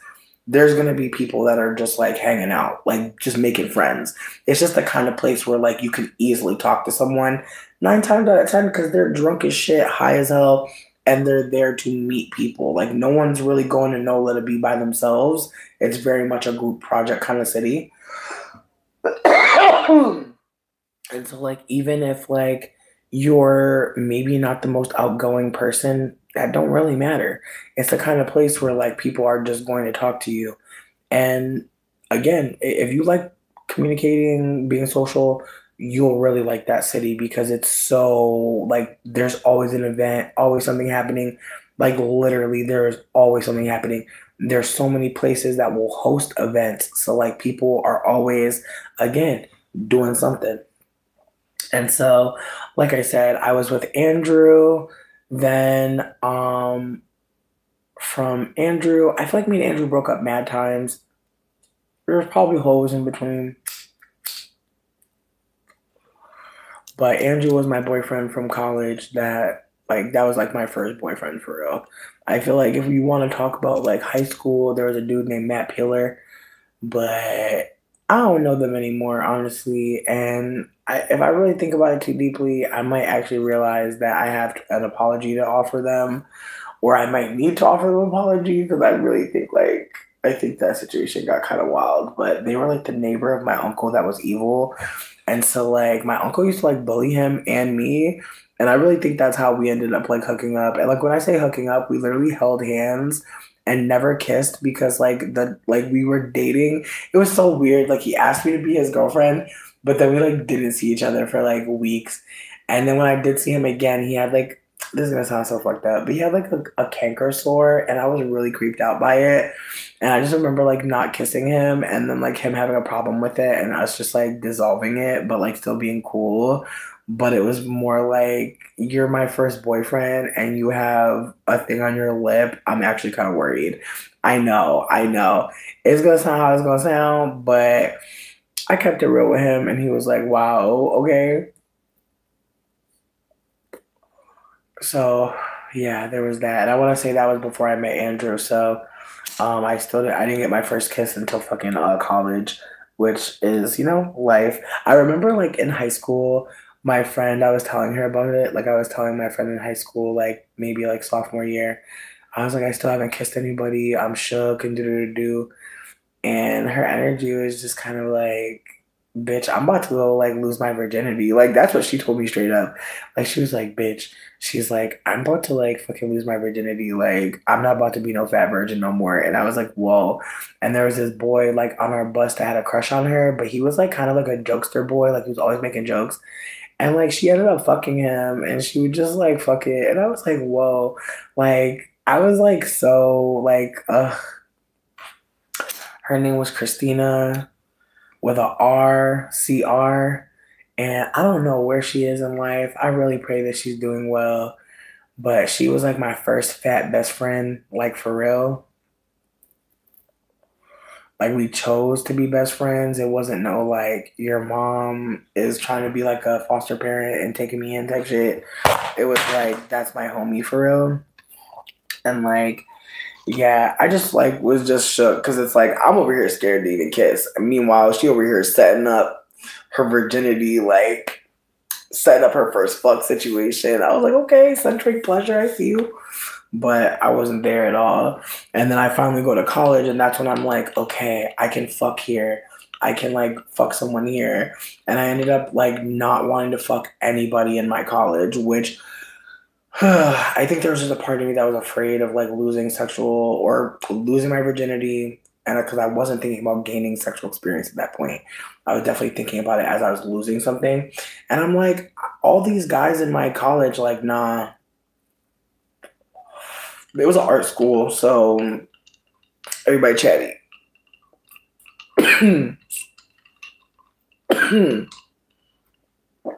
So my mind is set is like, I'm gonna just go on a dating app. I'm gonna find a hoe online. And I met my partner at the time on like maybe Bumble. Some old ass dating app. Like I don't even think it's probably one that don't even exist somewhere. Loki maybe. But it might have been okay Cupid to be real. But we went on a date. It was a cute time. I feel like I had my natural hair out too, and like he was touching my hair, and like he was really liking it, and it was just like a really cute moment. And then I want to say like when I started dating him was when I discovered lace fronts. So he's kind of like the dude that I was dating while I was like he's the guy who bought me a camera. So like my first boyfriend bought me a camera. That's how I started YouTube. Then in the middle of dating him, we broke up several times. And then at one point when we broke up, I moved to New Orleans because I found out about this anti-capitalist housing collective. And I told him, I was like, I don't want to live with you anymore. Because like I'm over here being a live-in girlfriend and I'm like, this shit boring as hell. Like, I feel like at the end of the day, I was a bang maid. Like, I was someone you could fuck and make clean and cook for you. So it just wasn't fun. At first, it was. At first, it felt like we were like being like married couple, but like at some point, it's like, yo, this is boring as fuck. And so I moved to New Orleans the first time, and the first time I moved to New Orleans, I actually it wasn't the housing collective. I found an ad for a room, and I moved in with these two white girls. And when I was out there, I was having fun, but that's when, um, yeah, that's when I met McNally. That's when I met her white friend, and like I was out in NOLA, and I'm trying to remember what I even did. Like I feel like I don't even remember what my job was out there. I think I was making enough money from YouTube to pay my rent. I think my rent was like $300 a month, maybe. Maybe 200 to be honest. I can't remember, but it was low. And that's when I got robbed at gunpoint and they stole my purse and my ID and I had to take a fucking flight home with a fucking police report, which was crazy. I didn't know you could go on a plane with a police report, but you can. And then from there, I was distressed and I was emotional because I had almost like got shot in the fucking head for a cell phone and a bag. And bitch, I was sick because I actually had my rent money. Like I was moving out the city and I was planning on paying them rent, even though I was leaving basically a week into the month. I was still gonna pay for the month. And they took my money, and I'm trying to tell these bitches, like, I literally have a police report. I just got robbed at gunpoint with all the cash for my. I have a note that shows I withdrew the money to take out for rent. They was not fucking with me. They was mad as fuck. And it's like I get it. Like in retrospect, when the shit happened to me, and that person didn't even go through no hardship. They just didn't want to pay the money for rent. But that situation was crazy as fuck because I kept trying to tell them like I will get you the money, like but obviously like me getting robbed at gunpoint the day before I get on a flight means I can't give you any money, but their energy was just like anger, understandable, but they were not hearing me. They did not give a fuck about anything, and so I feel like in that moment I just was like, damn. You know, you could get almost get shot in the head and people don't even care. That's crazy. And so that's why I went back to my ex-boyfriend at that point. And then I want to say that's when I find out that McNally fucked my boyfriend because we got into a fight and he tells me that he cheated on me, which was really crazy. Like, why tell me in the middle of a fight that you cheated on me?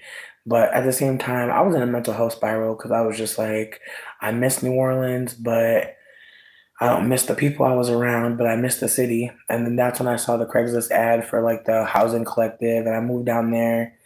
And I want to say that's around the time that I met Pearl. That's around the time that I met Will. And that's when I was obsessed with this like biracial dude.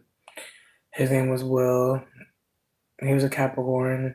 Oh my God. I feel really crazy about that situation, but I wanted to be with him so bad. But I feel like he had a whole tragic backstory with an ex, and so he was like, I'm not dating nobody. That was tragic. Then he ended up dating Pearl, which really killed me, bitch. Like I was like Pearl, like the thing that killed me about it is me and Pearl talked so much about him. I told her so much all the feelings I had about him. And then to turn around and see them be together. But they broke up, but I still was just like, but in retrospect, you really can't like who you like. But again, like at that point, I'm back in New Orleans and I'm living in a different housing situation. And then I want to say I went back to New Orleans one last time. I want to say I went three times. I want to say that. I want to say I went down, came back, went down, and then came back another time. Yeah, because Sydney. But now I'm not sure. Now I'm like, I actually think I met Sydney when I met Jody. But I think, no, I'm lying. There was another housing situation with this other person. Yeah, because me and Jody fell out, and I don't even know how me and Jody fell out, which really sucks. But in retrospect, I feel like you know I don't know.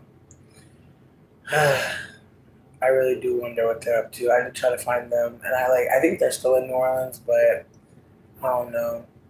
I feel like I'm just not trying to bother nobody if they don't want to be found. You feel me?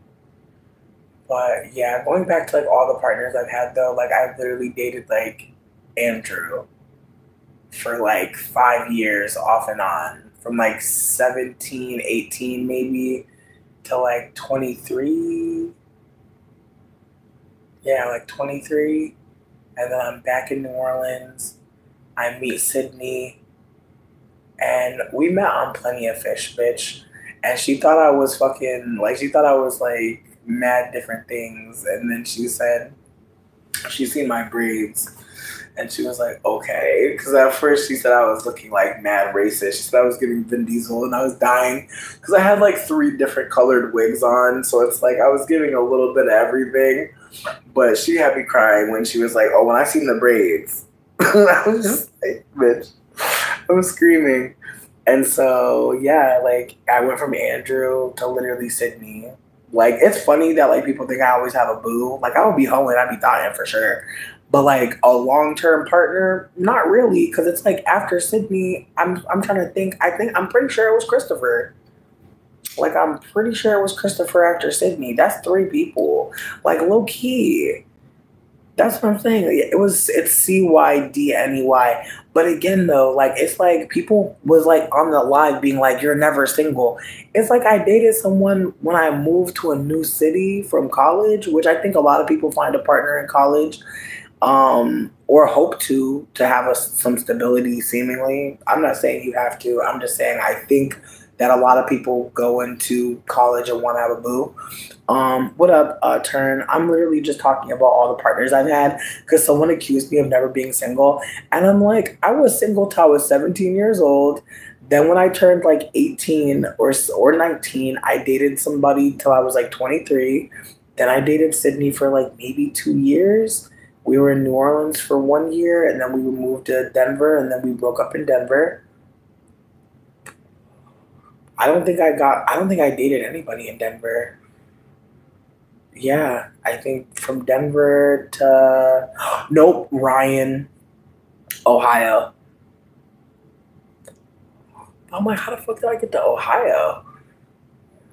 Yeah, like that. Okay, I guess that's 4 people now. But I'm like, other than Ryan though.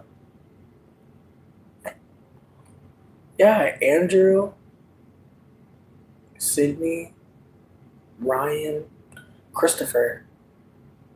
Yeah,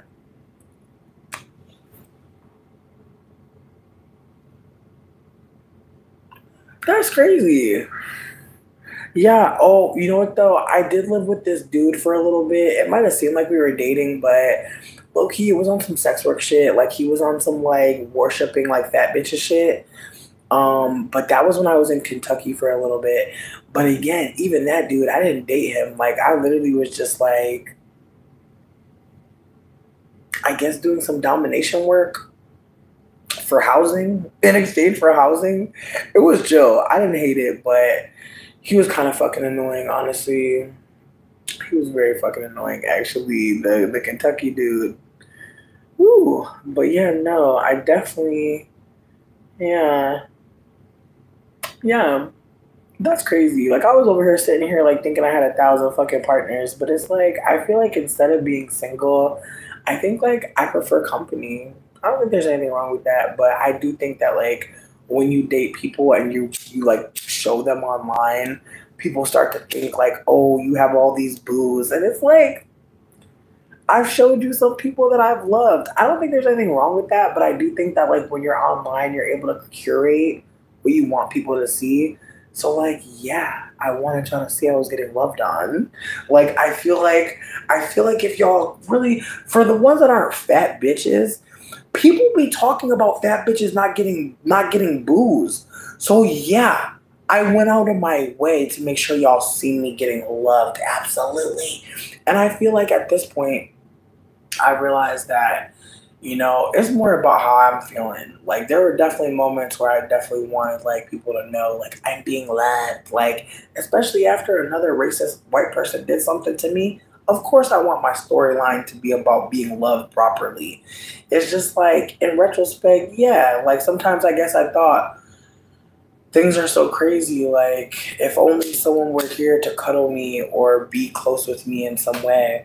I'm not saying that that doesn't give like energy vampire or user energy, because I'm sure in ways like I was using some of my partners to feel better about life. I'm sure I was.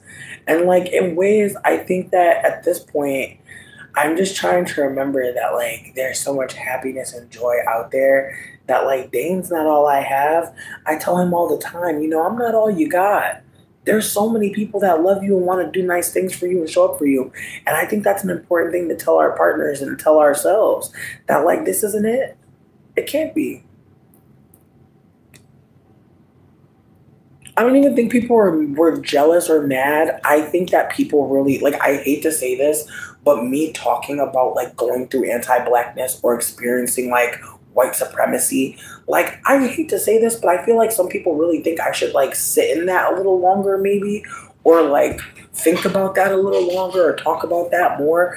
But I feel like for me, I think in retrospect, it was just easier to switch gears from like going through pain to going to pleasure. And I feel like I don't regret like that coping mechanism, but I do think that like unfortunately like when you're experiencing incredible pain, I think like the things you'll do to numb it are like wild. Like I think that we can look at a lot of people's story and be like, damn, like you did what you could to like feel better. I think most of the habits that I actually embody are things that make me feel at least temporarily a little better. And I think sometimes that that's all we can really actually get is temporary like okayness or tolerable unhappiness. I don't know. Or a tolerable level of unhappiness. And so I do think that like unfortunately for some of us like so like and I think some of us really know this intimately, and so I'm trying to say this real gently, but like for some of us saying what's happening is the issue. Not really, but for people that like cannot exist in the reality of how painful things are, how hard things are, us talking is the violence. And I think some of us may have picked up on that in some way, that like just being candid is like harm. And so I do think that some people will hear me talk about going through pain and then be like, but now you're just smoking hella weed and like talking about hoes. Yeah, that's my cope. I wish more older people would be honest about that, because then maybe younger people would think about other things that they'd like to do. You can get locked into like seeking pleasure as like a validation that you can like do more than hurt. I think that that's what a lot of addicts feel, probably, that like we're not just hurting all the time, right? We're high as fuck, we're transcending, we're going to other planes of existence. It sounds like a story I'd want to read, someone that like was able to seemingly escape so hard that they feel like things are going better now, even if they're really not. I think delusion sometimes is it feels like the safest corner to turn. So,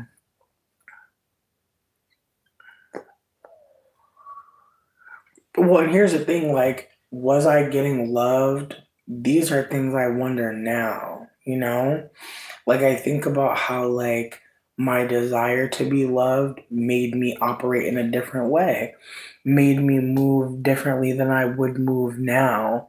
And even in the relationship I'm in now, like learning how to like advocate for myself, learning when to walk away from people, like that's a forever journey. And again, thinking back to all the people I've dated, thinking about how I went from like, dating someone in New Orleans to moving with them to Colorado. We break up and then I'm just in Colorado. And then I think what ended up happening is I flew to Ohio, or actually from Colorado I flew to Kentucky. And then from Kentucky I met someone in Ohio, and we started dating, and it was okay.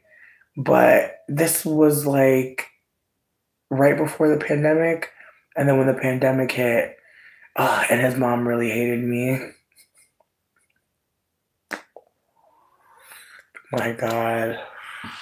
Ugh. I'm so glad I'm not in Ohio, bitch. What a fucking nightmare.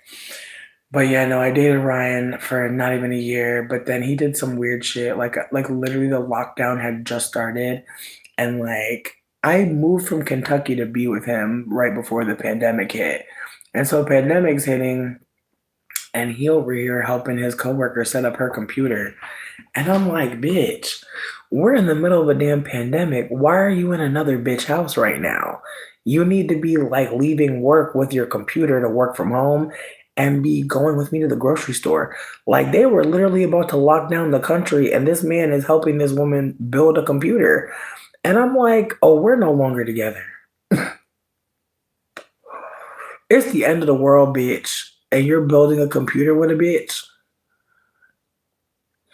She couldn't call you on the phone. Y'all could have did this on the phone. You had to go to her house. Okay.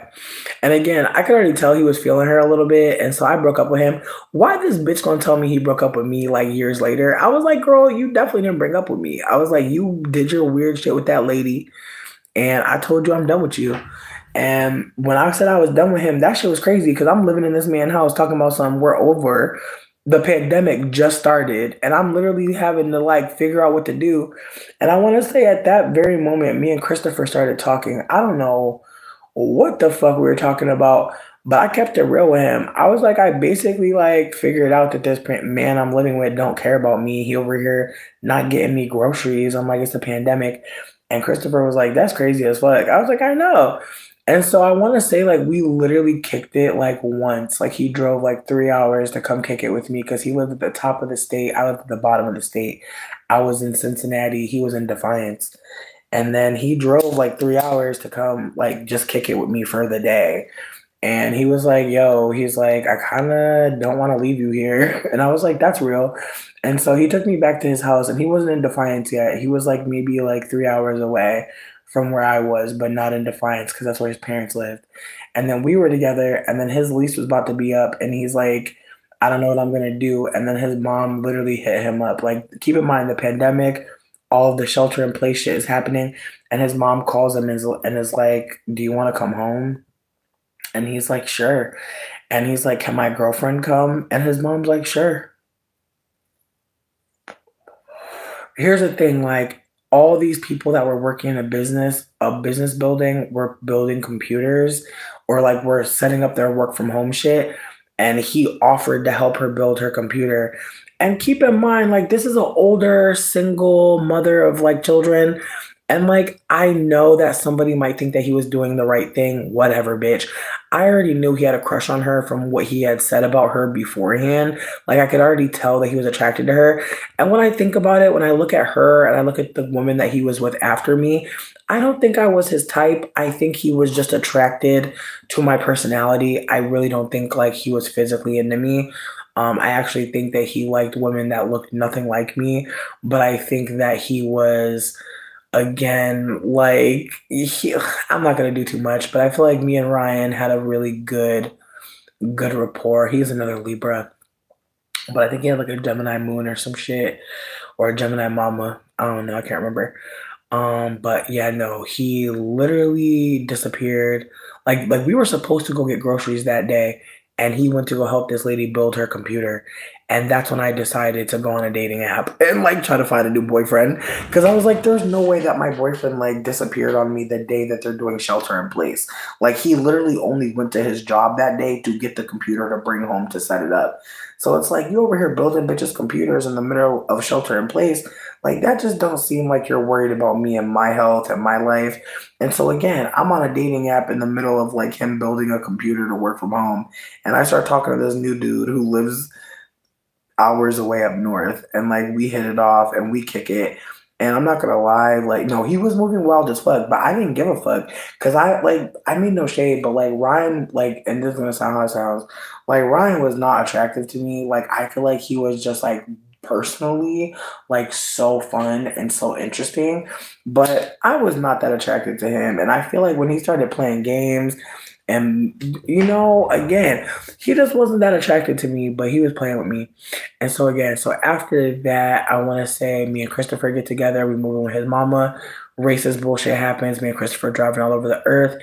Next thing you know, we in Michigan, just living, and I reach out to the internet and I'm just like, look, I'm like, I need something. Like, I remember like me and Christopher moved in with this trans man, this trans man named Corey, and he was a fucking different type. Like, he was actually lying to us. Like, the rent for the entire, like, keep in mind, we moved in with this trans man. Me and my boyfriend are sharing a bedroom.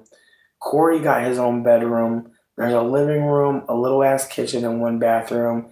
I want to say they got one cat. We're paying like $700. He's telling us that the rent is like 14. So he's making it seem, or rather, he's making it seem like the rent's like 1,000, and we're paying a little more because we have the bigger room, and he's paying a little less. Sweetie, we found out that the whole rent was what we were paying. That he had tricked us into paying the whole rent, and he was living rent free. And on top of that, he was eating up our food. We were buying him cat food because he was saying he was down bad. So he was like financially abusing us, like very poor, like very badly. And I just remember like just knowing good and goddamn well that I could not stay there. And like between Corey doing that and then Christopher being checked out, because like we had been homeless for like at that point the entire pandemic, right? So from like 20, well, I shouldn't say that. Him and us going to his mom's house was maybe 6 months, but like in 2020, we were homeless. So like the pandemic started, we get together, we go to live with his mom and dad, we're homeless before 2021, and then we end up breaking up in like 2022, and then all of 2023 I was single. And then in 2024, in July, I met Christopher. But I think somebody would probably want me to include Nat. But if I'm being candid with you, me and Nat's arrangement was he gave me a bedroom. I had my own bedroom in exchange for watching his baby. He never brought his baby to the house. And then he started love bombing some other girl when I told him, like, I don't want to be with you. Like, and like, here's the thing: I thought I might want to be with him, but the way he treated his child had me turned off. So there were a lot of men that I was thinking about for sure. There was that dude who had the daughter, and I felt sad because like I could tell that she wanted to have so much attention. She needed so much attention. And her father over here bringing thoughts around her. Like, honestly, I'm gonna be real, bitch. Like, I definitely met Smutty Kid way too soon. And I was just like, bro, you are a mess. Like, I'm gonna be nice to your baby because, I'm meeting her. But just moments like that, like, I'll never date a parent again. Ever. I could never see me doing that shit. Fuck that. Because it's the way these motherfuckers be want to leave you with a baby.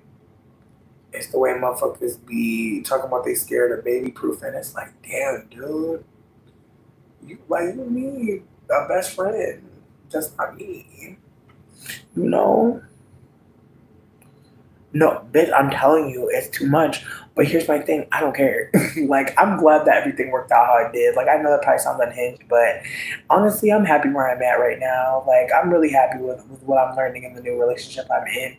Because again, like, I'm learning about trauma, conflict resolution.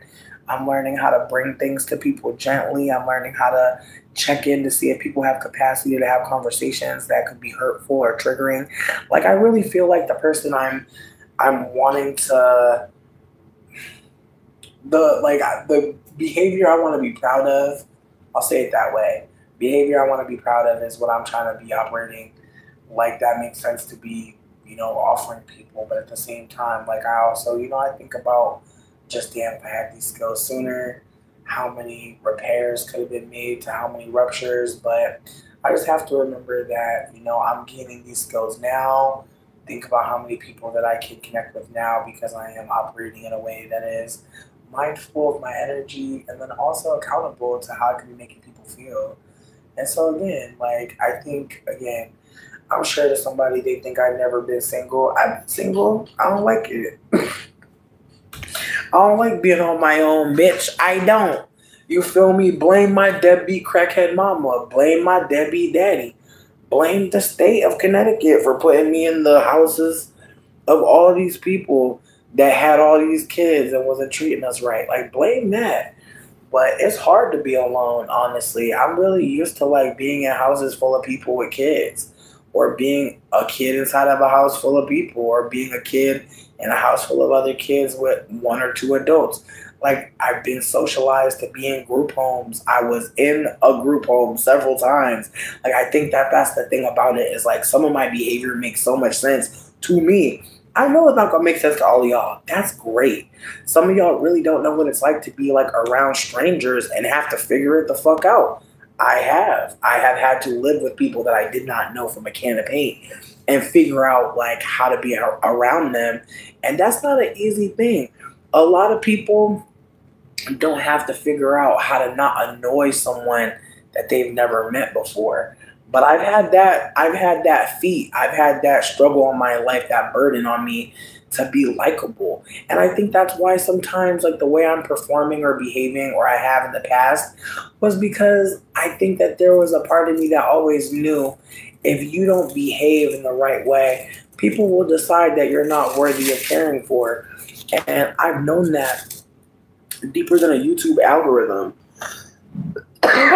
Like growing up, like I knew like if I don't say the right things to these foster people, I'm not getting a house, you know? I'm not getting housing.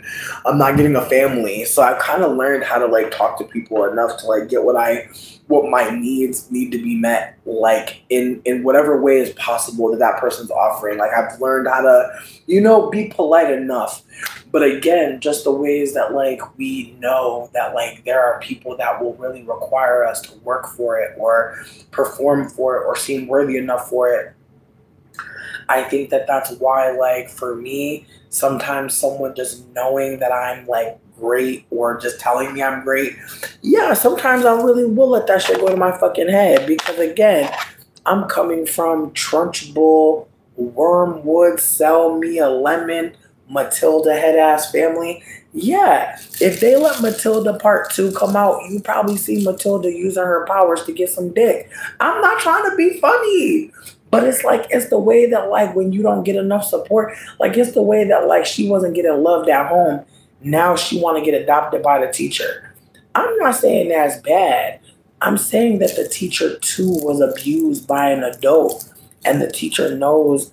And also when I think about Matilda, I think about how Miss Honey was still sweet, even though she went through so much stuff that could turn anybody cold. And I think about that as well. That like how some of us have gone through stuff that really should have really turned you to a demon witch. Like bitch, like low key. Like one of my Virgo friends stays being like, bitch, you being too nice. And it's like I'm really not. But I don't wanna change. I don't wanna treat people how they treated me just because I can. Who cares? Like that's like low key. This is just the Sag moon in me. Like, sweetie, I actually want you to hate me because I'm not going to stoop to your level. Like, I really want you to be sick that you thought you were gonna get me to react and like treat you like how you treated me. I really want you to have to realize I'm actually not a savage. I'm actually not about to give you less than my ass. I'm not about to do none of that. I'm not going to be like that. And so again, like being able to choose like how I want to behave, choosing to not be changed by people's behavior, that's powerful as fuck. But does anybody talk about that? No. No. People just kept calling me a dumb bitch. Like, I swear to God, like people just kept being like, you're dumb. Why aren't you fighting people? Why aren't you beating people up? It's like, girl, because I could go to jail. And then I don't get to talk. Then I don't get to tell my story, bitch. I don't get to live to tell the tale. Like, I'm so sorry, but I'm definitely getting beat up in jail. Like, let's be real. I'm mouthy as fuck. Like, the whole thing about jail is be quiet and beat people up. I'm not making it through jail, you guys. So I gotta find ways to stay the fuck out of that bitch. But again, It's the way that like people will harm you and people want you to like crash the fuck out because people did you dirt. Meanwhile, I'm telling people what people did. Meanwhile, people are like, I feel like that's the other thing too. I think people will never really realize like how many people have watched my videos who did me dirty and it got back to their people. Like, sweetie, there have been moments where people have reached out to me to be like, oh, such and such, like, is it like some like when Quasi and Giselle moved out and like didn't pay rent, mad people in California were hitting me up like, yo, I seen Quasi, I told them to give you your money. I was like, bitch, that's crazy. And again, it's the way that like I didn't tell nobody to do that shit. But I was telling people these motherfuckers robbed us because my mindset is this. If you gonna rob bitches in New Orleans that literally let you crash out, you and your mans drove from fucking the Bay to New Orleans and had housing close as fuck to downtown for under $500. Like, that's the thing that's craziest to me. They owed $150 a piece. That's what will always have me dying laughing. Y'all owed $150 a piece and y'all moved downtown. Y'all moved to Uptown to live with a girlie in a private school. Like, that's and then found a nice apartment for like $1,000. And again, the gentrification, because wasn't nobody paying no $1,000 in that neighborhood. Now they paying thousands for rents and shit now. I'm telling you, bitch, they had a whole, I remember I was living in a whole house for $600.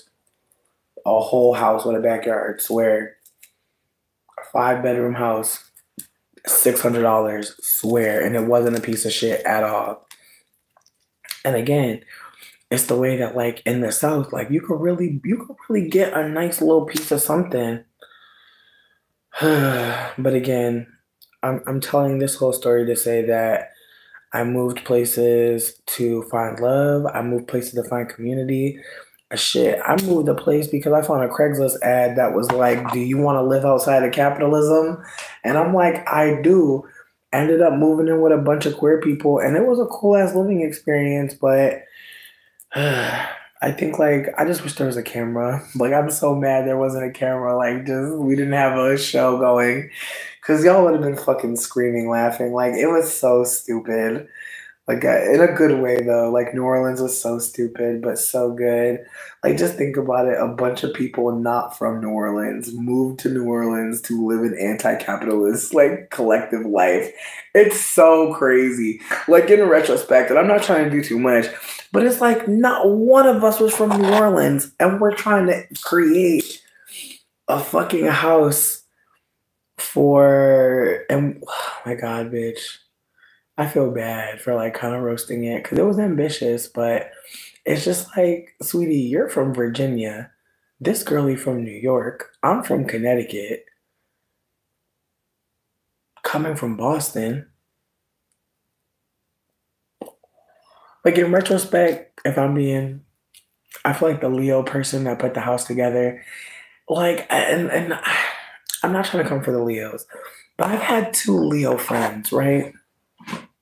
2 people that I would consider a friend that were Leos. And they just have this, I'm going to be the visionary. I'm going to be the one that says it. I'm going to be the one that does it. I'm going to be the girl, be that girl. And between me and you, it's just like, I feel like that just gets so loud in their head that they don't really think about like what that's going to look like.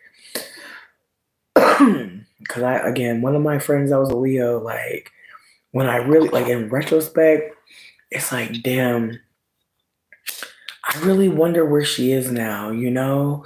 Only because we're so similar in terms of like our journey online. And I just wonder, like, is she doing good? Is she holding on, you know? But the Leos that I've met have been just so like, I've got a vision. There's something that I must build. And it's like, I love that, but it's like, why couldn't this be built in Virginia? And don't get me wrong, New Orleans is historical. It makes sense why somebody would want to be there. But I just remember like the street we lived on, and it was all these black families, and some white man had bought the house that we were renting for $600 a month. And I'm sure their mortgages were more than that. And it just makes me wonder, like, Who owns that street now? Like I want to dig so bad. See if I can find out who is renting to us.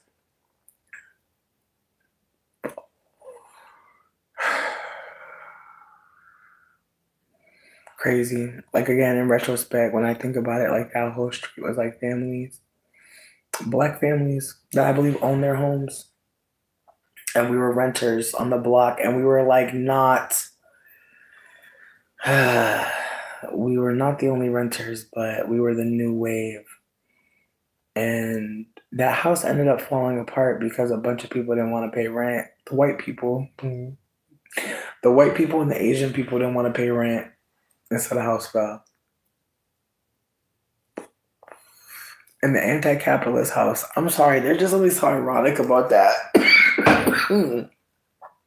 That in the anti-capitalist house created by a deep dark-skinned black queer person, that a queer trans black person from Virginia started something called Quilombo House, which was like the idea of like the houses that were a part of like the freed and liberated enslaved, like formerly enslaved people being. Actually, I could be wrong. I think the Quilombo House story is actually about like Cuba and about like black Cubans. Forgive me if I'm fucking up the lore, bitch. My bad. Like I literally have way too much shit on this computer to be trying to type. But the house was absolutely like in the spirit of a liberation house. Like that was the idea. People who have like been harmed by white supremacy, by the threat of harm of colonization, and we want to live as anti-capitalistically as possible. But also like we were, I don't want to call us like little all colonizers, but I do think that again, like my desire to move to New Orleans wasn't about drinking. I'm not a big drinker, as many of y'all know. Not even a big gambler, bitch. I'd be scared as fuck to buy a lotto ticket because, bitch, ho, that shit public record, ho. Imagine getting a lotto ticket and winning, and bitches are like, they know where you're at. Scary. But yeah, I don't do none of the shit that New Orleans be down to do, but I do like to fucking eat some good ass fucking barbecue. And I certainly like beignets, bitch. My God. Shout out to Cafe Du Monde. Shout out to the Cafe Du Monde in Mid City though. Like if you go to New Orleans, bitch, don't get me wrong. You could go to the one downtown. You could go to the downtown Bourbon. No one's mad.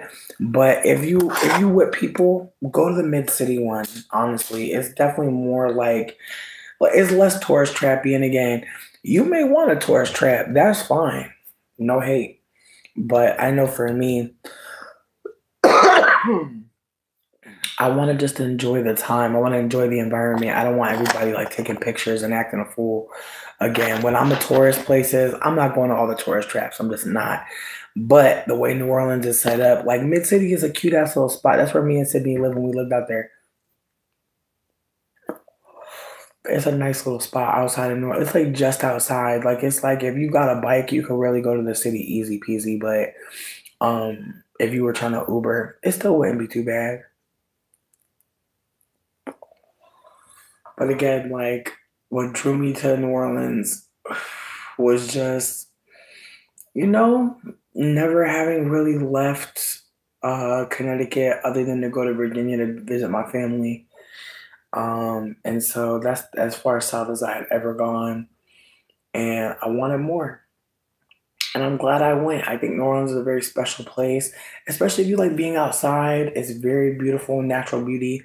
As I said, great food, great food, great food, and then also the nightlife. Like, there's always live music everywhere. Even people on the street that like play music for money and tips, the buskers.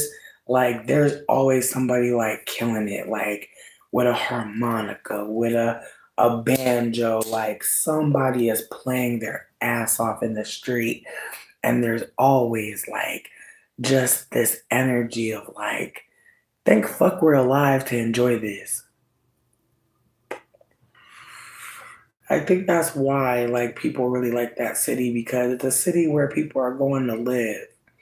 Like some cities, like I've been in New York mad times when I was younger. I haven't gone as much as an adult, but it's the way that like the city doesn't really bring me no comfort. I don't be excited to walk around New York for real. I'll be tired thinking about walking around New York. New Orleans, bitch, babe. It's the way that like the streets are lined with so many different interesting shops.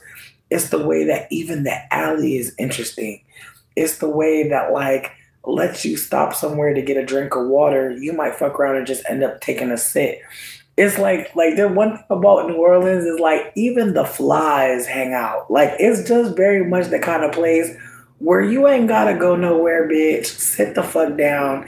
Like there's just this energy of rest and ease and divine timing. Is why when I laid on that bitch in the street, I knew there's no way somebody stole my bike and I just walked a mile to get it and nothing about to go down. It's the kind of place where you never know what is going to happen next. You really never know.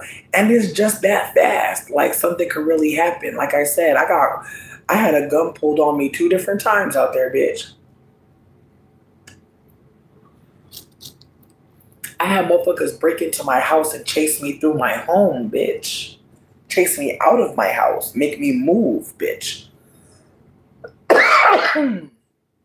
All because I was bothering they white little bitch that they wanted to just keep around. I still don't understand that Katie shit. Like, I don't know why she said that she was pregnant. But then again, a pregnant white woman, that's why they gave her housing for free. But she was transphobic and she very much was mad. Like, she thought that I wanted to be a man. And it was funny as hell because I feel like at that point, I was just realizing, like, I'm just me, but she really took it personally that I wasn't operating like her. And the funniest part to me is she was a bad baby. She was a white girl that was trying to attract black men, trying to attract black peen, trying to attract black energy from black men, especially black men with guns and shit. And so me and her were not on the same type of time when it comes to like femininity or being a woman. Like it seemed like to her, you know, she was using her femininity to get what she needed. And I was happy for her, you know. When I found out she wasn't pregnant, that's when I was mad though. Cause it's like, girl, you stealing my stuff, and that's the only reason why people keep you in this house. And again, the way that a white woman could say she's pregnant and now everything is different. Meanwhile, she robbing people, me, but it don't matter because unbeknownst to me, there's men with guns that'll kill for her, which is crazy. But again, I'll never forget being chased out my house with guns. And when I finally get to the car, I look at the front porch and it's 5, 6 black men with guns. Big guns, bitch. Not no pistol, bitch. Like big guns, bitch. Like big guns. On my porch. With a white bitch in the middle talking about, yeah, that's right. And I'm looking at her like, you don't even understand what this looks like. You don't even understand what you're doing and what you're a part of right now. None of you really do. But it was wild because, again, everybody that's running out that house is black and brown and trying to get safe. And the lack of safety is a white person thinking that their scam about to mean that they're going to be homeless. And the wildest part to me out of everything is, why do these men got these big guns but nowhere for you to go? Like, don't you see that that's kind of crazy?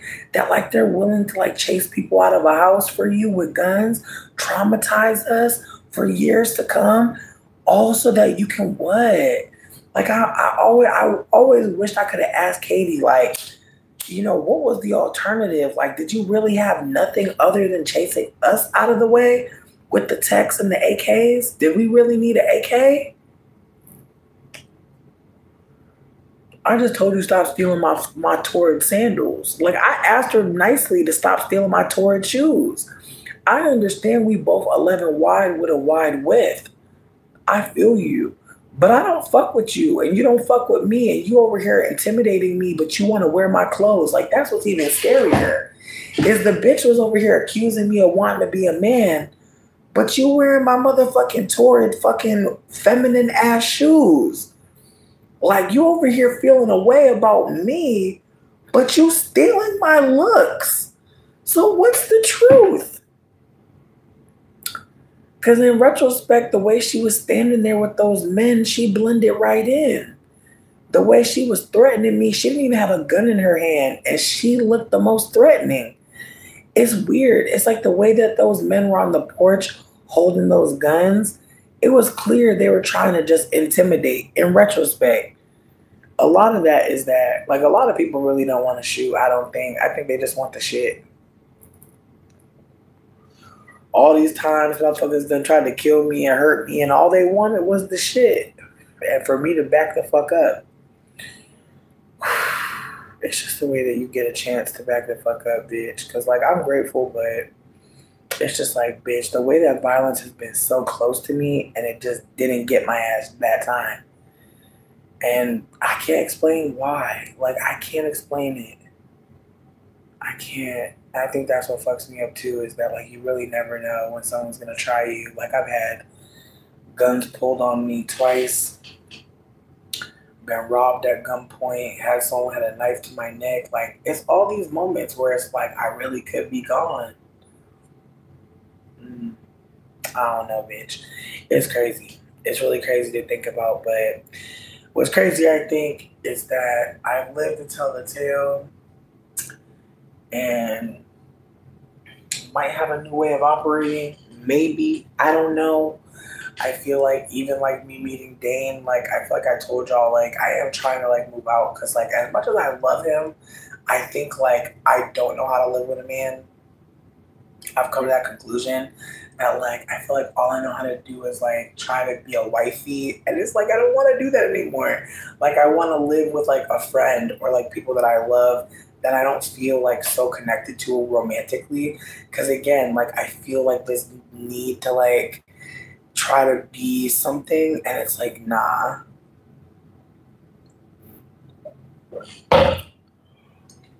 I mean, here's my thing.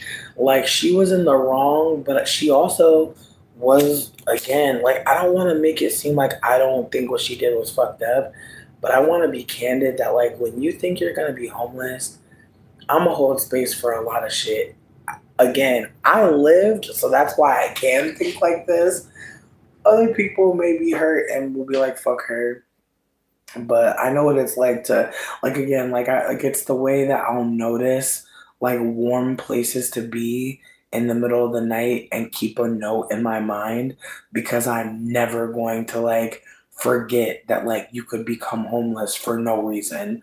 Like for the people that have like never experienced homelessness for no reason, you're not gonna understand, and I'm glad. Like not like I never like honestly, if you would have told me as a kid, sometimes you just can't get housing because white people are being evil, I'll be like, what? But again, like the ways that like certain things don't get revealed until you go through them. Because my mom not gonna tell me about white people not letting her live nowhere. It's not happening to her, right? So, like nobody in my family. Like, I feel like that's the other thing too. Like nobody in my family has my problem, but there's also no black women in my family.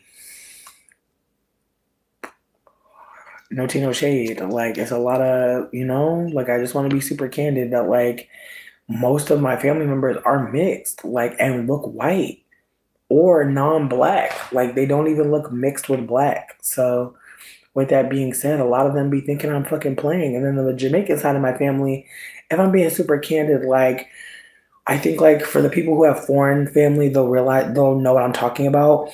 Like foreign people are like very aware that like this is an anti-black place. And so most of them won't bother to do anything unless they financially can do it. They're not going to put themselves in a place if they know that they financially can't be there. And so from my perspective, I feel like a lot of Caribbean family of mine are very much like upward mobile, like trying to make a certain amount of money and trying to emulate a certain type of elevated, you know, And again, this isn't me trying to say that they've gone to school and like done certain things. Like it's just to say that like, they come from a place where not everybody makes it out. And then on top of that, like not everybody gets to have a family, gets to build roots, and like I just think that that's like what their pride is in, like being from Jamaica and having the ability to like have more than one generation here, like having three generations in America is a big deal for them. And so I think for me, like I don't think about generations. Like I don't think I'm gonna have kids. I don't, and so right then and there I'm already disconnected from like my Caribbean family because I'm not interested in family in the ways that they are. Like they all want to like celebrate relationships and grandbabies and cousins. Like as a kid, like that's what it was. Like I was always with my cousins. I was always visiting them. Like I remember my aunt lived on the same street as me, just down the road a little more. That I would walk or take my bike and visit her, and I'd stay over her house. Like I remember both my aunts. I didn't. One of my aunt Heather, I liked her more than my aunt Andrea, but I think it's because like my aunt Heather was. I think my aunt Heather liked my dad more as a brother, and so that's why I think she liked me more as a niece. I think my aunt Andrea was just like, damn, my little brother got this white lady pregnant, got these wayward light skinned kids. Like I think like my aunt Andrea was just like I think she knew it was a bigger shit show. I think that's why she wasn't as like soft and gentle, unfortunately, because I think she knew like it's some shit going on over here. Whereas my aunt Heather, like she kind of has like this like really like just oblivious way of communicating. Like she's just very much good at bullshitting, and it makes me sad in retrospect because like she's just the first one to just say nothing, to like change the subject and to just make it a silly game. And it's like as a kid, I used to love that about her. I used to love when she would interject because like that meant we weren't having such a spicy and direct conversation. Like I liked how she would just come on in and make it silly. But now I'm realizing that like I don't think that she's able to handle conflict.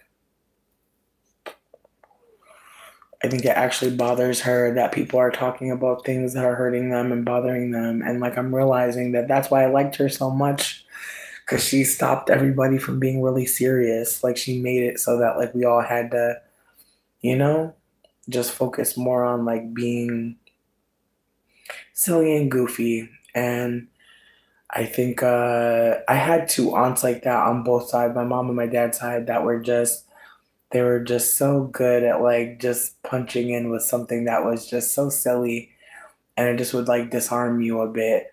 And in retrospect, those are the aunts that like I had huge fallings out with when I started getting direct with them about how, I didn't really feel supported, and their energy was just kind of like, what?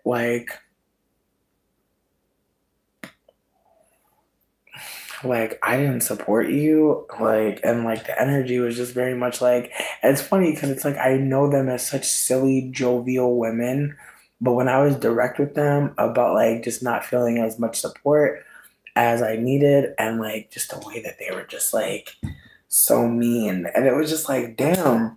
But again, I think about like the politics of being an aunt.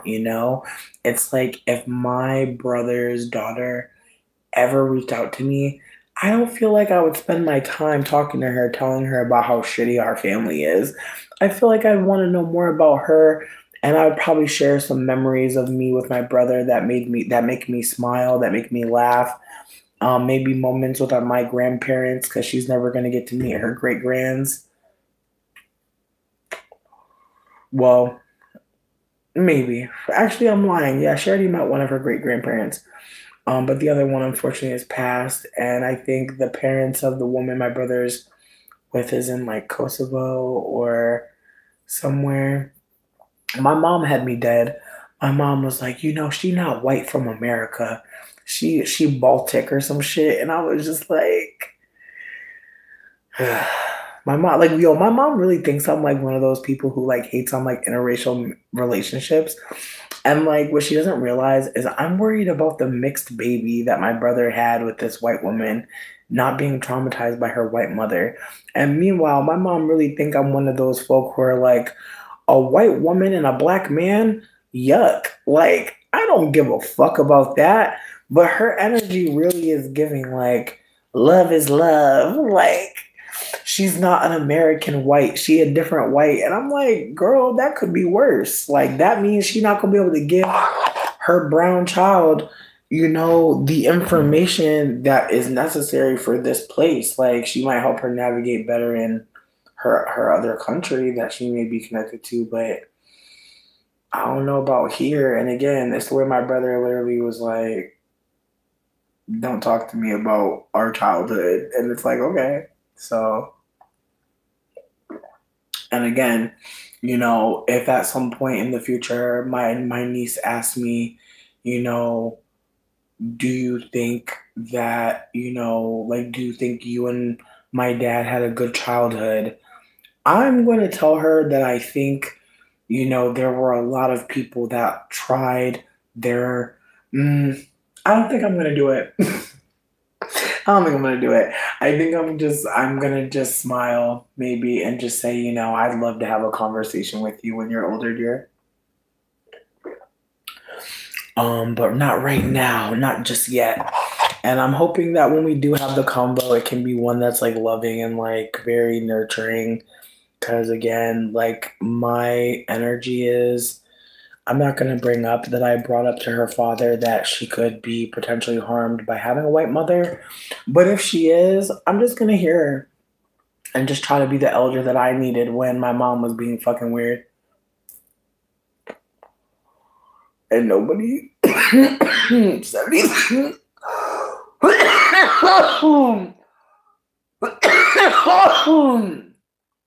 I'm trying to just think about what it could look like to be the elder that I needed for my niece. But if I'm being super candid, like I'm actually really loving the idea of like being the ancestor that like just, does their own thing and then dips out when it's time for them to dip out.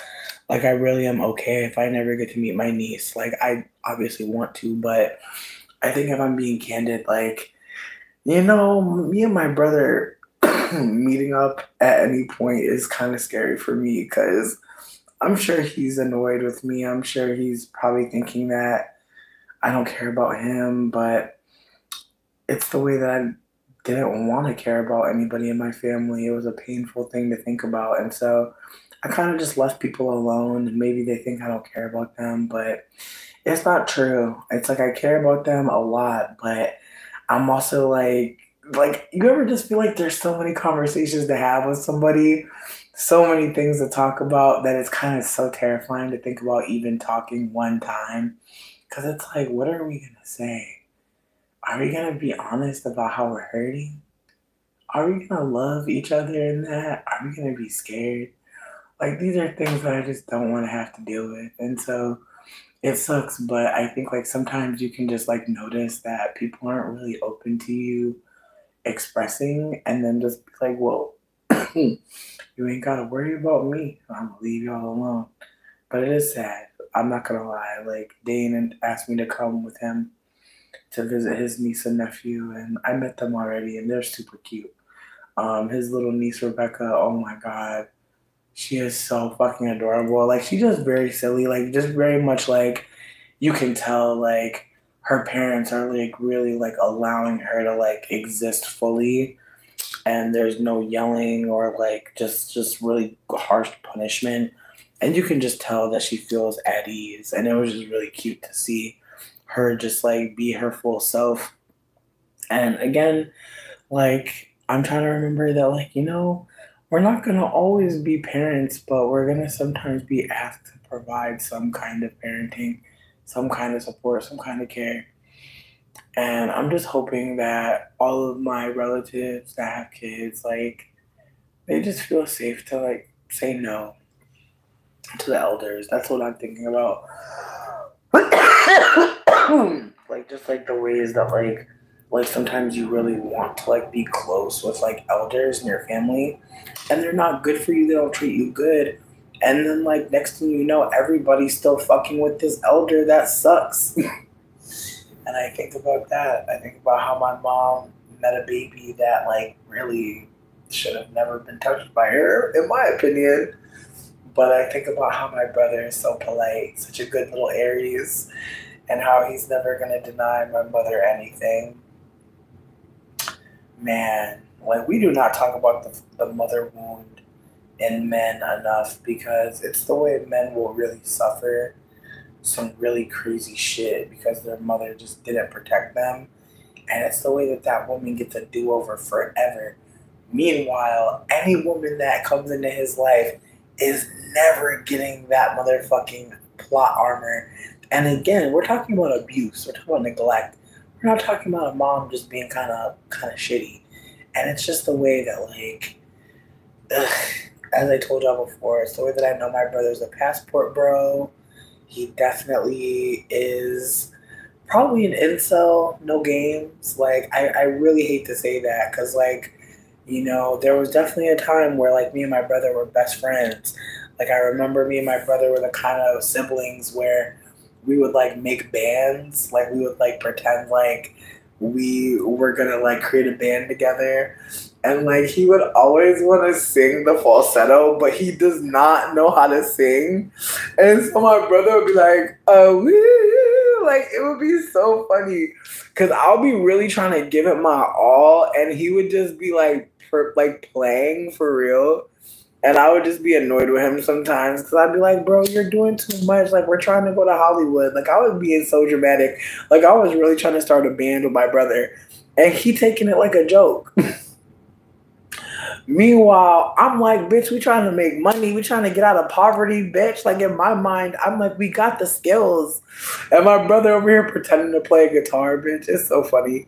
But at some point, we really did lose connection. I just saw him, like, get friends that were, like, boys. Like, boys, you know? And, like, all of a sudden, he want to beat me up. And it wasn't like the play fighting like before. It's like now he just going to punch bitches in the stomach. Like, me and my brother used to have, like, all types of little battles.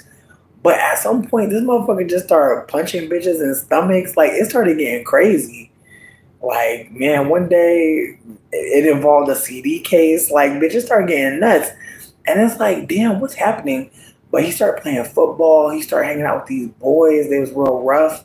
And it was wild how, like, my brother had never been around, like, hyper masculine aggro men before, and yet as soon as he did, now he's acting a fool. And it's the way that my mom and my brother start fighting. Like, it's just wild. It's the way that, like, our household was violent because men my mom brought in. At some point, it just felt like my brother was, like, getting all this. It felt like people were beating on my brother and he was trying to beat on everybody else.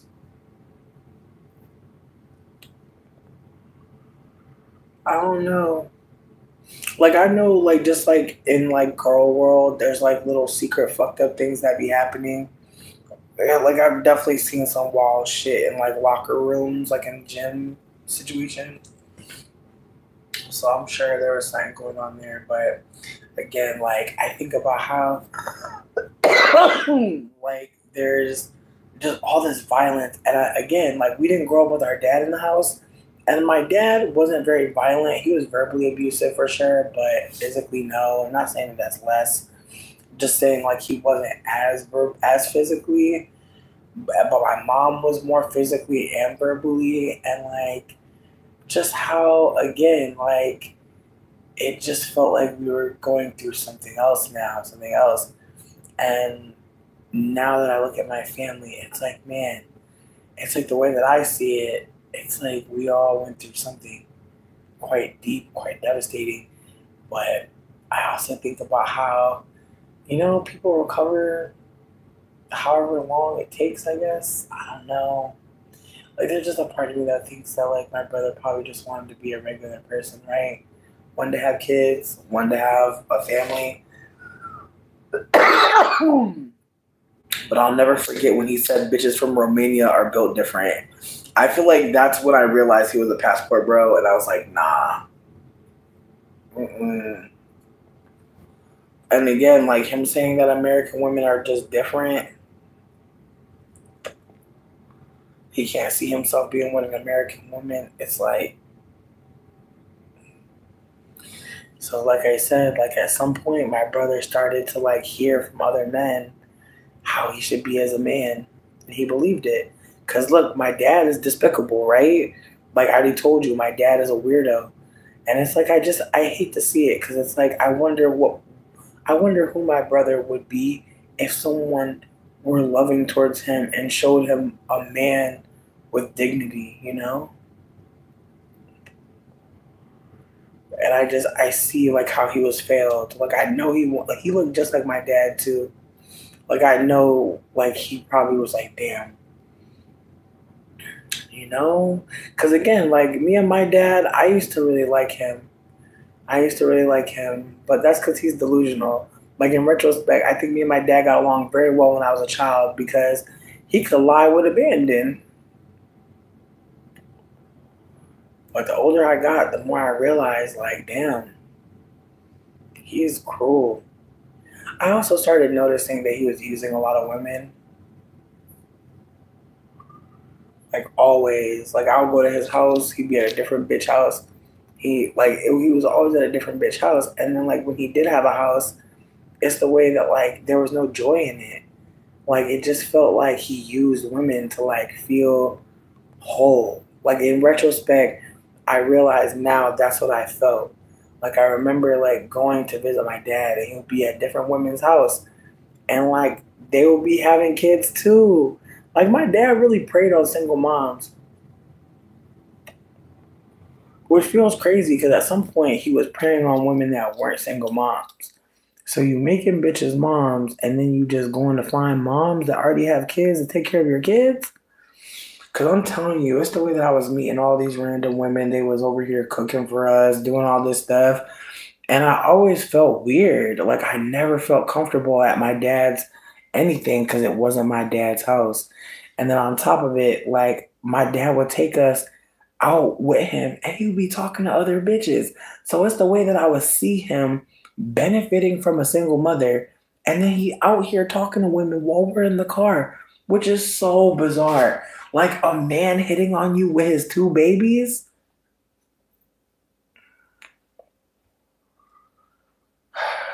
I was so embarrassed, bitch. And bitch, my dad was so corny. He'd be like, hey, can I talk to you? And I'm like, you have kids in the car, bitch. Go bring us home. Ew. And so, again, I don't know how the fuck we got all the way up over here, but I said all this to say that, like, when the first man you ever meet is a weird ass man, like, I just feel like my dad being the first man that I ever really got to know.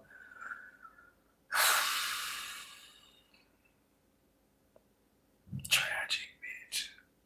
Mm-mm-mm. Bitch, I swear. People that I wish was my dad more than my actual father. Krusty the Clown, Mr. Krabs, Plankton,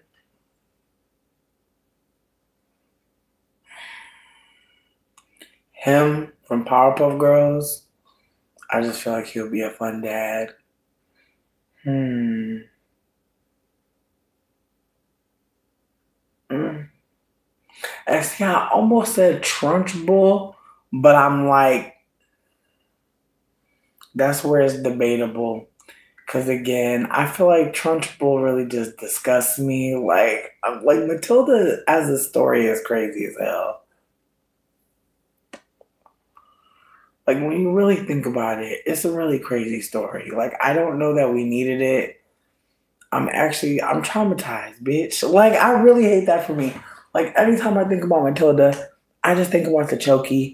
I think about Lavender being thrown over the motherfucker. Like I just think about the little black girl and her braids and her getting swung around, and that shit just hurt my head every time I seen it. That's the way I wanted to beat up Agatha Trunchbull so bad. Damn, like that scene where they throwing food at her and shit. Ugh.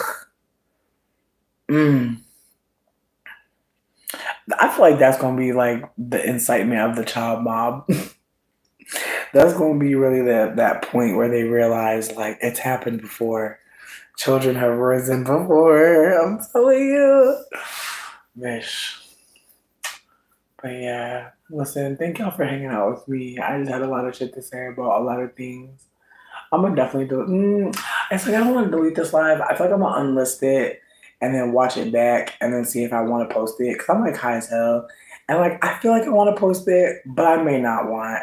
Cause again, like I feel like I shared a lot of stuff with my brother, and in the middle of it, I was like, "Damn, I'm being fucked up," like sharing all this stuff. But there's a part of me that feels like, and this is just gonna sound how it sounds, but I feel like if somebody tells me that they're an incel, that they're a passport bro, that they're one of these, like if a man tells me that he is involved in a system of harm, I kind of feel like it's okay to laugh at him and make fun of him. But I also feel like there's a part of me that's like, none of this is funny, none of it is really like, haha. It's very much sad because, again, like, who knows what this really means? Like, my brother doesn't know. Like, he's never been a passport bro before. This is the first time, right?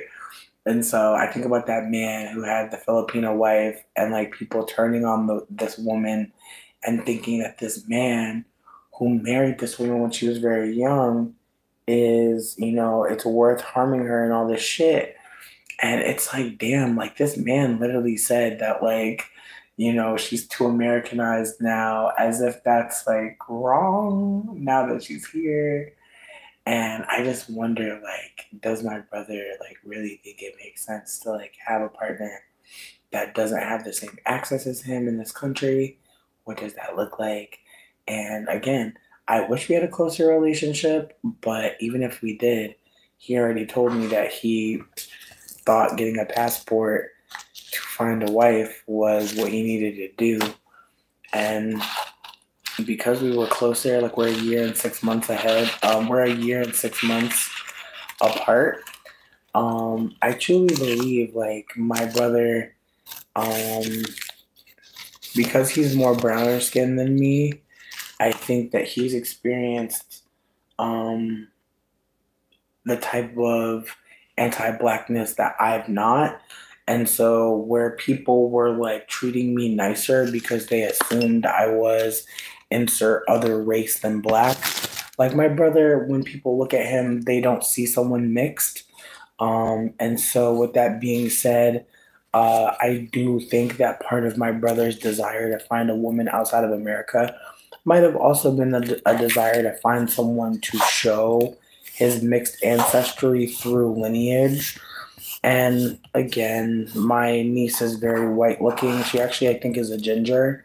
And so, with that being said, her being a biracial ginger means that she's going to get the benefit of being mixed, right? And so, I've seen some browner skinned black men and mixed men be kind of weird when they have a lighter skinned child and kind of, just operate in a particular way. And so, I'm really hoping that my brother realizes that, his children can come out any color, but that, because he is mixed and he's dealing with a white person, that he's probably going to have whiter looking kids. And there's nothing wrong with that, of course, but there's a part of me that just wonders, like, because of what he's experienced, colorism and anti-blackness and being a black man, I do wonder, like, how he is navigating. I also think my brother may be a Trumper. I don't know for sure, but based on him being a passport bro, I wouldn't think that that would be so far off, unfortunately. So again, as much as I desire to have connections with my brothers, both of them, and I mean technically I have three brothers, but if I'm being super candid with you, I feel like my dad's most recent kids. It's not that I don't count them as my siblings. It's more that like I don't think they count me and my brother as their siblings. And now maybe they count my brother more because Jovan definitely spent time with them. But it's the way that like I just feel like after me and my sister got into that argument because I said something about my dad being shitty, I think that, it's just, it just like would not shock me if we never speak again because he's shown up for her. Like, I'm sure my account of who he is conflicts with who she knows him to be. And if I'm being candid, I think that, this is probably a tale as old as time. There's probably a lot of women who hate their sister because their sister got the love or their sister doesn't love their father and they do. I don't give a shit between me and you. I really want, like, if my sister is being treated good, that's great. But I know my dad's weird and delusional, so I know she's not. I feel like for me, that's my issue is that, like, I know my little sister is not getting treated good by my dad. Like, I know that he's not capable of loving her. But at the same time, I feel like, that's her journey. Like, you really can't play God in people's life. Like, you can't try to spoil the plot for everybody. Like, and I'd be trying to be like, oh, and it's like, you gotta just, I'm hoping that one day my sister realizes that our father is a psychopath, but who knows, bitch? He's been consistently with her since childhood. I got breaks from him. And just the way that I feel like I was spared because I was taken from my mom. I also feel that same way about my dad. Like I feel like if he had to be my primary care parent, so terrifying. So terrifying. And yet, who knows? Like maybe I'll find that my sister is really happy and that he figured out how to be a dad. I'll be happy for her, but there's also a part of me that's like, like I just feel like the way he operates is just so. It must be where I get my delusion from because he has so much of it. He must have had something to spare to me. Anyways, I'm gonna go. I appreciate y'all for listening to my long story about, just a bog witch that is bog witching around. Um, as I said earlier in the chat, I feel like I'm gonna put this shit on unlisted and watch it back because it's 5 hours long. And I didn't expect to be here for 5 hours for real, but we're here. Bye.